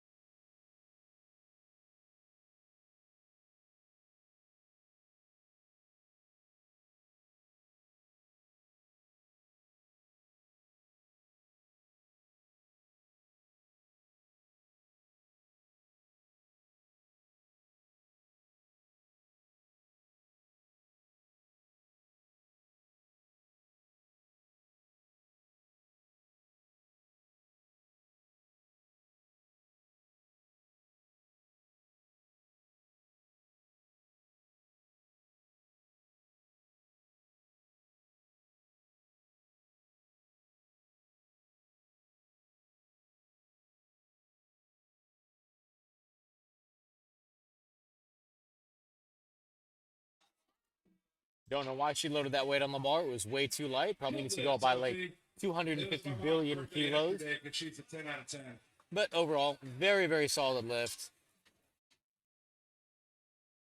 Looks like we're going to make just about a 15 kilo jump. So on deadlifts, some people are able to jump just a little bit more aggressively than they are on bench. Typically, though, one thing that you would typically want to pay attention to when it comes to choosing an attempt on squat, bench, and deadlift is percentages, right? You don't want to be jumping by 15 to 20% between lifts because you might gas out. Typically, it's recommended that between your first and your second, you can go from 5 to 7.5%. Between your second and your third, a lot of people do 2.5 to 5%. And the reason why there's no set poundage is because the stronger that you are, 5 kilos doesn't make as big of a difference. All right, Michelle Chapman up next, followed by Brenna Dwyer and Miles Milton.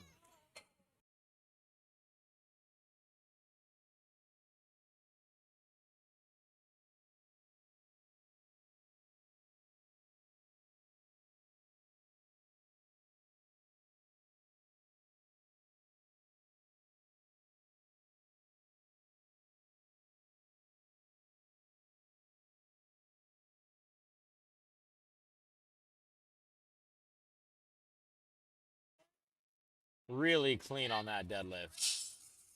So on deadlift, you are allowed to use wrist wraps, W-R-A-P-S, not straps.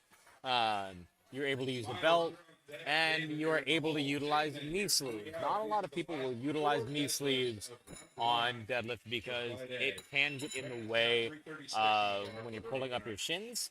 It can get in the way of the bar just a little bit, but again, if you're used to it, it's not that big of a deal, and it could potentially help add a little bit of stability to what you're doing.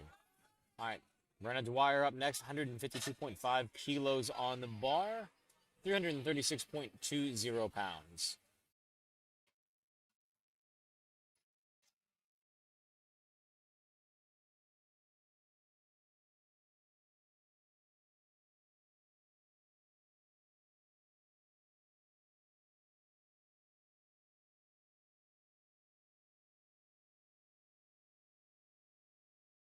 Up next, Miles up next, followed by David and Damon.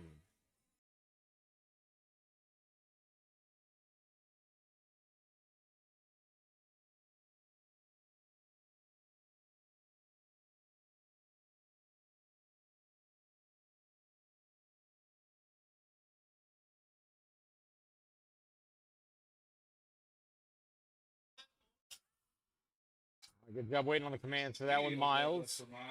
Three white lights lift is good. Moving on to David Brown with 175 kilos.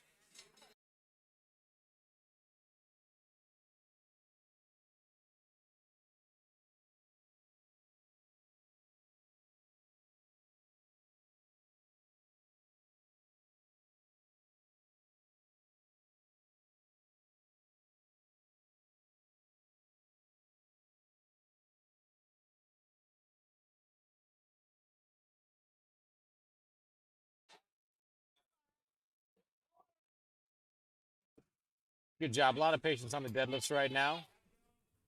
All right, moving on to Damon with 205 kilos on the bar, 451.95 pounds.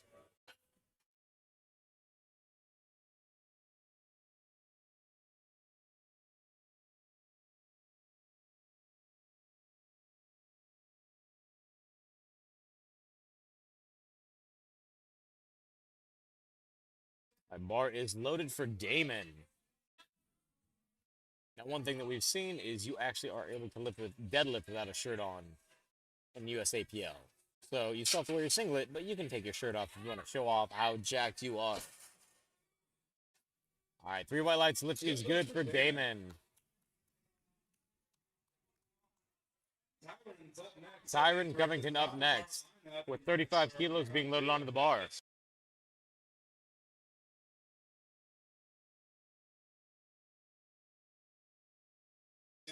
So Tyron did miss something like this on his first attempt because he didn't wait for the down command. We hold everyone to the same standards here. So even though it's awesome that he's lifting, he does need to follow the rules and make sure that he is deadlifting to the standards that are set out for all of our competitors.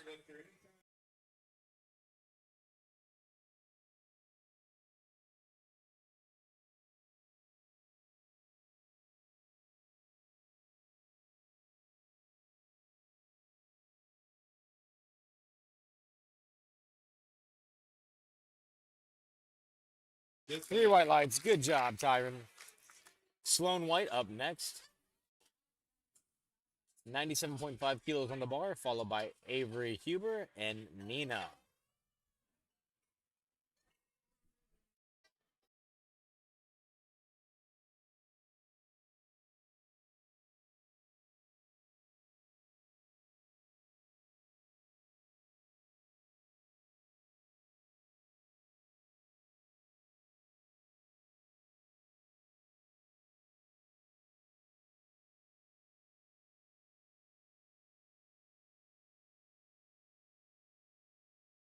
Very nice looking deadlift there for Sloan.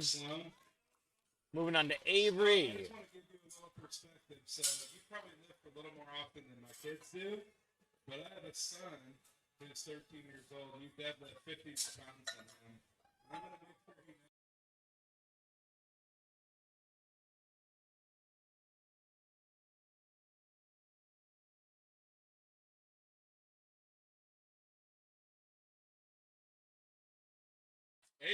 Avery up next, 107.5 kilos on the bar.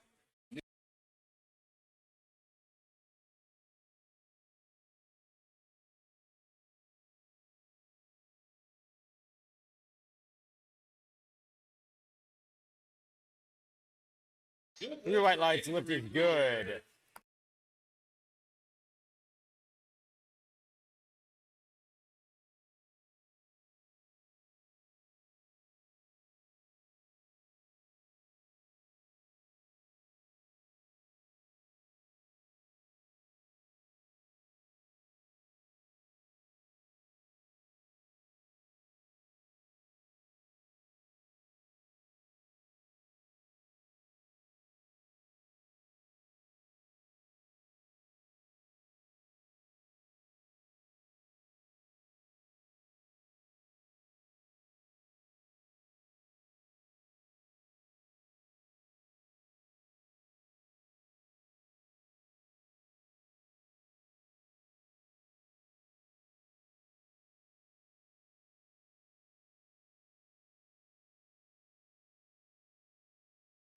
All right, Elizabeth White up next.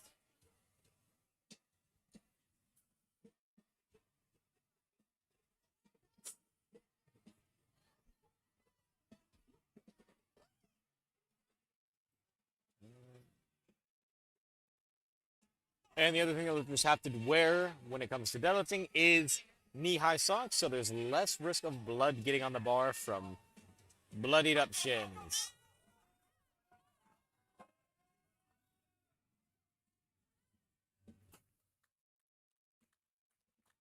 Here we go, Elizabeth. Good attempt. Michelle's going to be our next lifter. She's going for 3.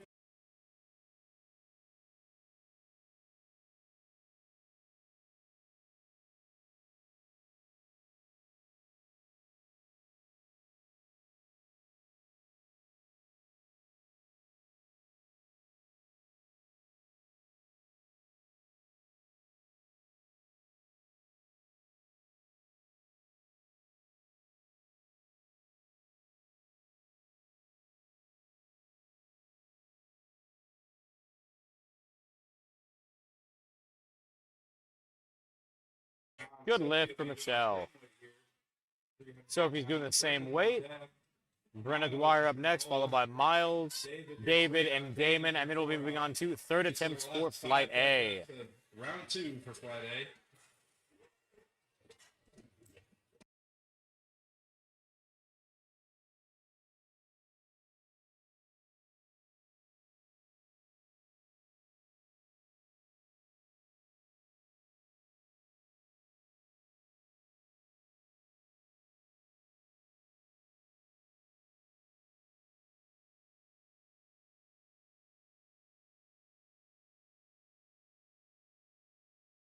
Three white lights for Sophie.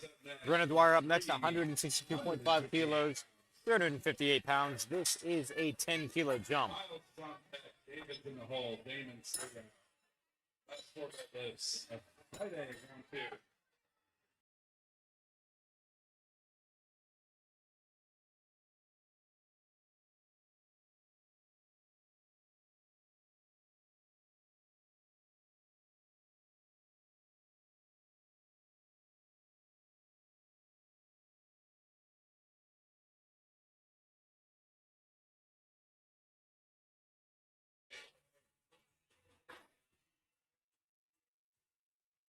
Very clean on that second attempt. 3 white lights, lift is good.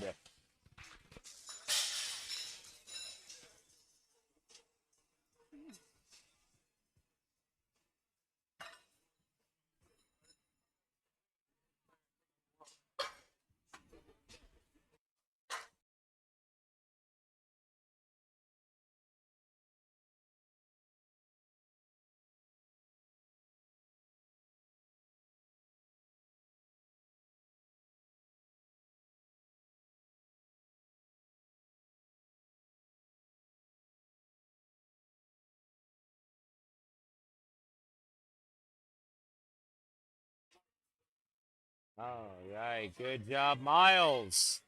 Really clean, 12.5-kilo jump. Didn't say 3 white lights, lift is good. Needs to increase the weight. I'd probably say another 10 to 12 kilos easily on that one. Very safe call there. I think his opener was probably just a little bit light. However, again, he is a younger lifter. He's got a lot of time to put into the game. Might as well play it safe. All right, David Brown up next. 185 kilos, not 85. Not kilos. 85, 185. But he's competing in the 82.5 kilo class. Oh. David's coming up. He's got 407 on the bar for his opener. Second attempt.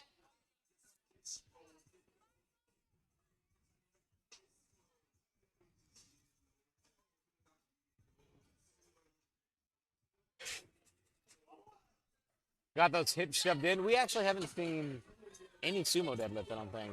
Oh, I don't know. I don't believe I've been we eating have. lunch.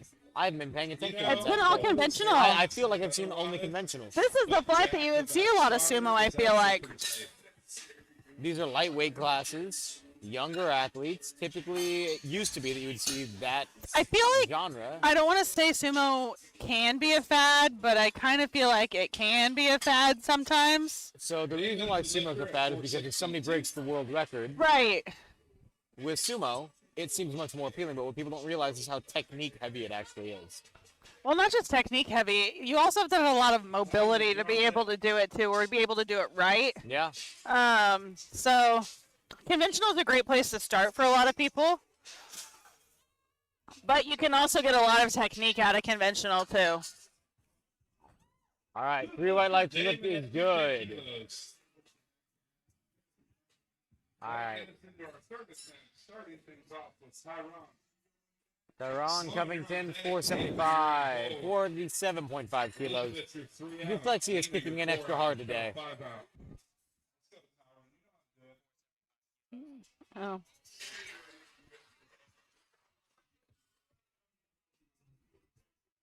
But we were just cruising through first flights.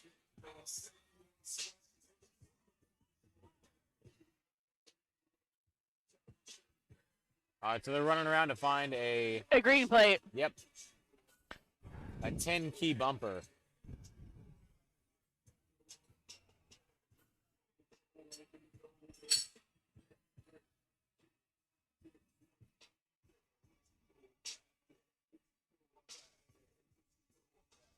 I know all about that.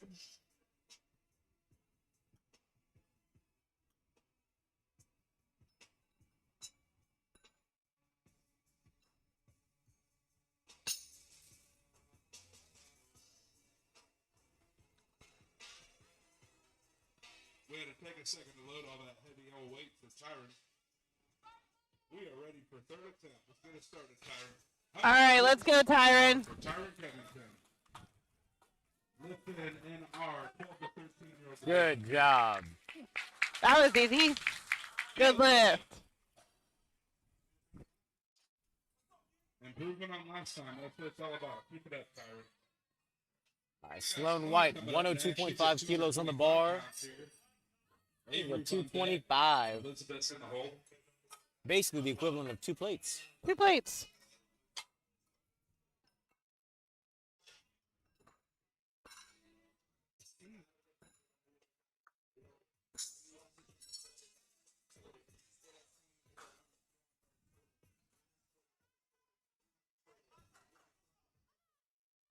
All right, let's go, Sloan.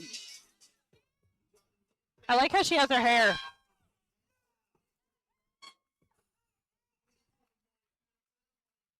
Good lift for Sloan White. 225 on the bar. Mother-daughter duo. Avery's up Yeah. next at 248. Did she go 9 for 9? Elizabeth's on deck. Not quite. Phil's 3 out. Sophie's 4. 7 for 9. All right, we got Avery coming out next, 248 pounds.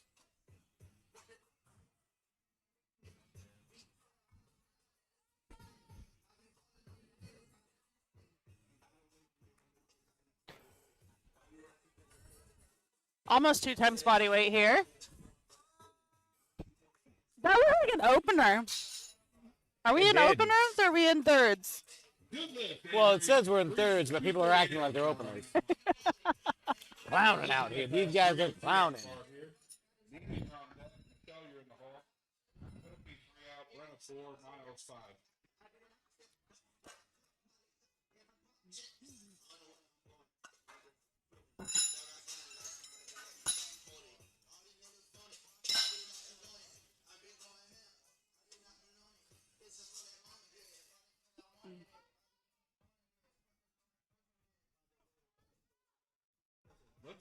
Elizabeth White, 137.5. This is a 2.5 kilo jump from her second to her third. She thought her second was pretty heavy. Just wanted to see if she could top it a little bit. Not quite there. Overall, good day though. Oh yeah. All right. Nina, followed by Michelle.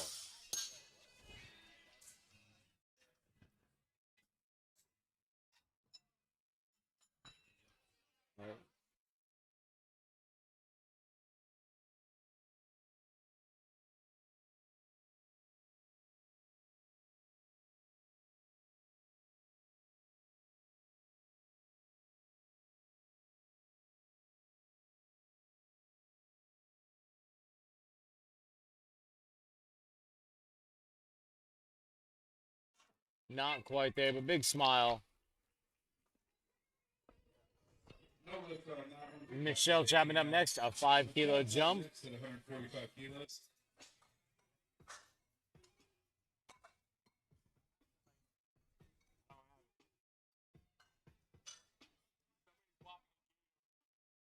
is blocking a gate at the business next door to us.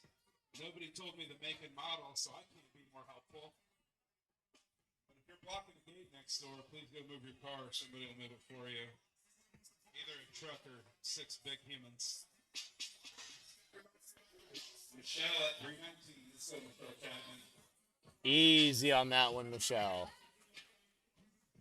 Nice looking third attempt for Michelle. And the judges Great looking third. Great day, Michelle. Sophie's up next at 341. All right, let's go, Sophie. 341 pounds here. David, you're 3 out. David, you're 4 out. These are the last 5 deadlifts of flight A.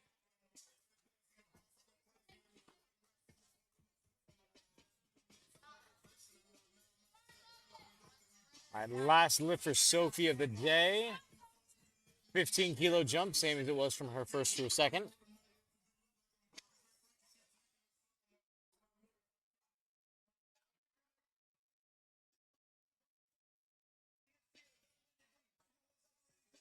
Let's go, Sophie.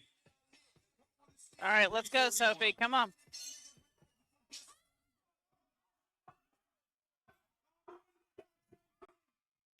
There you go.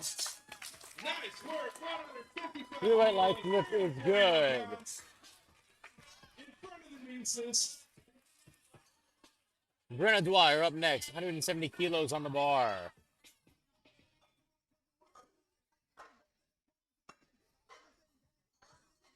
The fog is really hanging out in here today. 374 pounds for this third attempt. Lots of spooky stuff happening Lots today. of spooky stuff.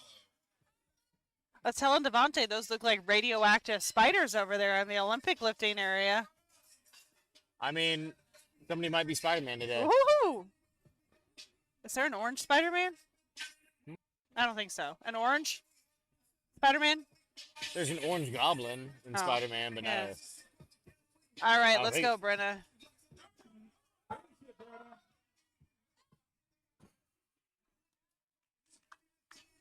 Good lift for Brenna Dwyer. 370. Blue white light lift is good.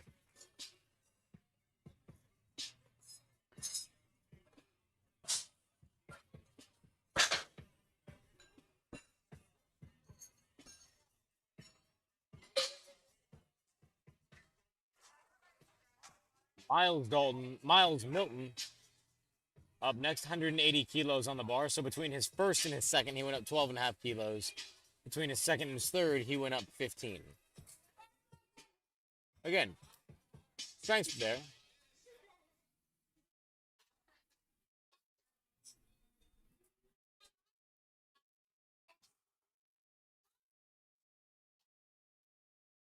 Big pull here.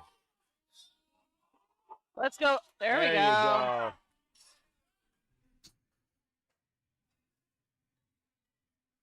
Blue white lights lift is good. 396 pounds and 3 white lights. Good David job, Brown Miles. up David's next. up next at 429 pounds on the bar for the Teen Teen 1. Flight A.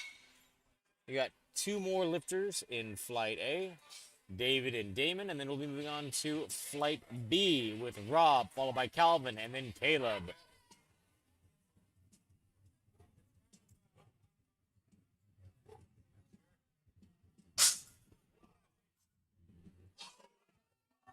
Finish that lift all the way to the top. Great looking third attempt there, deadlift for David. Good lift. Great job today, David.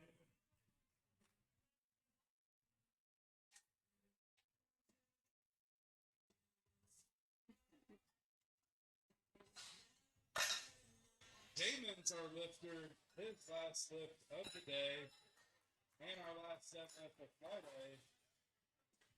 Damon Linneman, 468 pounds and 181 pounds. Damon Linneman, 212.5 kilos, a little 2.5 kilo jump. After Damon, we will go on to Flight B.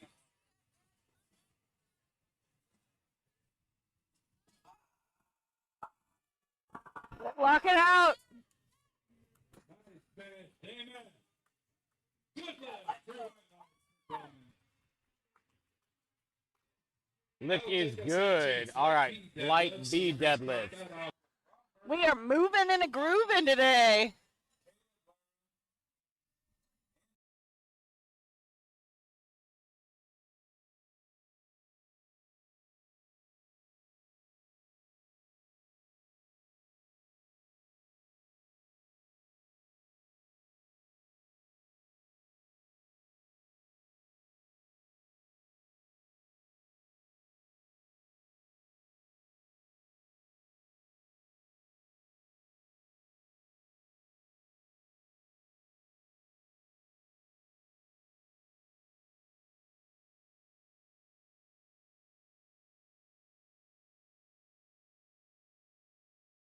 All right, I believe this might actually be the first sumo of the day.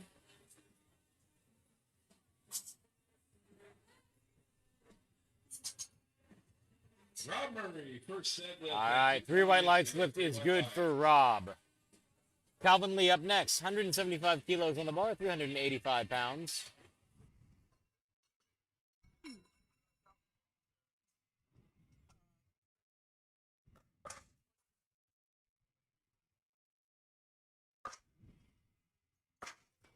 All right, Calvin Lee coming up next, 175 kilo opener.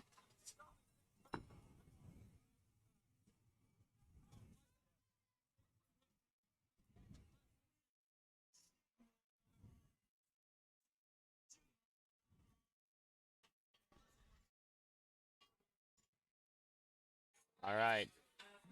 Calvin, 175 kilos on the bar.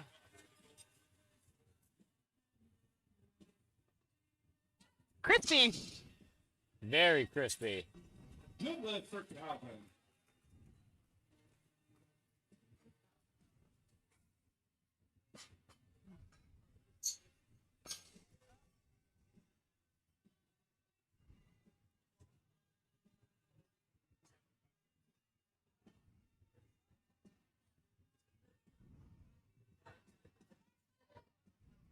All right, bar is loaded here for Caleb. 180 kilogram opener.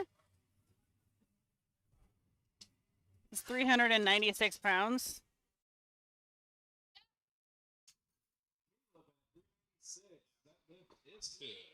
Good lift for Caleb. Andrew up next, followed by Aiden, Marcus, and Ben.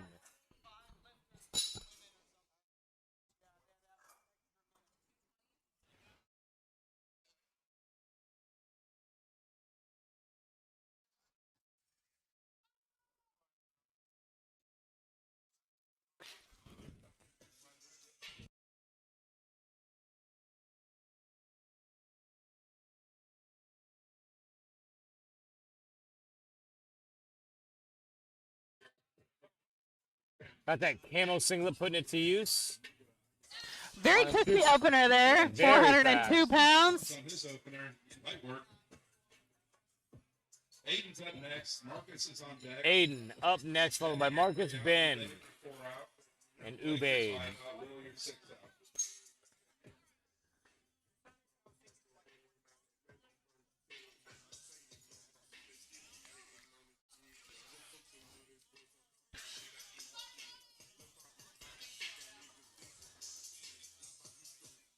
Let's go, Aiden. 470 pounds on the bar for Aiden Simmer. 407 pounds for Aiden. Oh, not quite there. Needs to come back for that one. 407 on the bar for Aiden, and that lift for his opener. Not quite.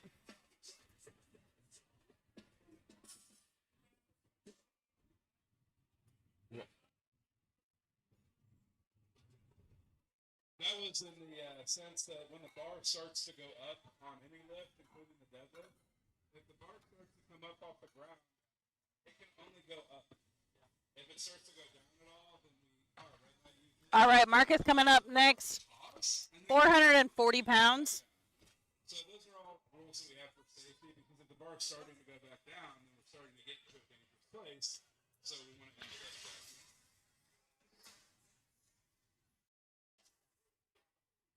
200 kilos for Marcus, 440 on this opener.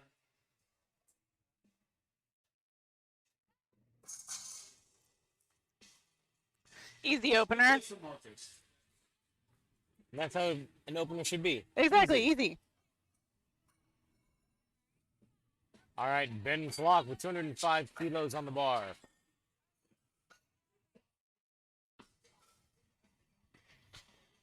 £451. That's like 451 cheeseburgers. Those are some big cheeseburgers, Brian. They're not that big. Pound? Yeah, 1 pound. A lot of people think half-pound cheeseburgers are big burgers. Yeah, and they're very wrong. Good lift for Ben. Like, isn't the biggest cheeseburger at McDonald's a quarter pounder? Good opener for Big Mac, maybe? No, Big Mac has the small patties. Yeah, but they also had the third pounders there for a while. United up next. Oh, I don't know. I don't know if they still have the third pounder. I don't either. But you can also make a burger however heavy you want at McDonald's. That's fair. That you want is fair. 20 patties, you can have 20 patties. I mean, it's not In-N-Out now. Come on. I mean, I thought In-N-Out was a little overrated when I tried it. Was it? I've never had it. I mean, don't get me wrong. It's obviously better than McDonald's. That's not what I'm oh, saying. yeah. to No, that's everybody. not hard to do. I just feel like In-N-Out was a little bit more overrated than what I was expecting it to be. But what do I know about burgers? I can just eat a lot of them really fast. 462 pounds here. Very clean looking. Another sumo puller. Very crisp pull on Yes. that. Good lift. 3 wet lights. That's going to bring up Blake. Will's on deck. Henry's in the hole. Last 3 deadlifters are round 1.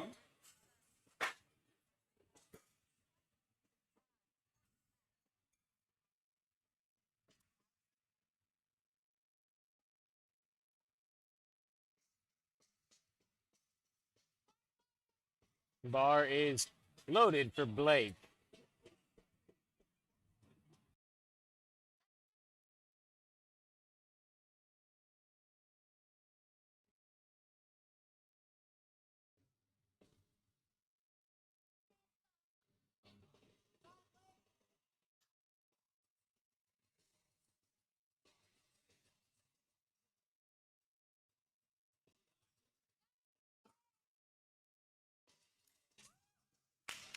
Zipped it and ripped it.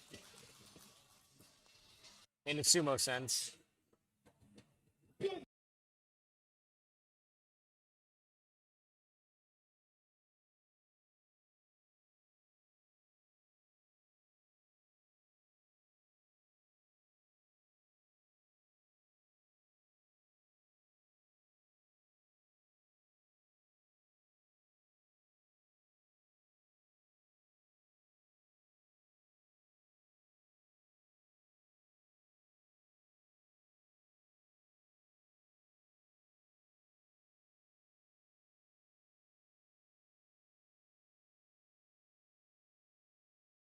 All right, Will's coming out here, 230 kilos.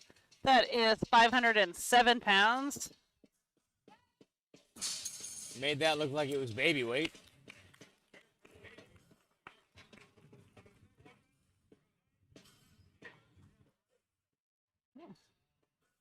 Henry with 242 kilos on the bar. 534. Now he can RDL this for about 6 or 7, but who knows if he can regularly deadlift it. I know, right? Maybe just tell him it's an RDL competition, he'll win. I'll be interested to see what they call for his third. Tyler said if it's not over 600, he's slapping him. All right, let's go, Henry.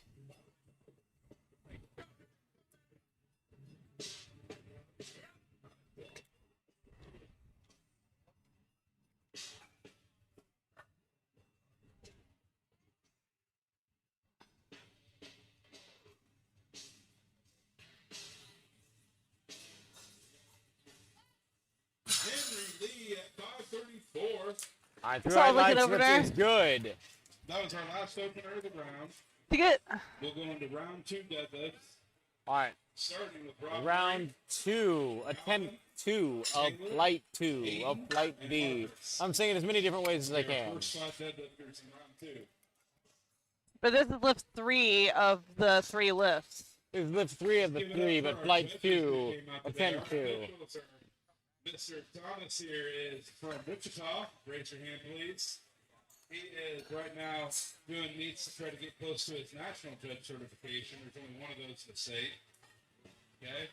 Mr. Dutch Farr over there, on the opposite side of the spectrum, he's judging in his first meet. He got certified over the summer this year. Got certified over the summer to come help us out. Raise your hand, Miss Sarah, our head official for our deadlifts here. She's from here in town. We've also got Erica Folk, who's from here in town. Dutch drove down from St. Joe today.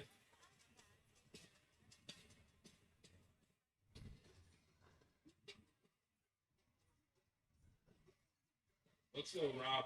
242. Very for Rob Murray. RDL-ish sumo deadlift. Good lift.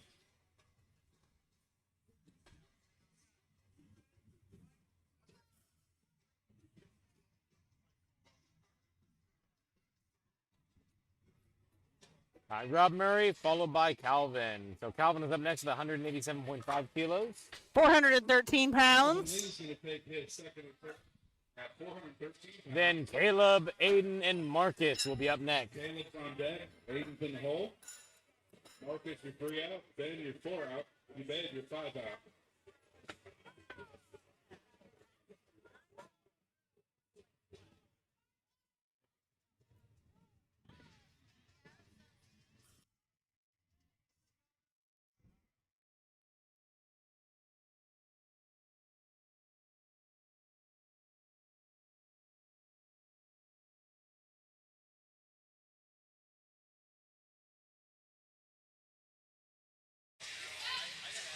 Good pull from Calvin. 413 for 3 white light splits is good. Caleb, up next with 190 kilos on the bar.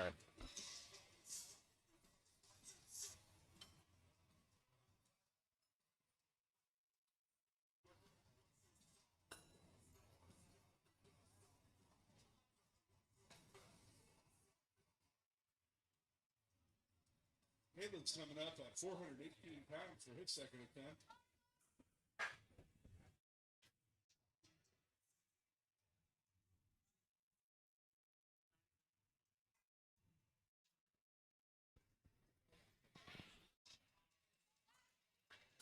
Pretty solid second. 418 pounds.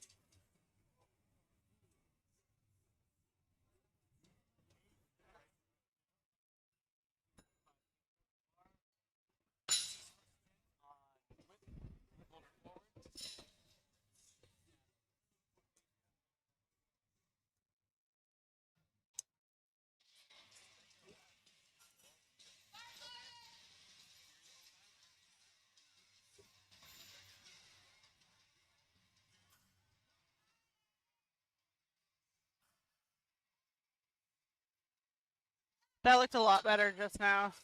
Aiden Zimmer. Much better. All right, good job, Aiden. Marcus, followed by Ben, Ubaid, and Andrew. 462 pounds here for Marcus. Ben is on deck. You bathed in the hole. Andrew, you're 3 out. Flake 4. Will 5. Henry, you're 6 out. 7 more second attempts.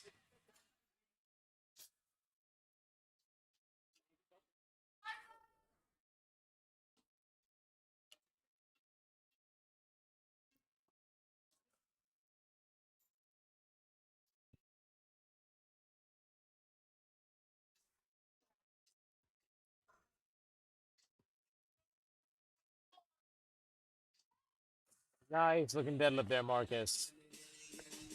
Good lift. 2 to 1. Good lift.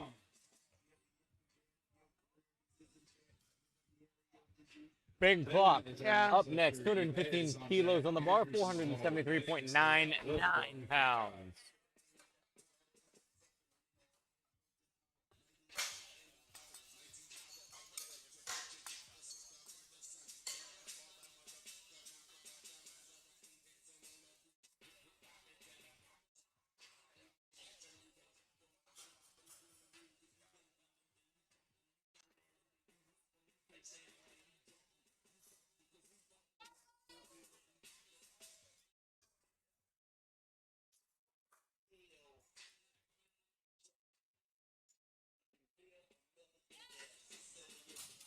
Judges say 3 white lights. Lift is good. It was 3 Okay, white that lights. Mike Myers poster on that bathroom door. You guys can't see this, but it looks kind of more real right now than it did earlier. Like, it almost looks three-dimensional. It does. I think it's because the light's hitting it just right. I know, it's kind of creepy. I need an adult.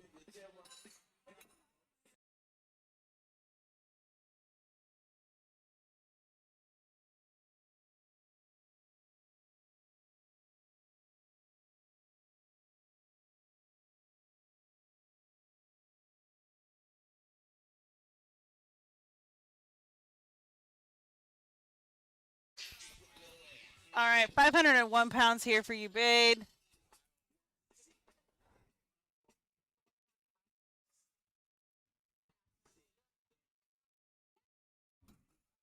Solid looking second attempt there. 3 white lights lift is good. 501, 3 white lights. You got to be careful. There was a small set forward. Yeah. Didn't get called on that, thankfully. But he did get pulled forward just a little bit right at the end of the lift. Blake's on deck. Will, you're in the hole. Henry, you're 3 out. Last 4 deadlifts on 2. All right. 4 attempts left before we move on to thirds.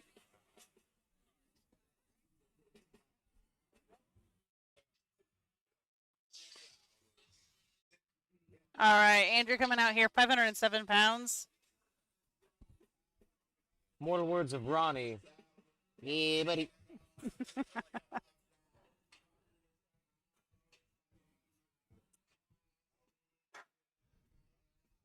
Really a smart move. He checked the timer just now to make sure he still had time to like set up and like really kind of set up for this deadlift. He's got some nice floral deadlift socks on. Those would match with the singlet that I was still gonna. on. That's exactly what I was thinking. Wow, really solid jump on that one. 182 to 230. 230 kilos. Great second attempt for Andrew. Blake. All right, same weight for Blake. 507 on the bar for Blake Flynn. Will is on Then deck. Will, Henry's followed on by hold. Henry. Last 3 lifters. Both Will and Henry will be doing 250 kilos.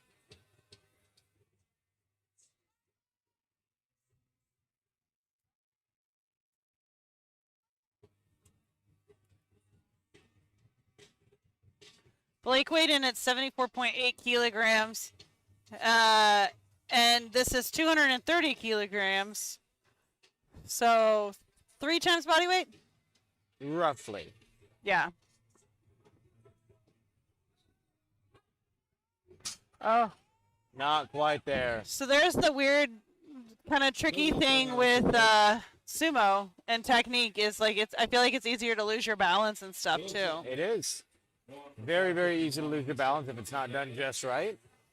And you saw the result right there. Pulled him back forward. Right. Deadlifters run 2. He's still got one more attempt to come back and get it though. Yep. All right. right. Followed by Will. This is And 551 pounds. I think Tyler's getting his slapping hand ready.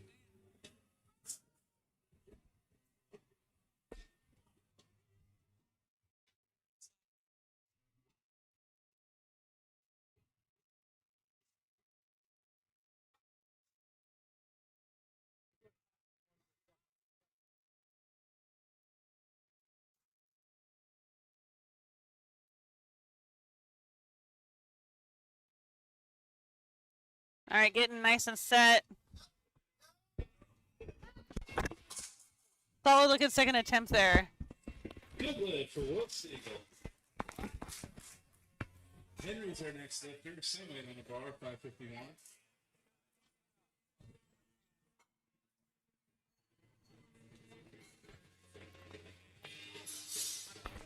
All right, just a little 7.5 kilo jump from the first to a second.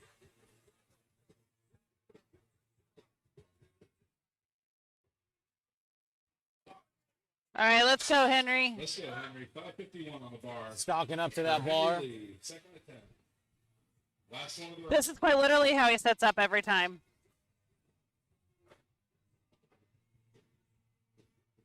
And he is a hook gripper.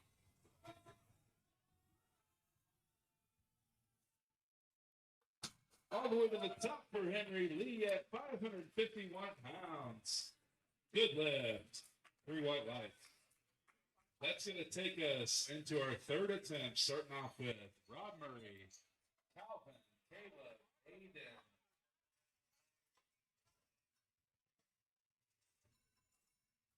Flight C, we are into third attempt. All right, third attempts. Third attempts are starting. Flight B.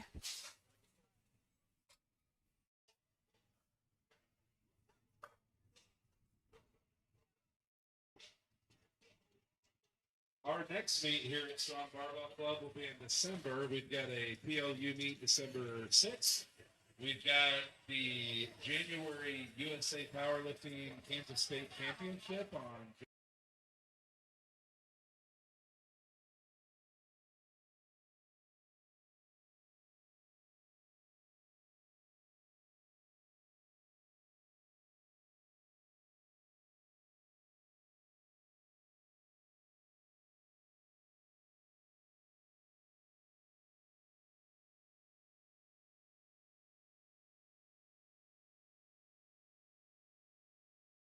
Nice job, Rob. All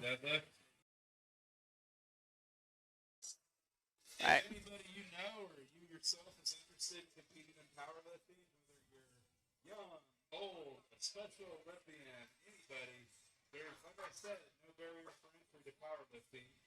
Charlie's mom is going to do her first meet, maybe. We'll see what happens.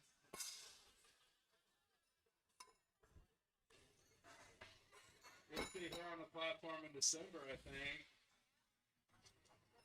She said she was going to take her shirt off for deadlifts. Husband Brady said, if I had my way. All right, Calvin coming out here, 435 pounds. 10-kilo jump.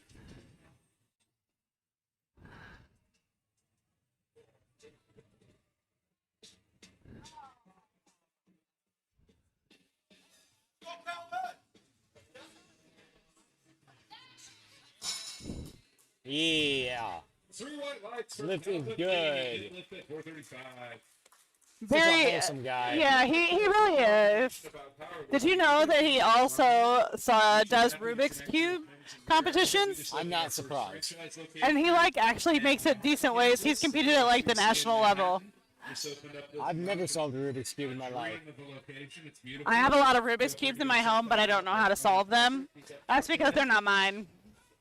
They are Tyler's. Yeah, exactly. St. Joe, all over Kansas City, every nook and I cranny. mean, it's like I don't do models and Sydney does. Let's go, Caleb. 200 kilos. Got my vibe. I do Legos. A lot of Legos. I think there's some Lego sets that Brian should purchase, actually. I'm not a Lego guy. Good lift for Caleb. I don't know, they got all those one-piece sets now, I though. know, but even then, not a Lego guy.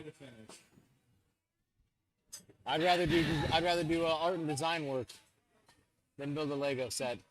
But that is kind of Legos at the same time. Get pretty tired. I know it looks like they're only doing I actually wasn't super into Legos as a kid either. Neither was I. I was a Lincoln Logs kid. I did like Lincoln Logs. My grandma had some at her house. I had the little tube of Lincoln Logs that you could get Yeah. that you could build like a house out of. Yeah, That was that's, my yeah, jam. yeah. That was my jam. You made a log house, a log cabin. Yeah. I also made some log mansions, Oh, couple okay. garages, Oh, yeah, Not with creative. green roof. obviously, and yellow windows. Oh. I know. All right, we got Aiden coming out here. 468 pounds. Aiden Zimmer, 468, 3 right lights for Aiden. Good lift. All right, good lift, Aiden. Moving on to Marcus. Marcus is our next lifter at 220 kilos. That's 485. Ben is on deck. Blake is in the hole. Andrew 4, Henry 5. All right, Marcus coming out here, 485 pounds. Flight B. 6 deadlifts left in Flight B, and then we'll move on to Flight C. We may be out of here before 2:30 today. Maybe.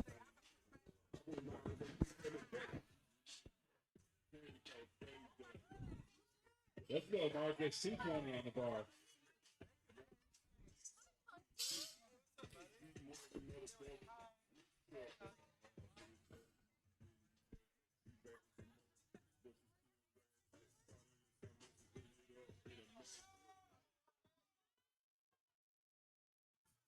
Not quite there, Marcus. Not quite there on that third attempt. Give Marcus a hand. He's had a great day today.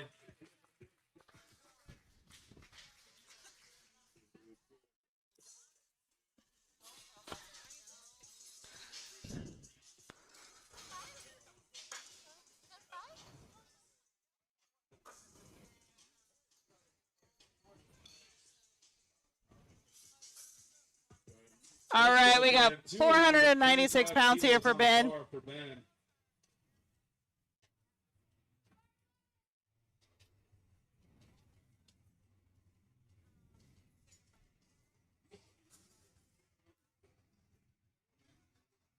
Here we go, Ben. Solid looking third attempt there. Good looking third. 2 to 1. 2 to 1. That's a good lift for Ben. Way to finish.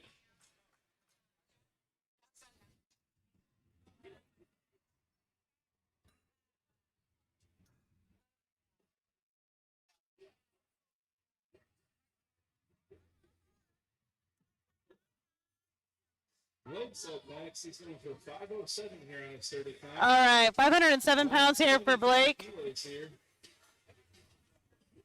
All right, missed this on his second attempt. Triple body weight deadlift for Blake.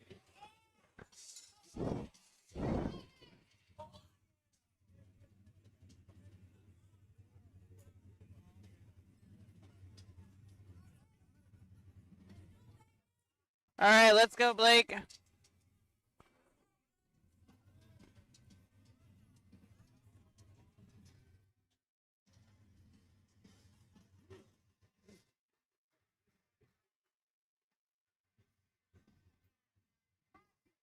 All right, Plenty of time here. 507 pounds for Blake Boone. Oh, man. You're all right, Blake.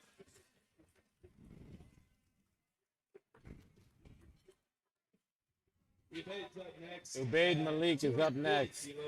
140 kilos on the bar. Oh.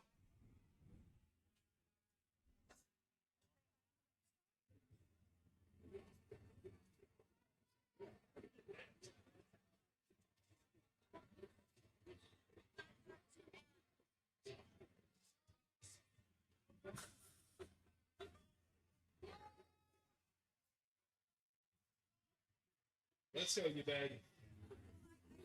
Andrew's on deck. Henry's in the hole. Will's 3 out. I was a half second slow on the snow. If I would have been a little faster, you can't blame yourself for that, Ubaid. All right. Andrew up next, followed by Henry. Andrew And then for the Will. next lifter. We got 534 going on the bar for Andrew. Check it out. Henry's on deck. Will's in the hole.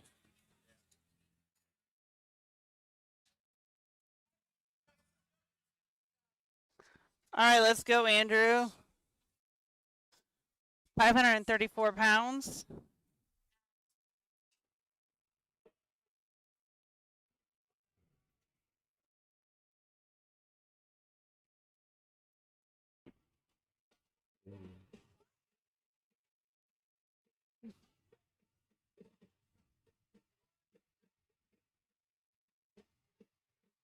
Let's go, Andrew. 534 on the bar. Last 3 deadlifts of flat B.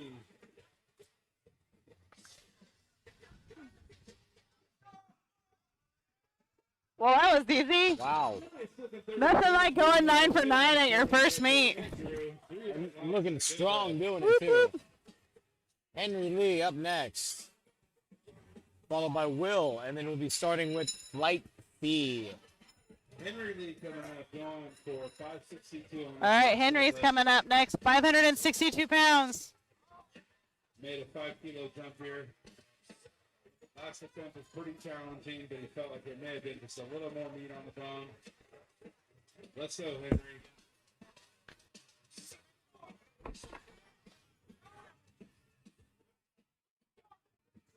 All right. Henry settling in.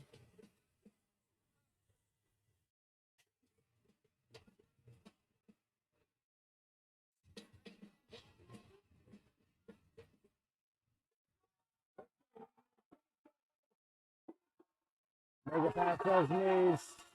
Good grind, Henry.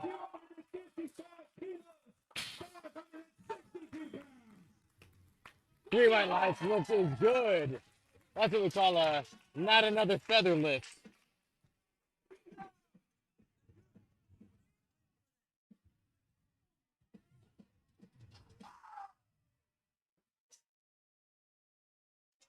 About that lift. Very Henry is excited. very excited. He's been waiting for that. He has been, apparently, yes.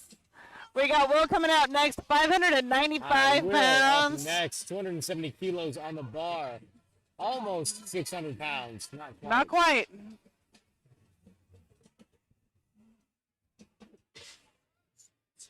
Again, interesting, aggressive changes here on his lifts. Went 20 kilos each time. Remember, after we wrap up today, it'll take me 5 to 10 minutes to get our tallies done for giving awards away. Hey. To me. So I'll have about 10 minutes after the last deadlift for you guys to gather your things, maybe put your chairs up. Let's go, Will. We got 595 on the bar for young stallion, Will Siegel. Let's go, buddy.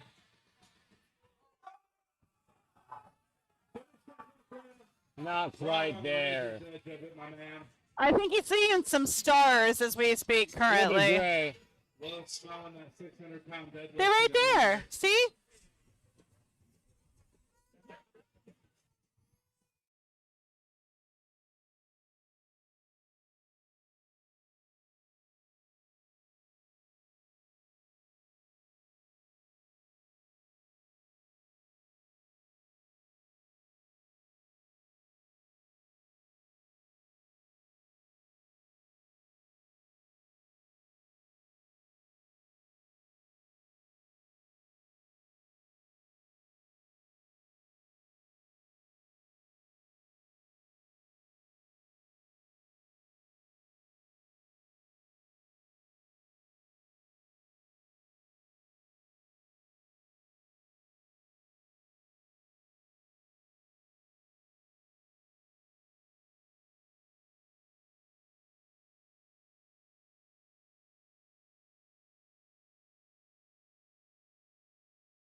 All right, we got John St. Angelo coming out here, 264 pounds.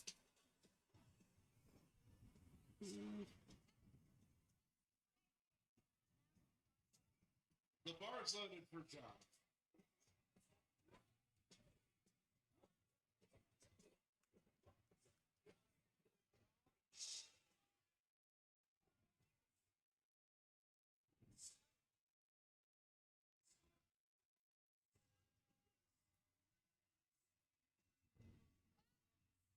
Speedy opener there.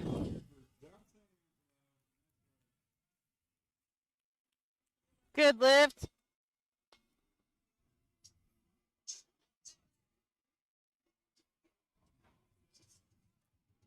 All right, we got Michael Clune coming out here, 140 kilos, 308 pounds.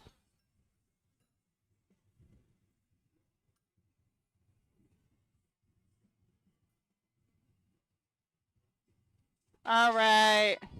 Bar is loaded here for Michael.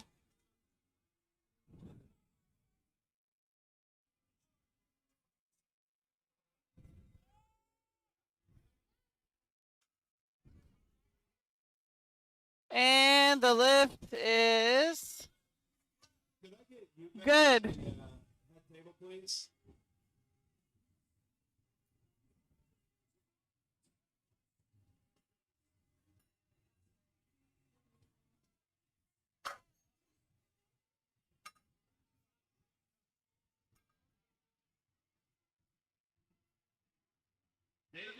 David Hampton is going to be our next lifter. He's opening up at 170. All right, David Hampton here, 374 pounds.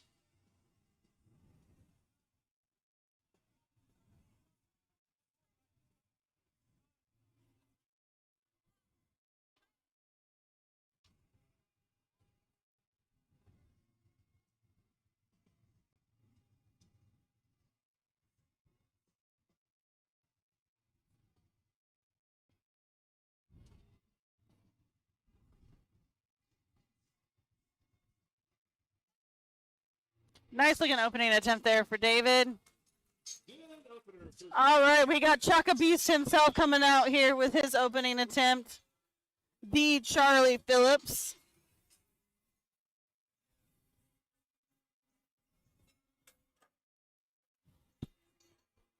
All right. We got Charlie Phillips coming up.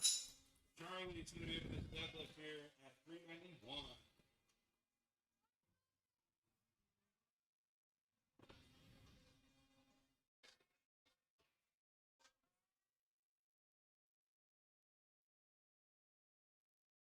All right, let's go, Charlie.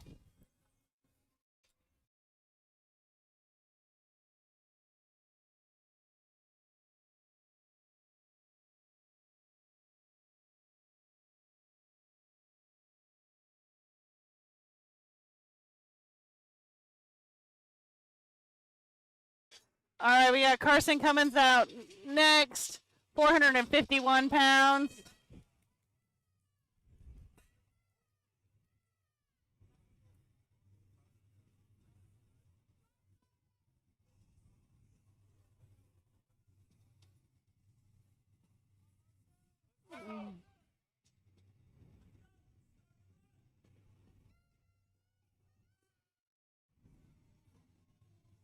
Let's go, Carson. We need Henry up here. Very crispy opener.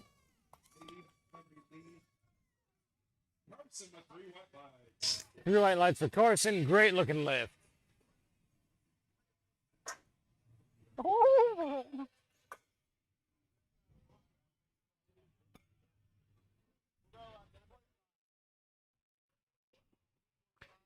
Brian's up. He's got 215 on the bar. That's 473. All right, 473 pounds here for Brian Stiles.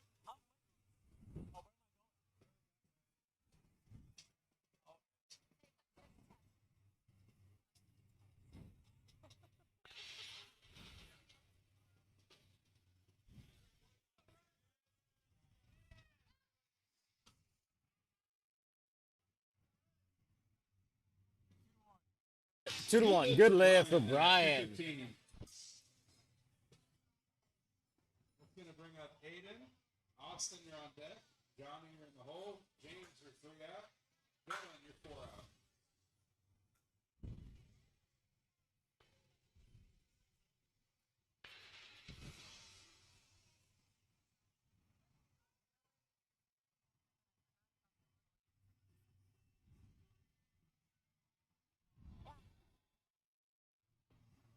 All right, Aiden here, 496 pounds. 496 pounds. Let's go, Aiden. 225 on the bar. That's 496 for Aiden Luther. I think Sam almost had a face full of back of Aiden's head. I think he almost did have a facial hair. Yeah. That'll bring up Austin. Austin's opening up at 230 kilos. That's 506. All right, we got Austin coming out here. This is 507 pounds.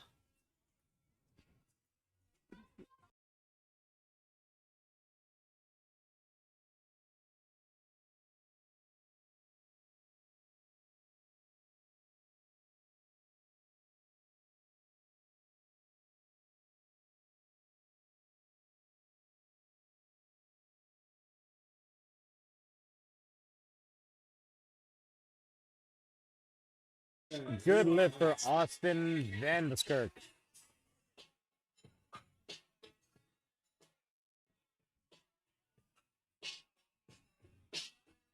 Forward to lifter, please.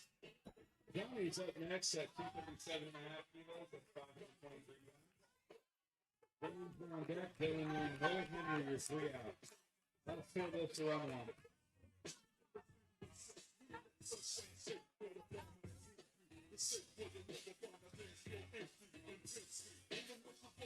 Okay, thank you.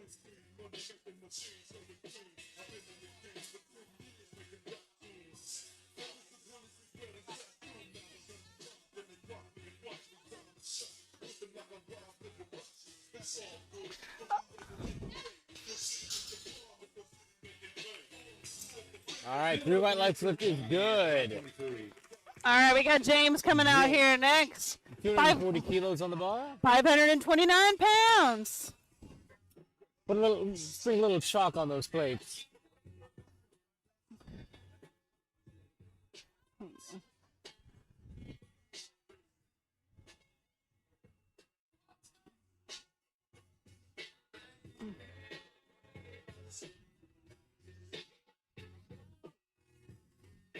Let's go, James. 240 on this opener.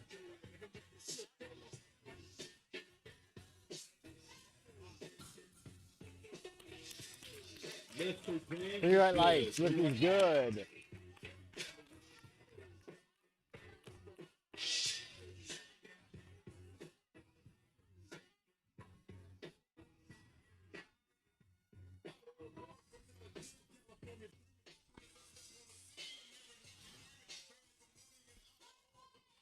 Oh my goodness.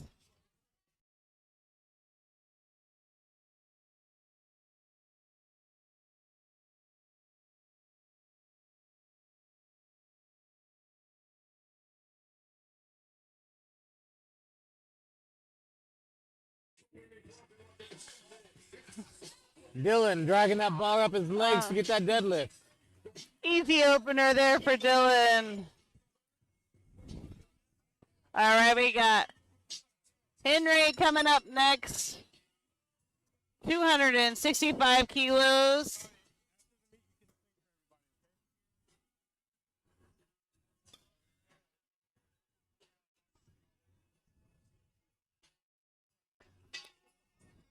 All right, 584 pounds. Nice little light opener here.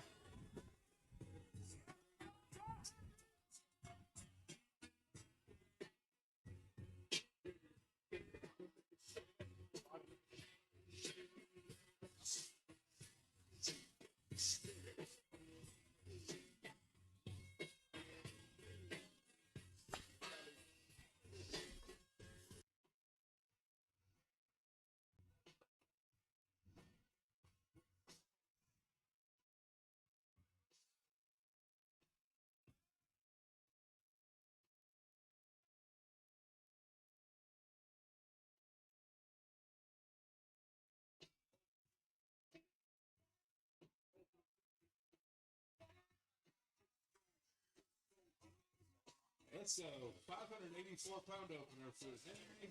Win-win. Let's get it done, Henry. Let's go.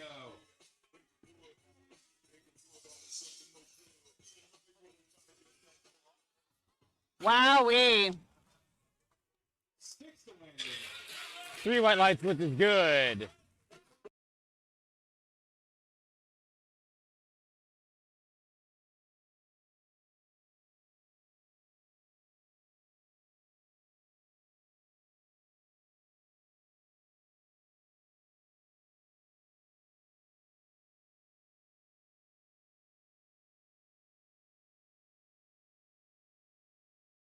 What's happening is James also had the full suit on. However, they're making him put deadlift socks on over the suit because you have to have deadlift socks on, even if your shins are covered. Round 2 starting with Johnson. All right, we got John St. Angelo coming out here, 286 pounds.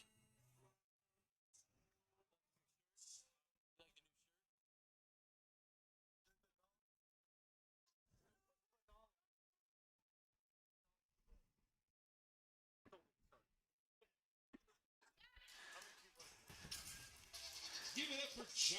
130 kilos. That's a good lift at 286.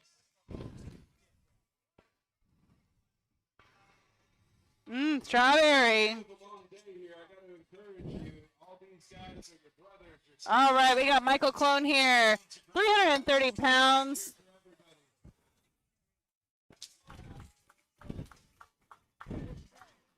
You guys can't see this, but I have Strong Barbell Club's own best toddler, strongest toddler in the world, Talia Ramos. She's eating a strawberry in my lap, so. You're on deck. Charlie, you're in the hole.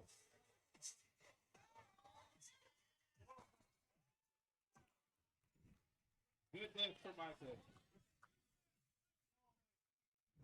David Littmax, 402 pounds of bar for David. All right. We got David coming out, 402 pounds.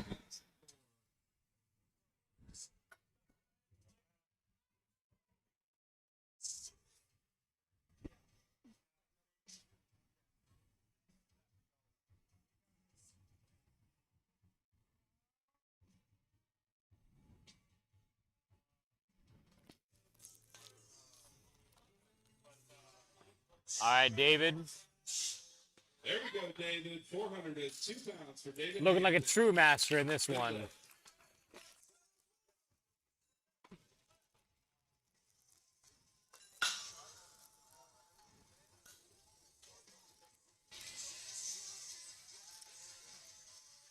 Charlie Phillips, 418 pounds on the bar. All right. Chaka Beast here, 418 pounds. All right, Charlie.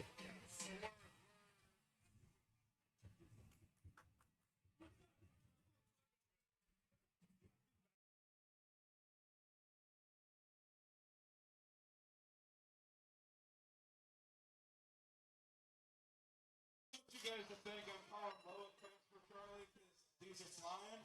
His deadlift is pretty broken, and we're bringing it back. So he's looking really good today. He's on a heater. I got a hand mark on my butt from him.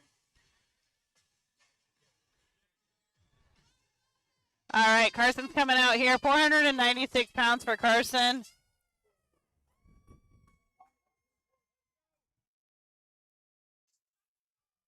Let's go, Carson.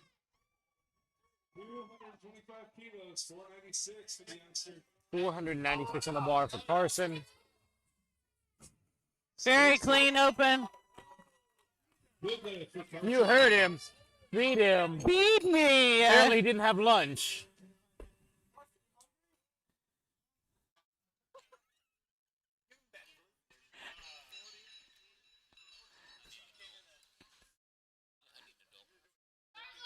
All right, we got Brian coming out here, 501 pounds. Go, Brian.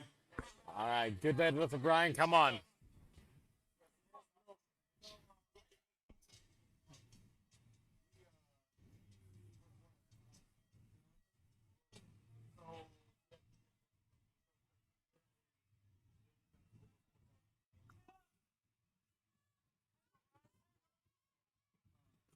Steady second attempt Very there. clean. Good lift for Brian Stiles. 315. Aiden's our next lift here. Second deadlift at 523. All right, Aiden's going 523 pounds here. So one of the things Devontae and I were talking about earlier is chalk, and chalk is something that's very heavily used in deadlifts. But you know, another substance that's also heavily used during deadlifts is baby powder. And guess what? I've known people who got them mixed up and put baby powder on their hands and baby, stuff on their legs. right. Baby powder's supposed to be applied on your legs so it moves faster. Gotta be smooth like a baby. Smooth. Smooth. A little bit slower on that one for Aiden, but a good deadlift. And by slower, I mean it looked like an opener as opposed to a warm-up. Austin up next, 240 kilos on the bar, followed by Dylan, Johnny, James, and Henry. We got Dylan on deck. Johnny in the hole. James 3 out. Henry 4 out. These are our last 5 deadlifts of round 2.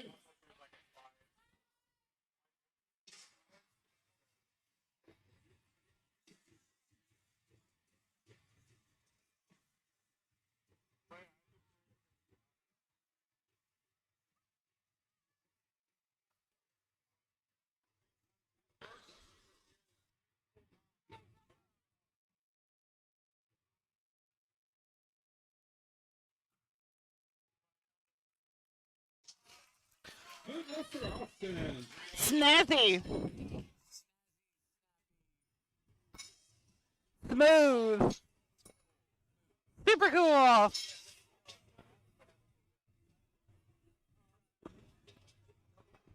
All right, we got Dylan Dragon coming up next. 545 pounds. To 545 pounds. Little 7.5 kilo jump for Dylan.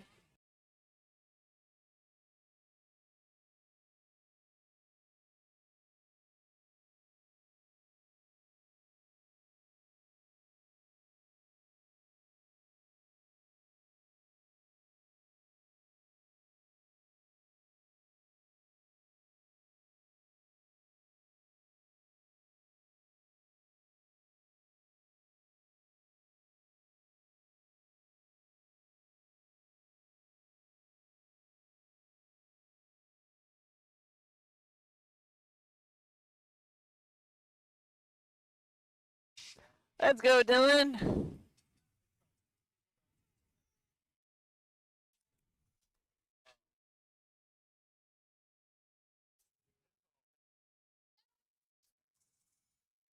$247.5 kilos is a good lift for Dylan Dragon.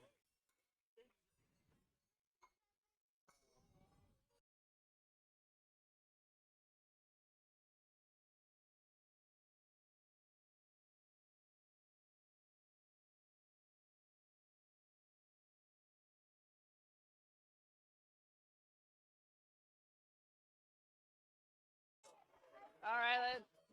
We got 250 Johnny kilos here, for Johnny. 551 pounds.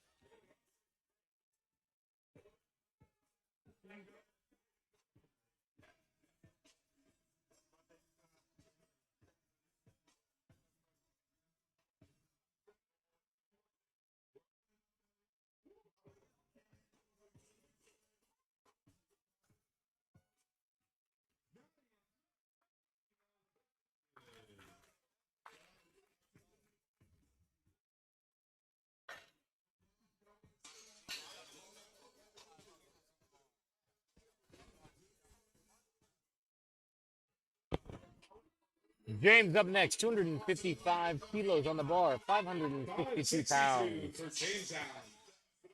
Finally, Henry at 282.5 kilos will be up next.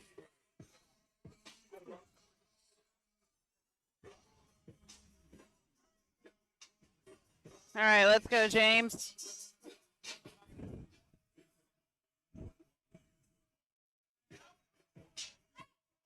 James Allen at 562. 2 white lights on deadlift number 2.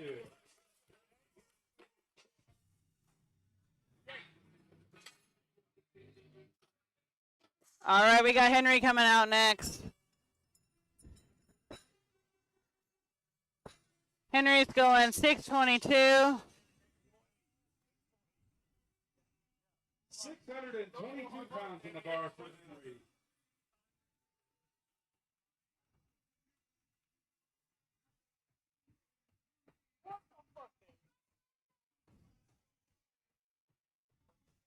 All right, let's go, Henry.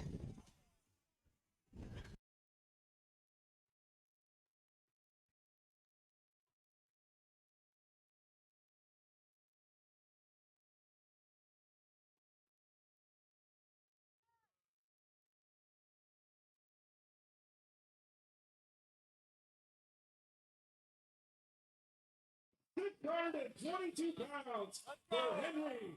200.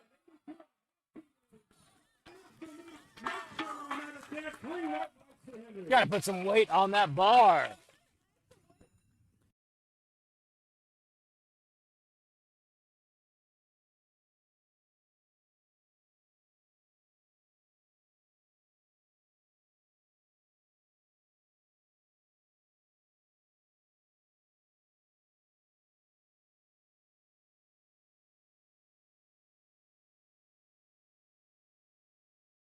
That was so fast.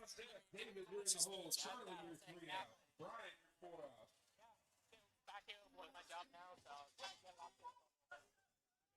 Let's go, Josh D'Angelo, 135 kilos, 297 pounds.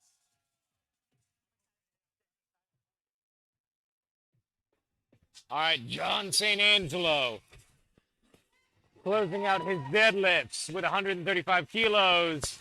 3 white lights. Lift is good. In the immortal words of Carson, we're eating We're today. eating today. You know, I was waiting for like one of these pound conversions to be like 6'7", and it never came up. There's not a 6'7". No. I'll send him a playlist tonight. Let's go, Michael. All right, we got Michael coming up here, 352 pounds. Very 10-kilo jump. Oh, not quite there. Got pulled forward on that one. No good. Good. Great day, Michael. First meet in the place. Nice job.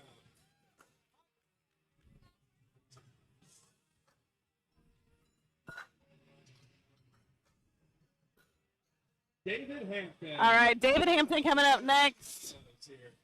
418 pounds.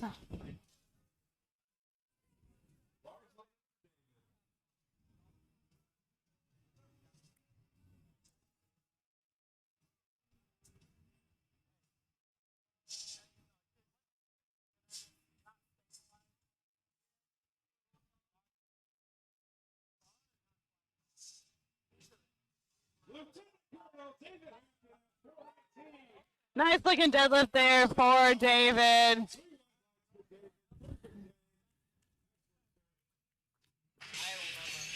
Charlie All Phillips right, up Chaka next. Beast. Oh, we got some Creed coming on for Chaka Beast. Phillips is a lifter. 446 on the bar here. This enough to beat his current PR. Not our all-time PR, but it's one that's up there. Let's go, Charlie. 446 pounds. I took Charlie to see Creed last November, and when the first beat hit, he took his shirt off and never put it back on, by the way. Let's go, Charlie. Finish that lift, Charlie. Good lift for Charlie Phillips, 3 white lights.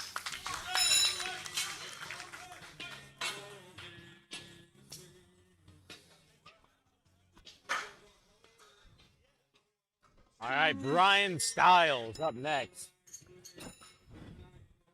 Not related to Harry Styles, I don't think.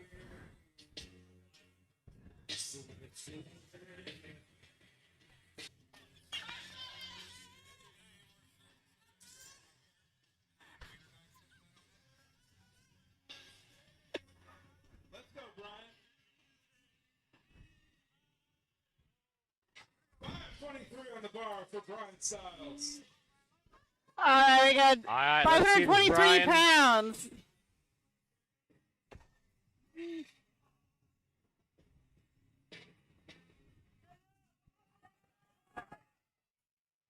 Not quite there. Nah. Good day, Brian.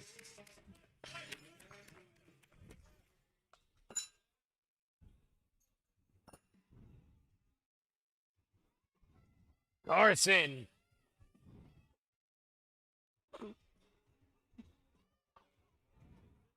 Carson, feed me Cummins. Feed me. Let's see how much food Carson can eat at the all-you-can-eat buffet. Let's go, Carson. Division.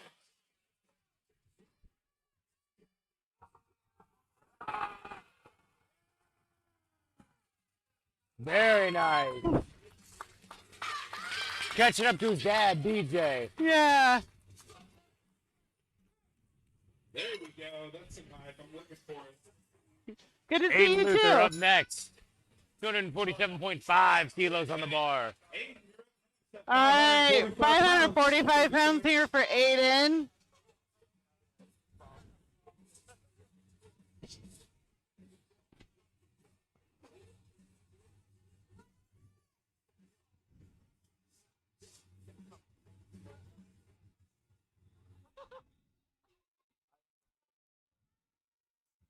Let's go, Aiden. 247 and a half. 545 Oh pounds in the man, division. just couldn't break the ground Didn't there. quite break the ground. I was so excited about it, though. Good day, All right, buddy. 551 pounds here for Austin. 5 more deadlifts of the day. 5 more lifts of the day. Dylan, you're on deck. Johnny, you're in the hole. Maybe by James, you're 3 too. out. Henry, you're 4 out.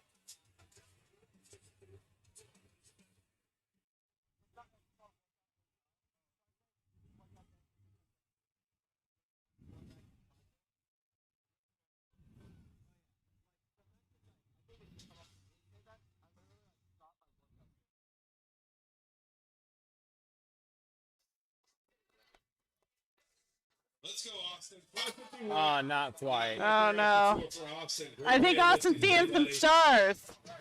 Dylan Dragon up next. Dylan's our next lifter at 255 kilos. Dylan put 7.5 kilos on the bar to Last 4 lifts of the 255. day, folks.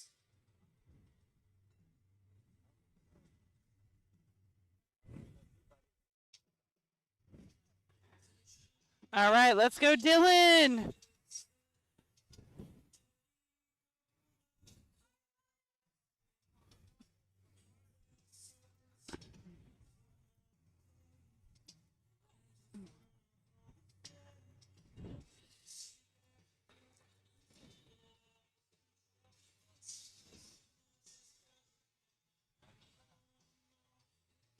Let's go, Dylan. Stick with it, Knock Dylan. it There you out. go. Nice work. 562 pounds for 3 white lights flip is good. Great day, Dylan. Johnny's up next. Johnny, then James, then finally Henry.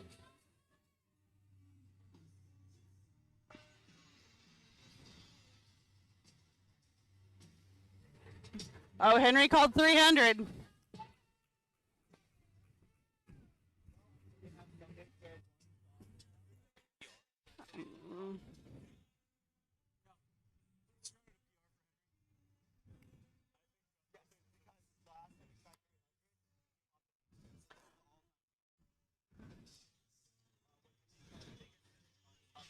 All right, 573 pounds here for Johnny.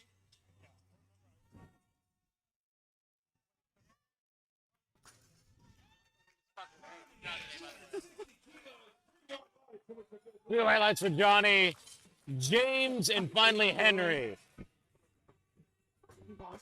If we don't get some Pink Pony Cup playing, I don't know if it was worth today. Go, James Allen. Last attempt of the day.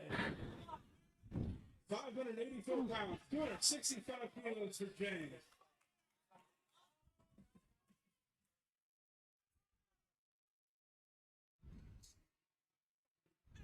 All right, 584 pounds here for James.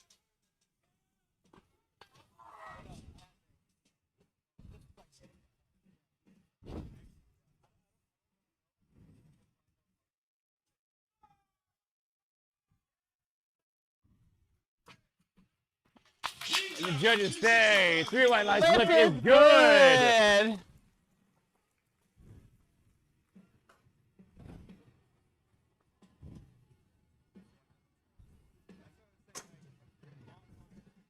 Good news, could have some really good s'mores.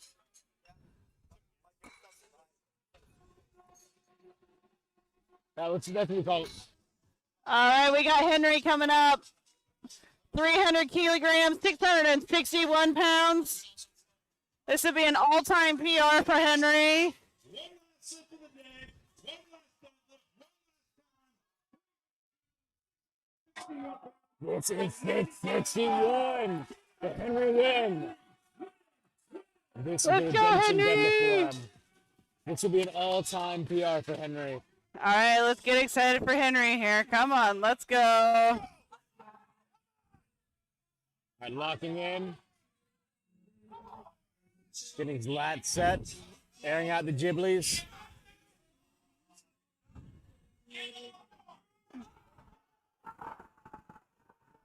And get this. 3 white lights, this is good. redemption on 300 kilos.